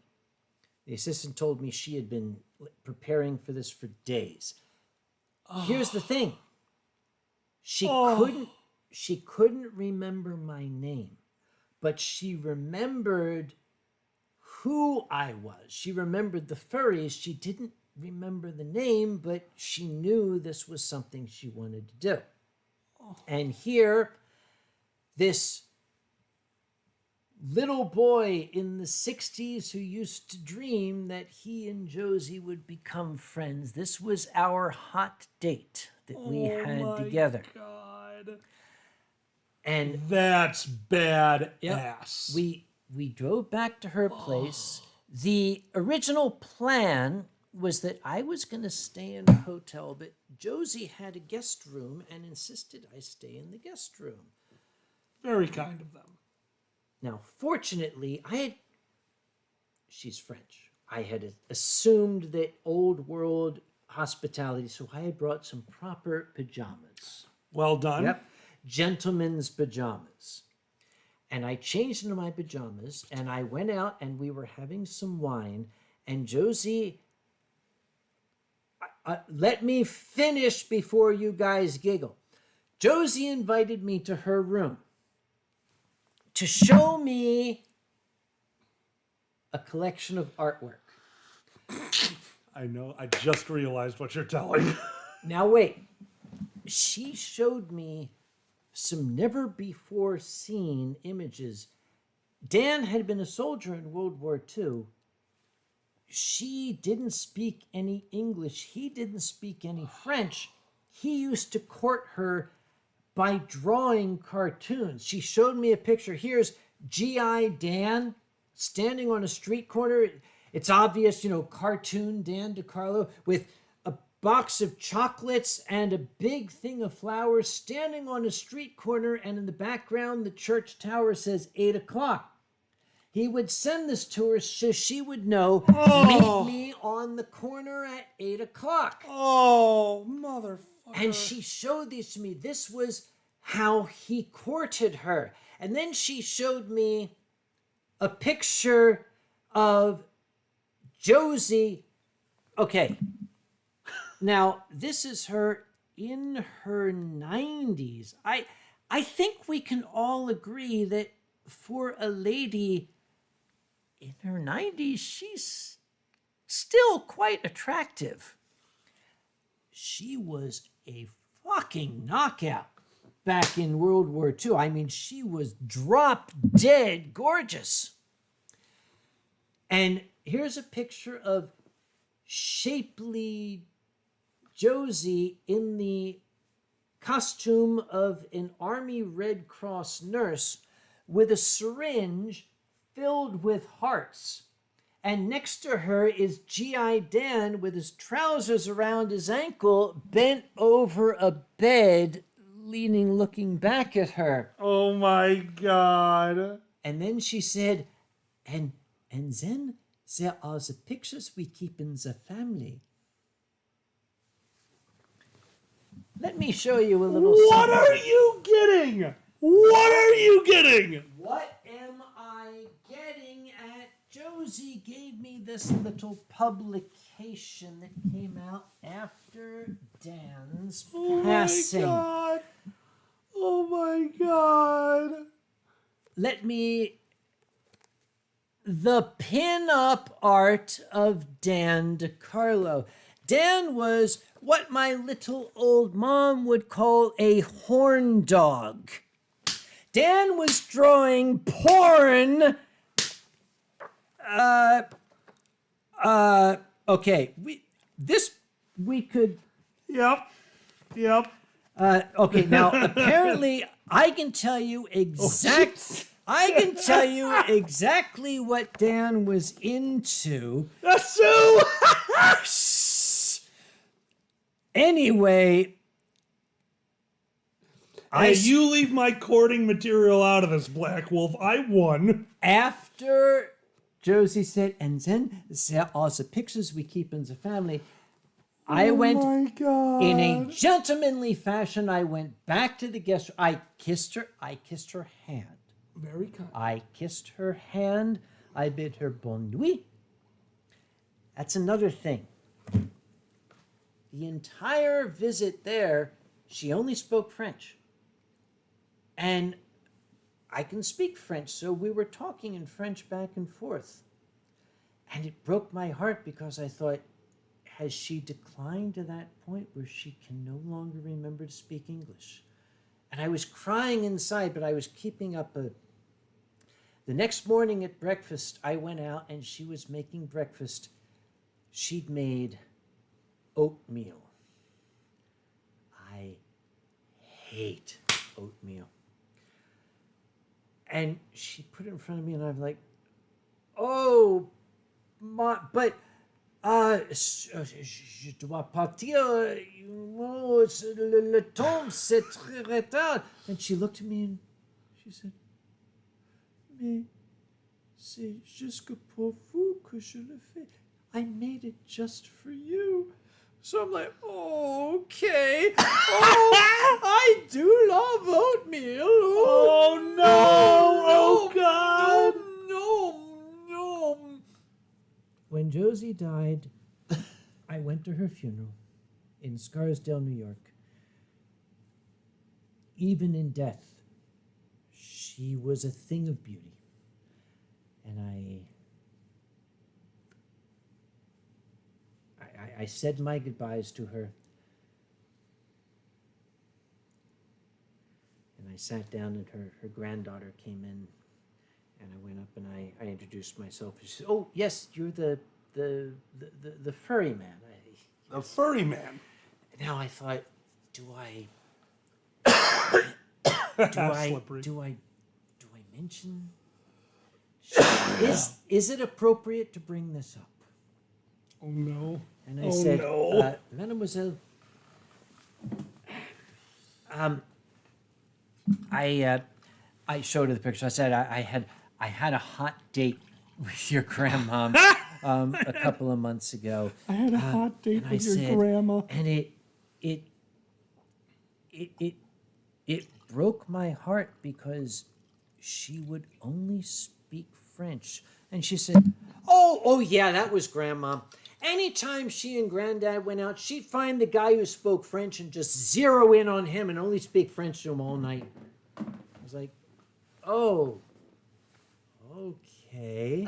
And then I mentioned the oatmeal. She said, oh, she got you with the oatmeal, did she? I'm like, okay. Not only did a dream come true, that childish boyhood dream that you would become friends with your boyhood heroine, but you got played by her. Awesome! I love it. Yes, Momaka, that's what French people do. To the memories that make us us. Indeed. Well done. So anyway, well done. Everything I ever dreamed as a boy, I have gotten. So, yeah. Badass. Absolutely badass. Joel says, I made a good impression on Scott Shaw. To Joel, I must know how. Because Scott, okay. Anthrocon buys first-class tickets for its guests. Yeah. And I contacted Scott Shaw, and I said, we've got first-class tickets. And he said, let's talk about that. He said, coach class is okay. And I was going to protest. No, sir. No. You are an Anthrocon guest. As we got to... Scott, we can talk about this now. We're old friends, okay? Uh-oh. In those days, Scott was a substantial force. He carried a lot of weight in the comic industry. All right. The first class seat that I got him would not be appropriate. He wanted to sit and coach because then I could get him. Oh my God. I'm going to visit the little room. I think you understand where I'm going with this. God damn it. I'll be right back. I hope everyone's having a wonderful evening tonight. Thank you so much for joining us. And before he gets back, like seriously, guys, one of the nicest people you ever meet. I cannot thank him enough, so I'm going to say that while he's not here. I genuinely love oatmeal. Oh my God. Actually, oatmeal raisin cookies are one of my absolute favorites because you can just load them with cinnamon and other things. You know, if there was like a plant material that you could melt in butter and you put so much cinnamon in that could mask the flavor, I don't know what plant material you would melt into it, but man, oatmeal raisin all the way. Oh yeah, no, Chikal, genuinely, the gentleman has changed my life and for the better. So, cheers to him. You leave my spilling oatmeal alone. Vincent, is there anything we haven't done that feels out of reach now? I mean, shit, man, we're furries. We've got imagination. I can't imagine anything that's out of reach. I mean, you just need more gumption and more booze. I know if it's an oatmeal cookie, fine. Sue, yes, no messing around. You either have the right cookie or not. No, don't have a cinnamon allergy. Oh. Hey, you leave my bacon weed out of this. You can absolutely make, nothing. We do run the internet. That's how furry works. Dude, trust me, I fly coach everywhere. I have not fit on a plane for years. Southwest takes pity on me and usually lets me have that weird double seat. Hello, hi, I love you too. Hold on. I miss you. Oh, yeah, no, enjoy. I know this. You are wildly built, my friend. Holy shit! I have been working, except I'm stuck. My foot's caught in the... Yeah, no, that's why you're stuck. Yeah, one second. Hold on, I got this. Ready? No, it's... Right up. It's going up. It's going up. It's going up. It's going up. That's it. We got it. Well, wait a minute. Hold on. We got it. No, Sir, you're good. sir, wait, We got wait, you. You're in. hang You're on, good. You're good. Okay, there we go. Okay. All right, there and now. Okay, hold on. No, This wait, is let me- wrong. Let me turn around. Hang Yeah, on. no, other way, and I'll go this way. We got this. All right, hold on. We there, nailed it. Oh God, that's your entire booze collection. If you knock over that, I am not paying for I it. will not. It's only 9 o'clock. We can yell, right? Excellent. Don't knock over your. Oh God. Holy shit! Don't break your shit. Don't break. Oh God. Grab that, This is. grab Yeah, that. I got it. No, this is. Oh God damn. God, You are limber, I'm not motherfucker. as young as I used to be. Okay, none of you saw that, right? Okay, don't anybody sky shot, help me. Give me this shit. My name's Boozy. Yes, I am Mark Evanier. What is this? Carrot browsing. What's carrot browsing? Carrot browsing, it's better for your eyesight. Both of us could use it. Benny, do I want to turn on carrot browsing? No! Never turn on carrots. They're already rock hard. All right, don't ask me again when I press F7. We saw that. Okay, Benny, help me out. Do I turn it on? Sue says yes. That means no. There. Cancel. I'll ask you again. This portion of the Winestream is brought to you by my niece Katrina, who made me this amazing little cockroach. Oh, that's so cute. She crocheted a look at me, he's hand crocheted. Oh my God. See? Oh my God. That's okay. I'm sorry. I have nephews now. What? Yeah. Yeah, I have two little nephews and a niece. Don't let anybody have nephews. Right. Well, I'm a godfather. Figure that one out. That sounds. My brother actually explained it to me. He's pseudo-religious. Like, yeah, if anything ever happens to us, right? So what am I supposed to do? It's like, well, buy them good Christmas presents. Like, I'm the cool gay uncle. Yeah. Of course I'm going to buy them good Christmas presents. I will never have kids. I get to live through you and send the little shits home. And I love this. Dave Nevius says that calls for this. Goki buri tai so Goki buri tai so Goki buri tai so There we are. That was Cockroach Calisthenics. Perfect. Courtesy of Dave Nevius. There you go. Yeah. Courtesy of Cockroach Calisthenics, huh? Mm-hmm. Oh my God. Oh. And Tokala Makarov says in Morse code SSS. So he says S. BFFs. Can we talk about it? No, just in case. No, we will not. We will not. Everyone, see a certain show. It's so good. It's so good. It's so good. Sue and Benny, we're watching it. Yes. It has to do with four-legged animals. I showed my dear friend the first season today. And he met the Nowhere King. We will show him the second season tomorrow. It's so good. So good. That was fun. It's been a while since I've seen. Yep, Tico. That's the one. Yes. And I love some of the animated series I've seen recently. What was the? Have you watched Tuca and Birdie? In the last 4 years, I've seen nothing. Pretty much. Ooh, I have not seen anything. I will say this: Tuca and Birdie has moments. It's good the whole way through. Actually, this last season. Dude. Now wait a minute. I think I know what you're talking about. I think I watched the first episode and it didn't engage me. You need to give it a little bit to understand how real it gets. And they did need to find their footing. Don't forget. Okay, yeah. A new thing that you probably wouldn't be as used to and something I've learned, I am no longer okay with ever watching one episode of something because unfortunately I feel a lot of people feel like a show needs to do the exposition in the first episode, and that is wrong. Like, you can do so much more with your pilot than introducing characters. Unfortunately, a lot of them do that now. Tuca and Birdie took a little bit to get into, but I'll tell you, man, it gets real. It gets really real. T'Challa mentions that Big Benny missed this.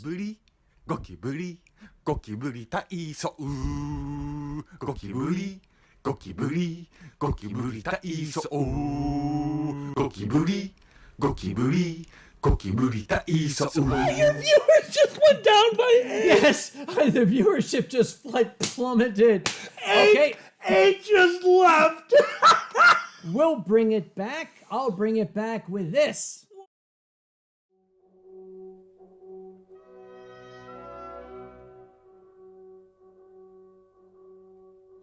We could. No, you cannot keep showing that. I want to show this. This is not an accurate representation. I'm getting an erection from this. That is not anything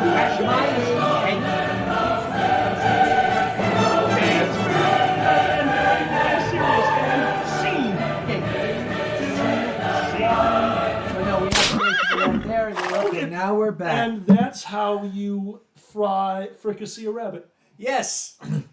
Oh, Steel is hello, Steel. You're Hello, still Steel here. dear. I steal gear. Steal- I don't okay. know. Steele, you weren't here for the discussion of mustard on pretzels, but you were here for that, which is good. Oh my god. Oh my god. Tacola, you saw it. I lived it. Oh my god. Yes, Slushy Wolf, that was a golden wolf. That's a golden wolf picture. No, those are. Oh my god, those pictures. So you know, they still have it up at work. They won't let them take it down. That one?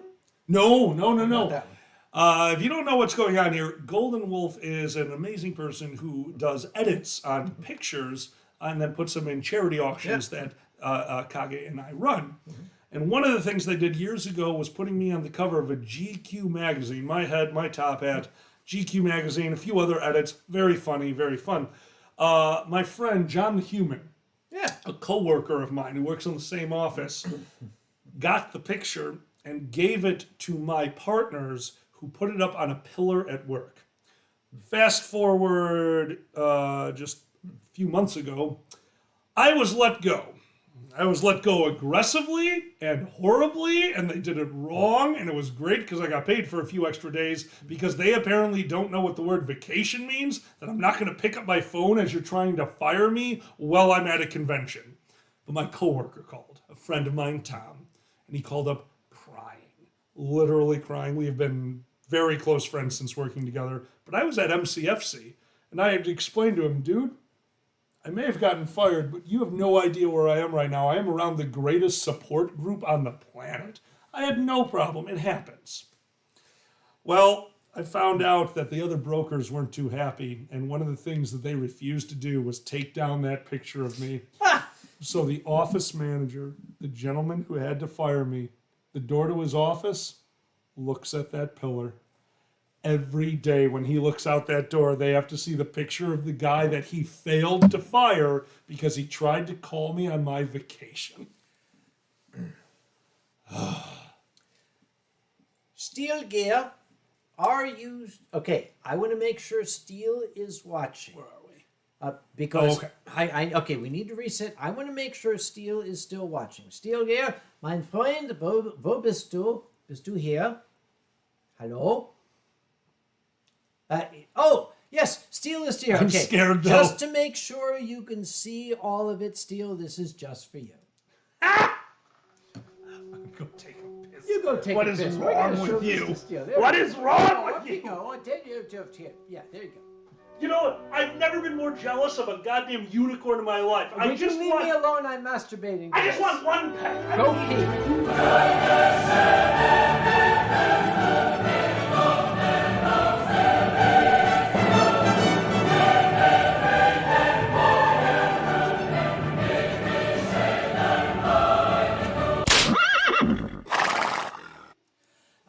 I just okay. We're okay. We're using OBS. I just noticed the thing that says Mike Aux is. Could you when that video was shown? Could you guys hear us? Could you because we're okay. The thing that says Mike Aux is supposed to have a red X on it. I just noticed it didn't, but. Dan? Alkali. What'd I do? You apparently the microphone was still on. Wait, what? Nothing. Never mind. Just we'll just go with it. Did we say anything stupid? stupid? No. Everything is fine. Steel Gear. That was just for you, mein Freund. Baden-Baden. Angela Merkel. For Angela Merkel. Angela Merkel. That is up. Yes. Oh God. Sorry, Merkel fingers. Merkel fingers. You have to do Merkel fingers. That's a vagina. That. That's a vagina. Yes, that's why Merkel does it. That's the only. Just to make sure they know. Okay, never mind. Cal, you should know better. We are comedians. We don't watch ourselves. That's how depression this happens. portion of the Winestream is brought. Your wine is in front of you. What are you No, looking I'm for? looking for this Winestream is brought to you by. This pen. Yes, by No, this pen. It Oh, is this pen. right. What do you got? It is brought to you by where the fuck is the book? The Sue's book. Oh, Sue's book? Right here. No, Brought to no. you by Sue's book. No, Sue's book. this No. book, brought to you by a domain of our own, a slice of life web comic strip about a newlywed deer couple and their 5 cats. If you would like to learn more, you can contact Sue Deer in the channel. And Oh, man. how is everyone tonight? Well, I'm great. How are you? I'm doing fine. Do we still have banana bread? We have a bunch of Okay, banana bread. You are a true chef. I don't know. I appreciate that. I'm still telling you that's a little dry. I've never made 6 at the same time before and broke one. Sue says page 84 has all the info. Page 84. Let's go to page 84. Ah, you took my porn book. You took my prop, ass. Page 81.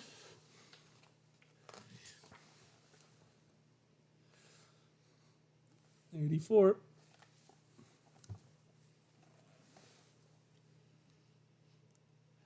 Apparently, I'm in the book. Oh my God, that's great! Oh my God, dude! I never You're knew. famous. I am. I'm Yay! in Sue's book. Yay!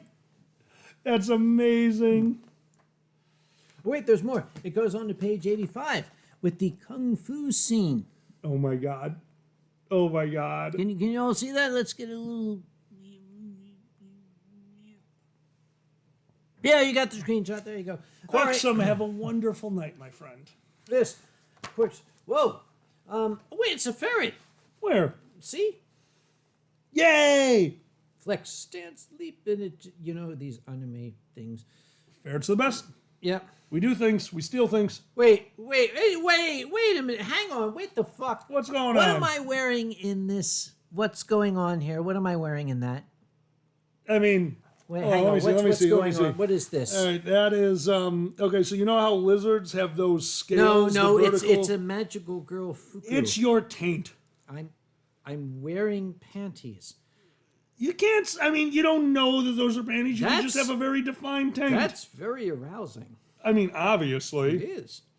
Bug taint, guys. look, taint.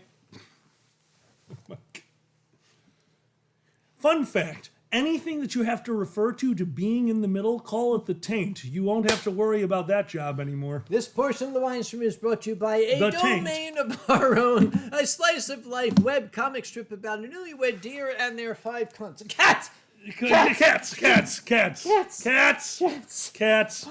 They would like to know, where can they find this book? Oh, you can find this book.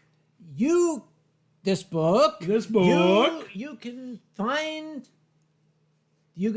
this book online at the address which is about to appear in the chat channel. Right. 3, 2, 1.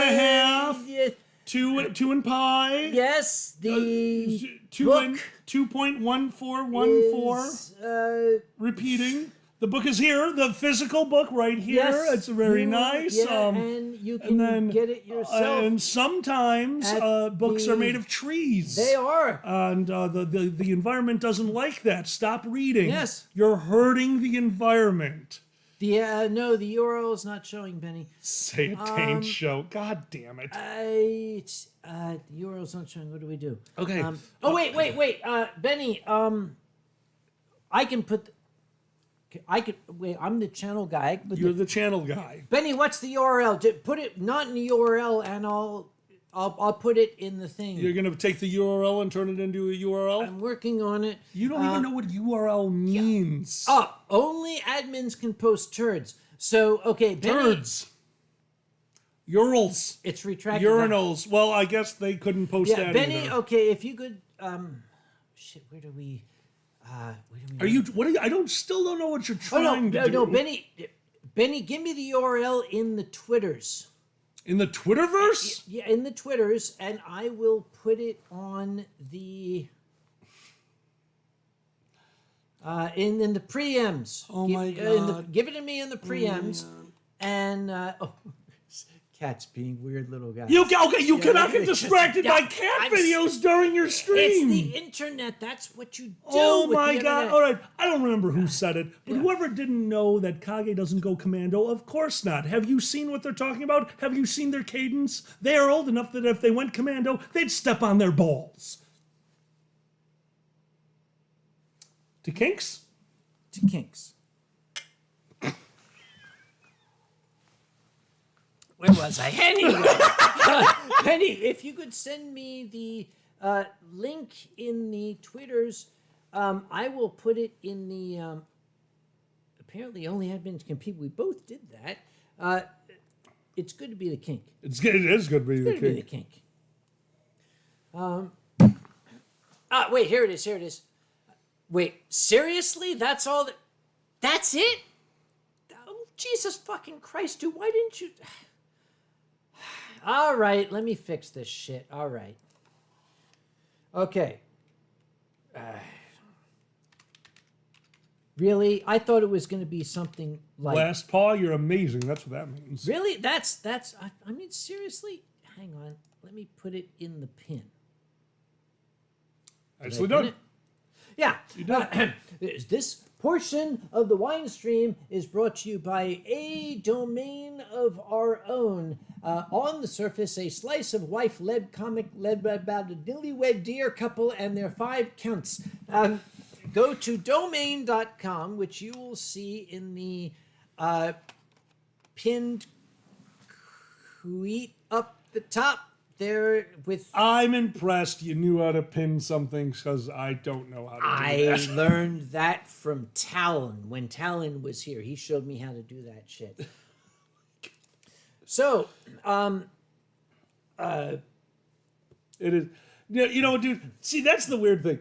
We piece it together. Yes. If you haven't figured it out, the way we get all of this to work, we're don't- just piecing it together. I have watched both of us explain to each other.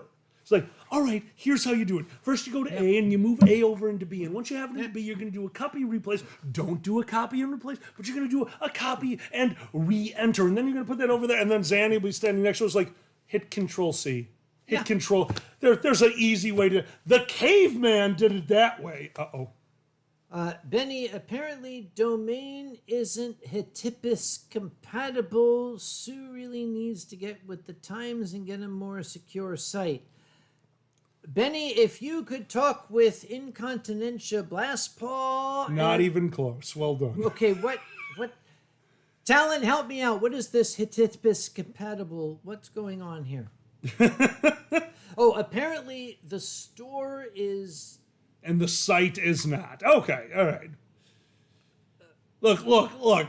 Just accept that we're old and nod. Okay. Is there a store? There. Oh, wait, buy now. By now. Well, you just ordered another book. Fuck, I just did. Well done. Oh, no, wait. What's this? Dehiquifocus. Don't click that. Don't click that. Oh my God, you just ordered another book. I think I did. Sam, Kage! Okay. Uncle Kage is fine. Just when you put Close it, that tab. Close What? that tab. Do I have to? Right there.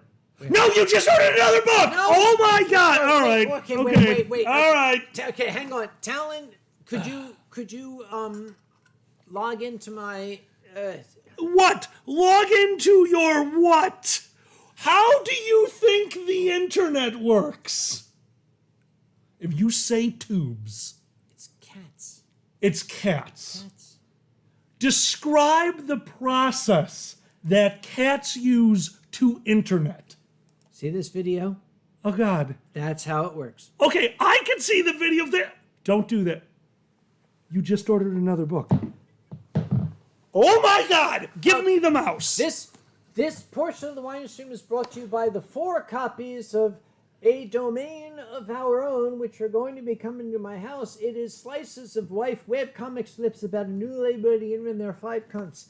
So You are not allowed to save your data anymore to the internet. okay, I'm going to close the browser window. Close the. That's not close. 5 books. Okay, we now have 5 books.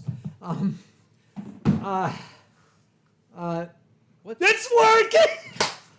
Yes, Sue, you confused us with hyperlinks. Well done. Okay, by the way, Long, if you're still there, bad idea to link my PayPal because apparently that's what this is being paid out of. So, United States Postal Service, if you're there, apparently the spider's not the only one getting packages. okay, here's the thing. Do you think, if I was gentle enough, do you think I could get the door spider and do you think I could bring her in? Okay, I might try. if you try that, Yeah? the routine that door spider goes through would be broken and you might not have a door spider.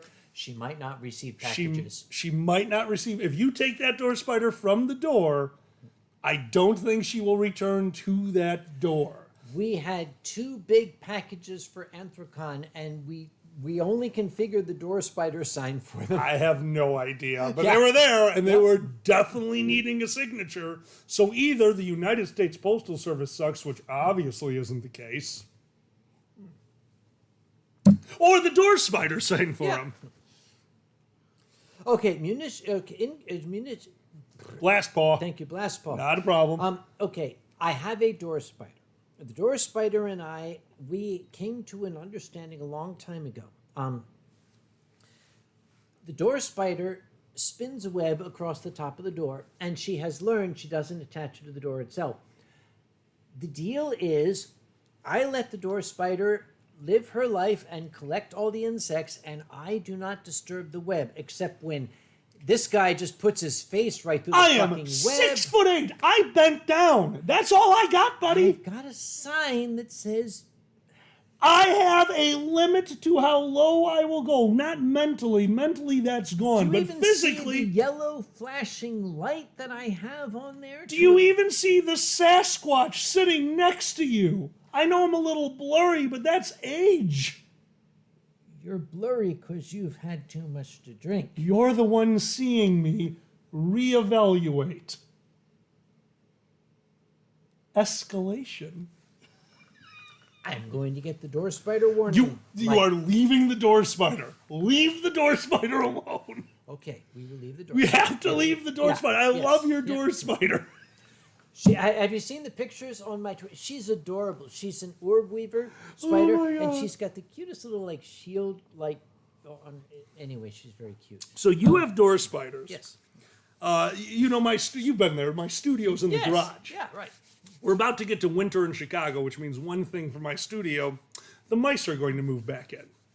It's winter in Chicago. It is a garage. No matter what I do to it, it's still a garage, and it's a warm place. Even when we go to bed at night, the residual heat. Yeah. Okay, all right.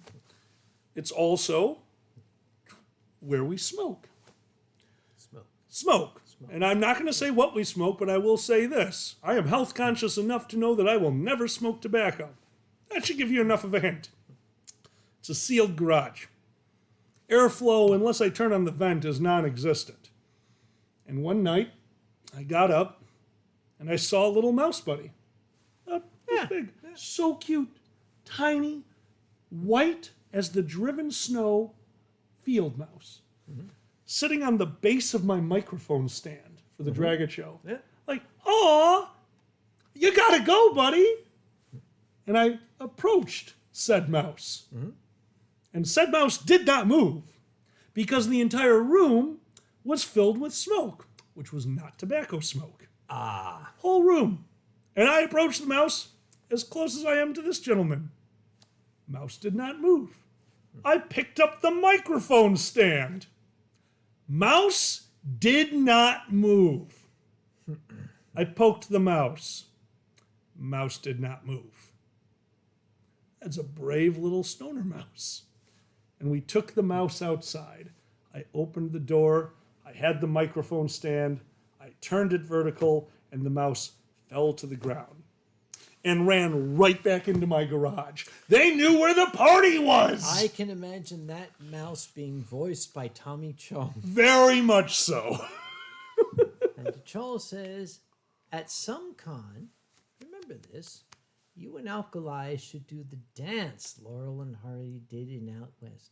I would Commence learn to it. dancing, It's commence to hard. prance. It's hard. Okay, it's gonna take a little bit of doing. Yep. Yeah, but I'd be willing to But learn. we did the hat trick. I mean, I think you know this. For my, I did. Obviously, I've been doing film and theater and shit like that. For one of my projects where we had to perform in front of people, I did a half costume and performed both sides of Who's on First. One day, I need to perform Who's on First with you. I would love that. Could be done. We could do it. Which role would you play?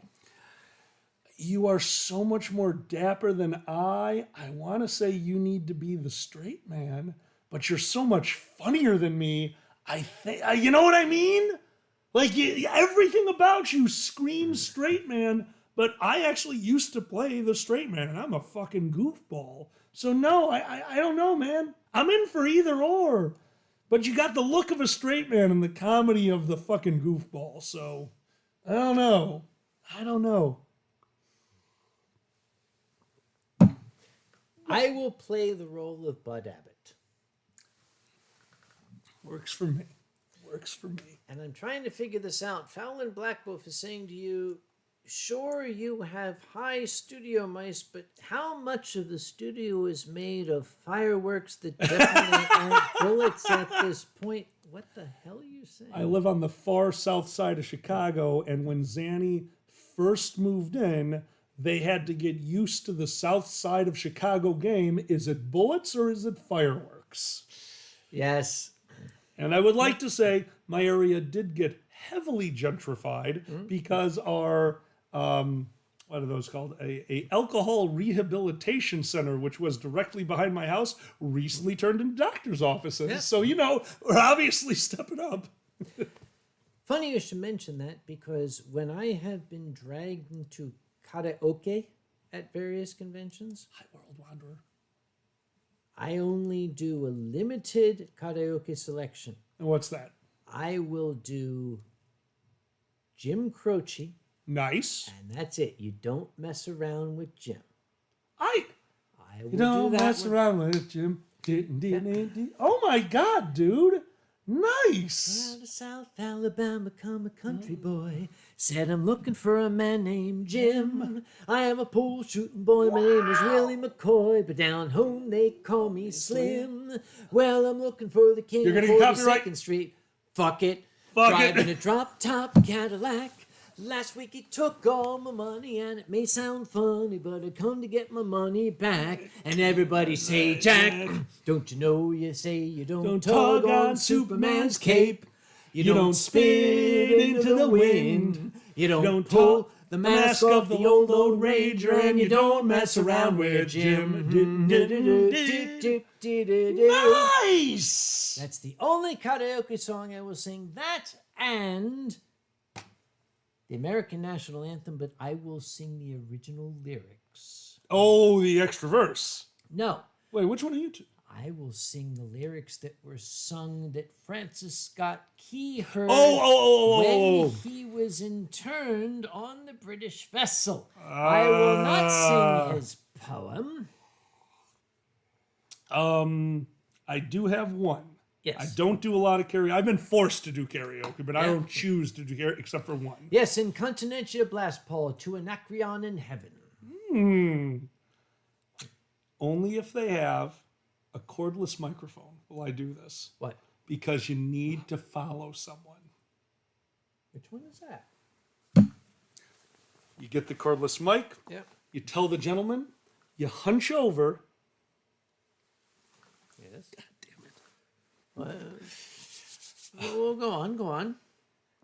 They're coming to take me away. Haha, they're coming to take me away, ho. And you find a person who's going to the bathroom and you follow them. You follow them as long as you are physically able. You will either get a standing laughing ovation or find out how cramped the back of a cop car is. Either way, it's a story. The funny farm where life Is beautiful all the time, and I'll be happy to see those nice young men in their clean white coats and they're and coming to take me away. Ha ha! Oh my God. All right, here's one. I don't think you recognized it earlier. I wonder if you don't know this one, or maybe it's just Yeah. bulbous bouffant. Do not know it. No! Don't know it. Sorry.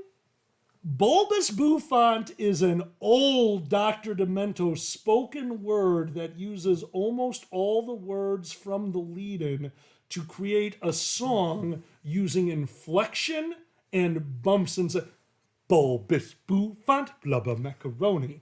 Bulbous. Yes. You do know Now it. It's old. That's an old Dr. Demento. It's time for come, though, so- number one. This is it. Here it comes. Number one. Oh, doctor. God bless you, son. I used to listen to him on Sunday nights falling asleep. I used to play Nero Canada. Yeah. Nero's a LARPing game I used to play. We would go the third Yeah. weekend of every non-winter month. We would drive 9 hours from DeKalb, NIU, all the way down around Lake Michigan, all the way up to the Port Huron border, where we would get stopped by the Canadian guards who wanted to know why we had a bunch of fake swords in the back. And when we first started going to Canada, they were like, holy crap, pull over. And at the end, they were like, oh, you're those Nero guys, press on. We would come back on Sundays and get to listen to Dr. Demento as we drove through Michigan.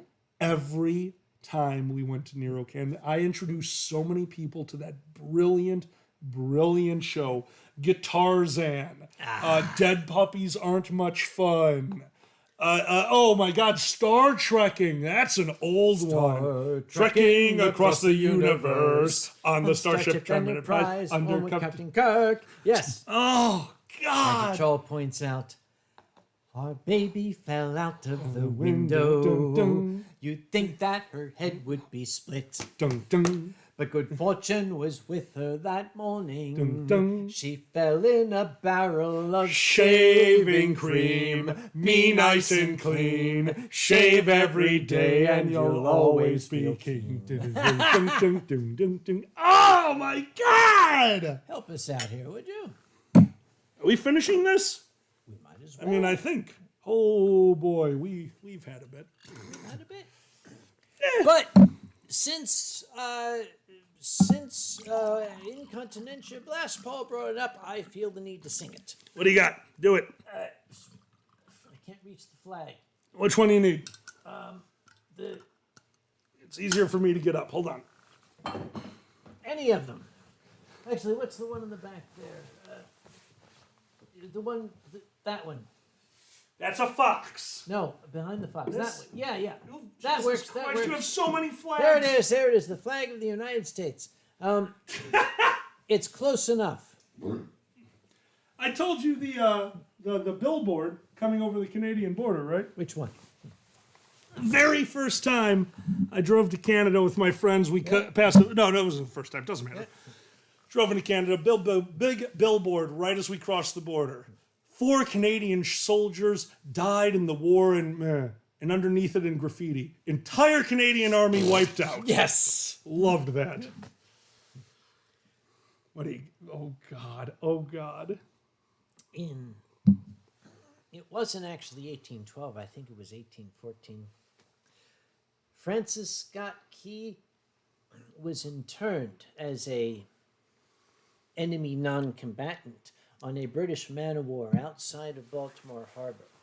The story goes that he was squinting through the early morning dawn, looking at Fort McHenry and finding out how was the battle going. And the claim is that for some reason, 15 miles out without a spyglass, he was able to see the flag. Good night, furry trainer. Good night, furry trainer.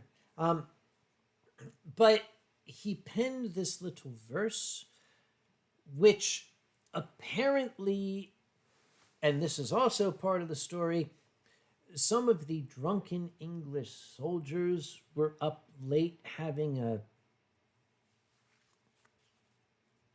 bacchanal, Oh my God! and they were singing this song, the Song of the Anacreonic Society, which is basically a drinking club.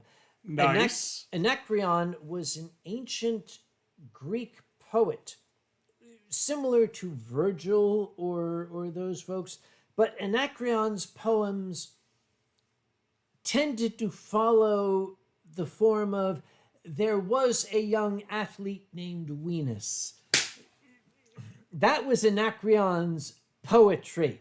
And the Anacreonic Society was, you can imagine, it was a drinking club. And they were singing the theme. And he wrote his words hearing this. And, you know, America's okay and all, but I want to take you all back more than 200 years ago to that ancient, venerable song that was sung in praise of Anacreon. To Anacreon in heaven, where he sat in full glee, a few sons of harmony sent a petition that he their inspirer and patron would be. The answer came back from the jolly old Grecian voice, fiddle and flute, be thou no longer mute. I'll lend you my name and inspire you to boot, and thus I'll instruct you once more to entwine the myrtle of Venus with Bacchus's vine. Play ball! Awesome. I will say that I love this one so much. If you go to the Dragon Show or Elk Lion Zanny on YouTube, not on Twitch, I recorded probably one of my all-time favorite poems by a gentleman that shaped my childhood, and then I became an adult and found out he was not the man I thought he was. He was so much more. Shel Silverstein. The great Shel Silverstein. Now, if you don't know who Shel Silverstein is, Where the Sidewalk Ends, A Light in the Attic. The Giving Tree. The Giving Tree is so good. Uncle Shelby's ABZ Oh book. my God. Which is sitting right over there. By I the way. love you. I loved him growing up. And then I grew up. And I found out that he is a dirty motherfucker. So there's another way that you might know him. Shel Silverstein wrote the lyrics and performed it, but that's not the performance you know of. A Boy Named Sue. A Boy Named Sue was written by Shel Silverstein and performed by, what's his name? The guy who does the... Who did an amazing job of Yeah. it. Yeah, no. He is phenomenal. I've heard Shel Silverstein's What's the version. Man in Black? It's outstanding. Man in Black. The Man in Black did it better. I will agree. That's fine. Stuck in Folsom Prison. Johnny Cash. Yeah, yes, Johnny There you Cash. go. Yep. Yeah. Yeah, boy, that is Shel Silverstein. But the one that got me, and I think a lot of you know this. I was a very stupid kid. I did a lot of things I shouldn't have, and one of those was starting far too Starting early. a convention. That also wasn't the smartest thing I ever did. I started enjoying not tobacco far too early in my life. So the Great Smoke Off. The Great Smoke Off. And I had the pleasure and the honor of recording that over on YouTube for one of my things. I cannot tell you how many takes the list of different names of cannabis took me. I cannot begin to... There's somewhere in my house, I have it in a file that I keep a lot of memories in, is my telemarks. Because I circle them, so I'll record, and then if I like the take, I'm like, that's not perfect, but if I can't get perfect, okay. So I'll do take one, take one. 1, 2. In the laid-back town of sunny Sandrafil lived a girl named Pearly Sweetcakes. You probably knew her well. She's been stoned 14 of her 18. And I just do that. So I have these, somewhere in my house is the tally marks of every take I took and the paragraph that needed to list about 30 different types of... There's like 40 tally marks to get that one right. It is horrific. I wish I would have kept the outtakes. God, I wish I would have kept those. I'm going to put my hat on so that I can take it off. To Munitia Blastpaw. Someone ate the baby. Probably Tirana. Terrare. Oh my God! You're a learned scholar, No. and I will raise my glass to Oh you. my God! Merrick, see, that's very funny to me. Don't get me wrong. Obviously, yes, the strong concentrates. I know a bunch of people that started in the 70s to the point where my personal grow, I have been splicing it with weaker and weaker grows because I've been trying to make bitchweed for about 4 or 5 years. Well, don't forget, the average THC count for a very long time was in the 5 to 7%. We're in the 30s now. Sometimes you just want a Budweiser. You don't want to chug tequila. And that's what we're missing from the market. So I tried for the longest time and just managed to get a lot of stuff for myself. So I win. I would like to ask a favor of you, my dear old friend. Stop talking about it. You got it. Oh no, No problem. no! Actually, it's something to the contrary. Absolutely. What do you need? It might be a shock to some people, but as a child of the '60s and man who grew up, came of age in the '70s and '80s, I have never, not once, partaken of cannabis or any of the hallucinogens, any of the so-called illegal drugs. Smart man. Now, as a scientist, I am now in the pharmaceutical industry, a regulated industry. I'm not permitted Yep. to take part in these things. Yeah. That's a shame. I'm not that far from retirement. The day The day, day. I retire, I should like to come and visit you. And let's just leave it at that, shall we? We're going to leave it at that, but because we're on this topic and because, I mean, let's be honest, I'm old and have been through the worst and the best. Never go alone. Anyone out there, find somebody experienced. Find somebody that you trust who can tell you to calm down, be in a comfortable location, and most importantly, and I'm sorry for doing this on your stream, but this is very important to me. No matter what you are doing, be it cannabis or something harder, know two things. One, the addiction level. Never do something that has a high addiction level, and you know what I'm talking about. But number two, remember that in the moment, you are on a drug. The best piece of advice that I can possibly give you is no matter what's going on, be aware of what you are doing, and that will help you to no end. You've heard of a bad trip? You know what stops a bad trip?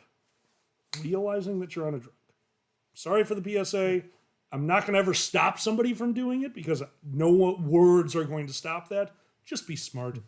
Be with a friend, be in a comfortable location, and by far the most important, know that you are on a drug. Sorry, guys. Sue! Oh my God! I just shot smack into both of my eyes. So says the creator of a domain of our own, a slice of life webcomic strip about a newly dragon in their 5 cunts. You can get this at domain.com, which you will find in the tweeter of the twits. The Twitter. You got the it. Twit. Those things that I put up at the top there. What's left in there? You want to see? Yes.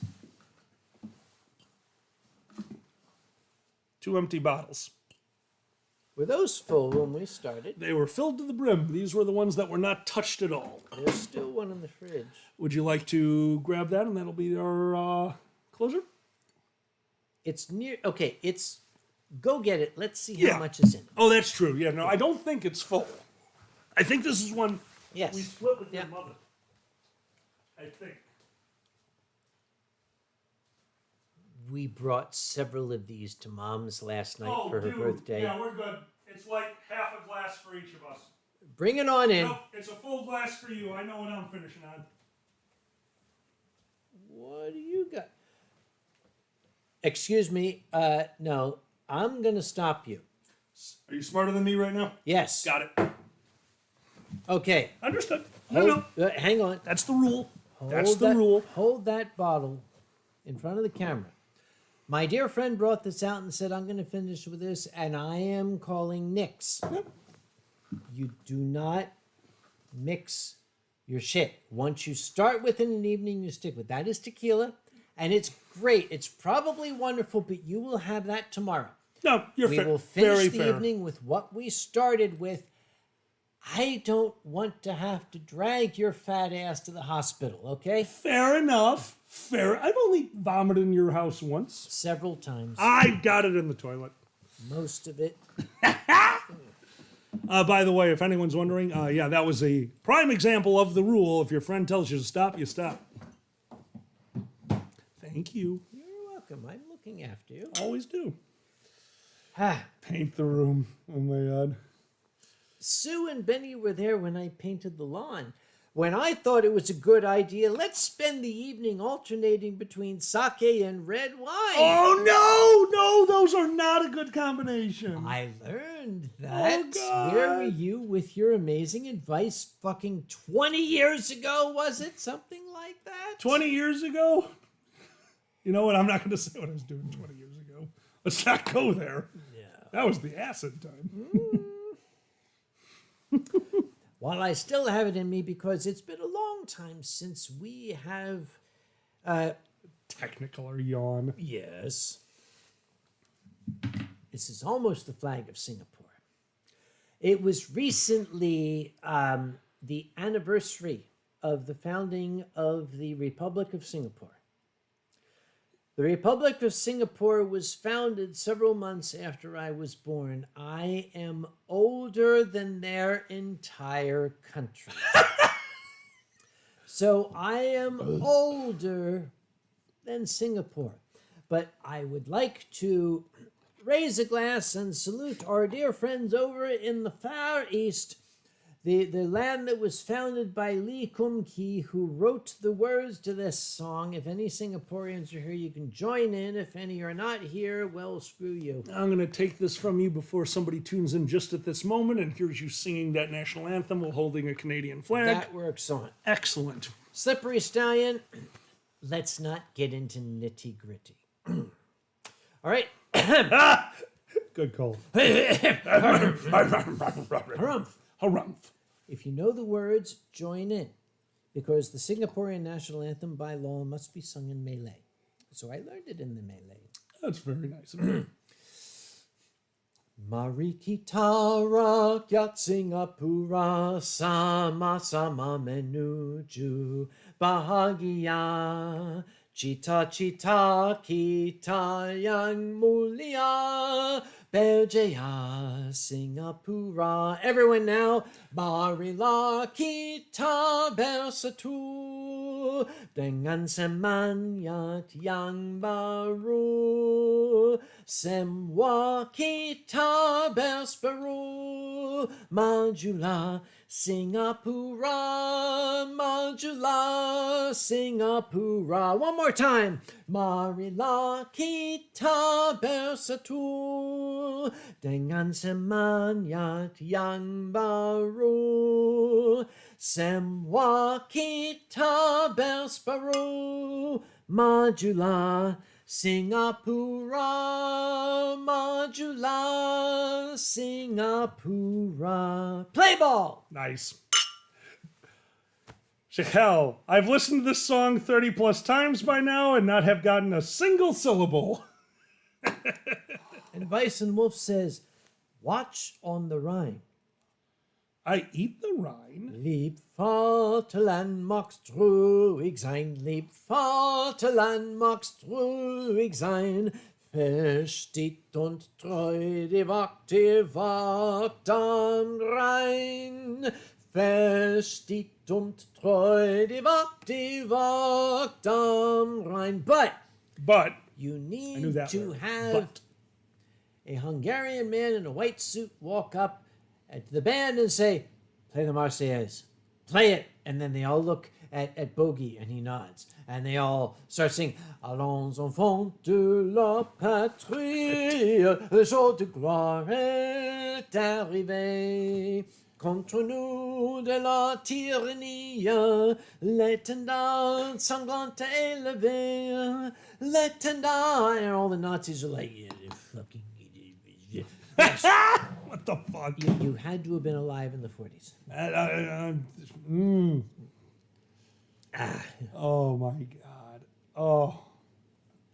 Again, as we get to our last glass, thank you for inviting me. Thank you for accepting my invite. Always. I can't think of a better way to spend a weekend. Well, Are we ready for the last bottle? Oh, there's more. Yes, This we're is ready. it. This This is is it. it. Okay. This, All right, we got to figure out how is to it. split this. Here we come. Number one. Okay, wait. Stop. Okay. Now pour yours. 150. All right. No, that's 50-50. 50-50? Keep going. Pour. Yeah, pour it. Keep going. Actually, go on. Stop. Stop. Okay. Okay. Up to the next line? Yeah. No, stop. There we go. No, for yours. No, for mine. We are very precise. Keep going. here. No, keep going. Keep going? Yeah. That's Stop, it. That's stop, Okay, and the rest of it in line. there we go. Oh, look Okay, at that! all right. Now, okay, hold them Look both at up. that! Hold them both up. All right, you are a chemist, motherfucker. Yes, I went to school for For fucking 5 drink years pouring. for this, yeah. Way to be a bartender that knows how to make things explode. I love it. And Error Fruitbat says, Groupons-nous et demain, oui. So I was on the computer science floor at my college. I had the privilege of living with them. And I found out that smart people are diabolical as shit. Because 2 doors down from me, we had the AV major, who was part of, the computer science club. And the day he got a nice subwoofer, he started playing with, hey, if I press this to the wall, can I pitch shift just enough to knock specific things off people's shelves? The answer was yes. And on the other side, we had the gentleman who learned how to make, please, for the love of God, what I'm about to tell you, do not do. It's actually dangerous, was very stupid. But it happened. Do you remember those old ones? Drano and tinfoil and 2 liter. You cap it, you throw it, it would explode. We don't talk about that, but yes, I remember. What's the gas that produces? Hydrogen.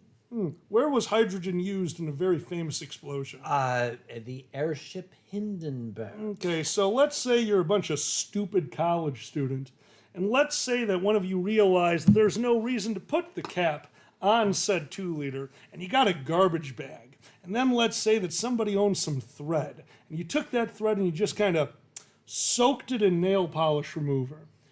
And then you took that bottle, you put the garbage bag on the top of that bottle, you held the bottle, by the way, it's super hot, don't do this, and it filled up that bag and it just floated into the air with a 200-foot-long piece of thread hanging from it that then you lit.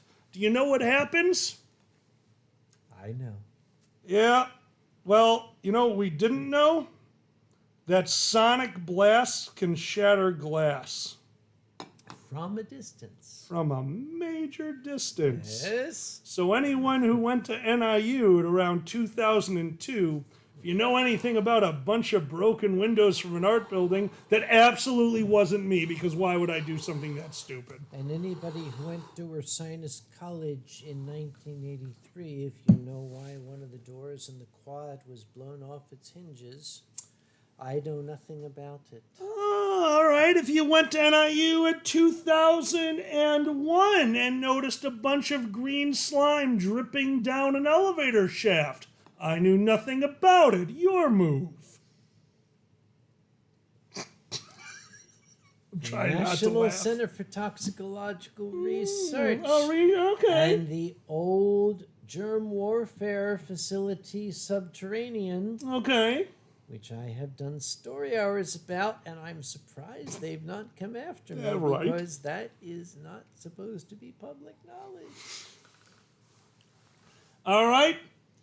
3 nude men screaming about aliens running through campus. Don't you threaten me with a good time. Hey, probing is the best. You know what the aliens learned about anal probing Americans? 1 out of 10 loves it. And Joel says, there should be an earth-shattering kaboom. There was a very earth-shattering kaboom. It was horrible. Let's see. Oh my God. Oh my God, Blastpaw. We're not going to say that out loud. Yep. I mean, I shouldn't have said mine out loud, but I'm drunk. Are you? I think so. I think that it is. How many bottles have we gone through? 2. Well, I mean, technically 3 because the other one we pre-gamed on. Actually, there was very little. Did we? Oh, God, we did pre-game a lot, didn't we? This portion of the Winestream is brought to you by Bull City Cider Works, Durham, North Carolina, that took very, very good care of us last night. Very much so. Oh, and this goes back a long way. Ellie visited us last night, and apparently somebody said, you guys... You have scrolled far too far to find any one line of text in this Probably. chat. Yes. Yeah, sorry, buddy. I'm telling you, yes. We did drink with Ellie last night. We did. Yes. They were outstanding. She is a darling. What incarnation is that smell? Kiddo's wife here. Hey, Kage and Alclay, what incarnation is the smell? Look, I'm a fat guy. I sweat. What do you want from me? Yes, I can definitely. You can shut up. Yes. That's what you can do. Yeah, don't agree with me when I'm making fun of myself. It's to make me feel better, not you. Oh, Citrine's still here. Thank you for the audio description of exactly what needs to be done. I'm taking notes of this in Braille so that I can. Thank you, Citrine. Marek the Wolf, I spilled the glue on my counter. Glue. Glue, glue, glue, glue, glue. Oh my What is God. this glue? Well, it's mainly bone. And hooves. Ah! Oh my God, it's so funny. It's so funny. And yes, acetone will damage polycarbonate on contact. It will frost it. Don't go there. Wolfstar, yes. Durpleton, yes. Oh my God. Jackal, have you heard of Avenue Q? Of course. In unstable economy, only safe investment is porn. The internet is for porn. The internet is for porn. Grab your dick and double click for porn. Porn. You know, I recently got to show not only Fox some more, but Status. We got to show both of them the American Utopia. Yes. David Lynch. Is it David Lynch? Is that the right name? Talking Heads guy. That's David Lynch, right? Yes. Okay, good. Yeah, if you haven't seen it on HBO, David Lynch's American Utopia is on there. It is a show about the performers. It is a full musical act, but they have succeeded in taking everything off the stage that is not the performer or the instrument. Magnificent. Please, please, please give that a watch. Fallon Black Wolf, La Marseillaise is a pretty badass song. Could you please go? Fallon, where were you like 10 minutes ago? Wasn't I just singing it? I think so. All right, just for Fallon. For Fallon. Tell you what, we'll close with it. You finished your drink? Oh, shit. Allons enfants de la patrie, le jour de gloire est arrivé. I can't find it. Contre nous de la tyrannie, le drapeau, l'étendard sanglant élevé, l'étendard sanglant élevé. France, entendez-nous dans nine les campagnes. No, red, white, and blue. Okay, red, white, and blue. Got it. There you go. C'est féroce. No. Shit. Okay, red, Soudan. red, white, and blue. That, no, keep going. This one. Nope. No, this one right here. Yeah, got it. Give me that. Got it. No, the other one. No, that's not red, white, and blue. Excellent, you nailed it. Let's start again. Allons enfants de la patrie, le jour de gloire est arrivé. Help me. Contre nous de la tyrannie, l'étendard sanglant élevé. L'étendard sanglant élevé. Entendez-nous dans les campagnes. They're helping you sing! Mugir, c'est féroce, c'est soldat. Il vient jusque go. dans You nos nailed it. bras, égorger nos fils et nos compagnes. Aux hommes citoyens, formez vos bataillons, marchons, marchons, cassant un peu nos sillons. Play ball! And with that, I would like to call an end to this evening. I would like to thank very much my dear friend Alkali Bismuth for joining me tonight. This has been a pleasure and an honor and an erection. Thank you so much for coming tonight. I have the privilege of performing so often on stages at so many conventions. I said this while you're away, and I gotta say it again. Thank you for everything you have ever done, not only for me, but for the fandom. You have changed my life unequivocally for the better, and thank you, my friend. All I ever did was point the way for talented people who needed direction. That's all I've ever done, and I would say that I am proud for having been the person to have done that. I cannot take credit for the talent that has followed, other than the fact that I showed them, guys, you need to go that way. You cared. Somebody had to. You cared. That's what furries do. Thank you, buddy. Thank you, my dear friend. All right, ladies, gentlemen, all and neither. I've done. We've had some fun tonight. We've had some drunken ramblings. We've sung some national songs. We've done our yay. Yay. We've had some fun. If you enjoyed this, don't forget right above here, please give us a chance. Yeah, like and subscribe to the shit there. It's yeah. what I do now. We Yeah. perform 4 times a week. Hopefully have some fun with us. We'll never get to the wonderful level of the pro over here, but hopefully we can entertain you on your nights alone with a bottle, cuddled up with a loved one, or slowly setting yourself on fire because you don't understand how the fireplace truly works. Don't do that, please. He's Trying. joking. Do not do that. I'm going to leave you with this. We have had our fun. We've sung these national songs. We have made fun of good friends worldwide.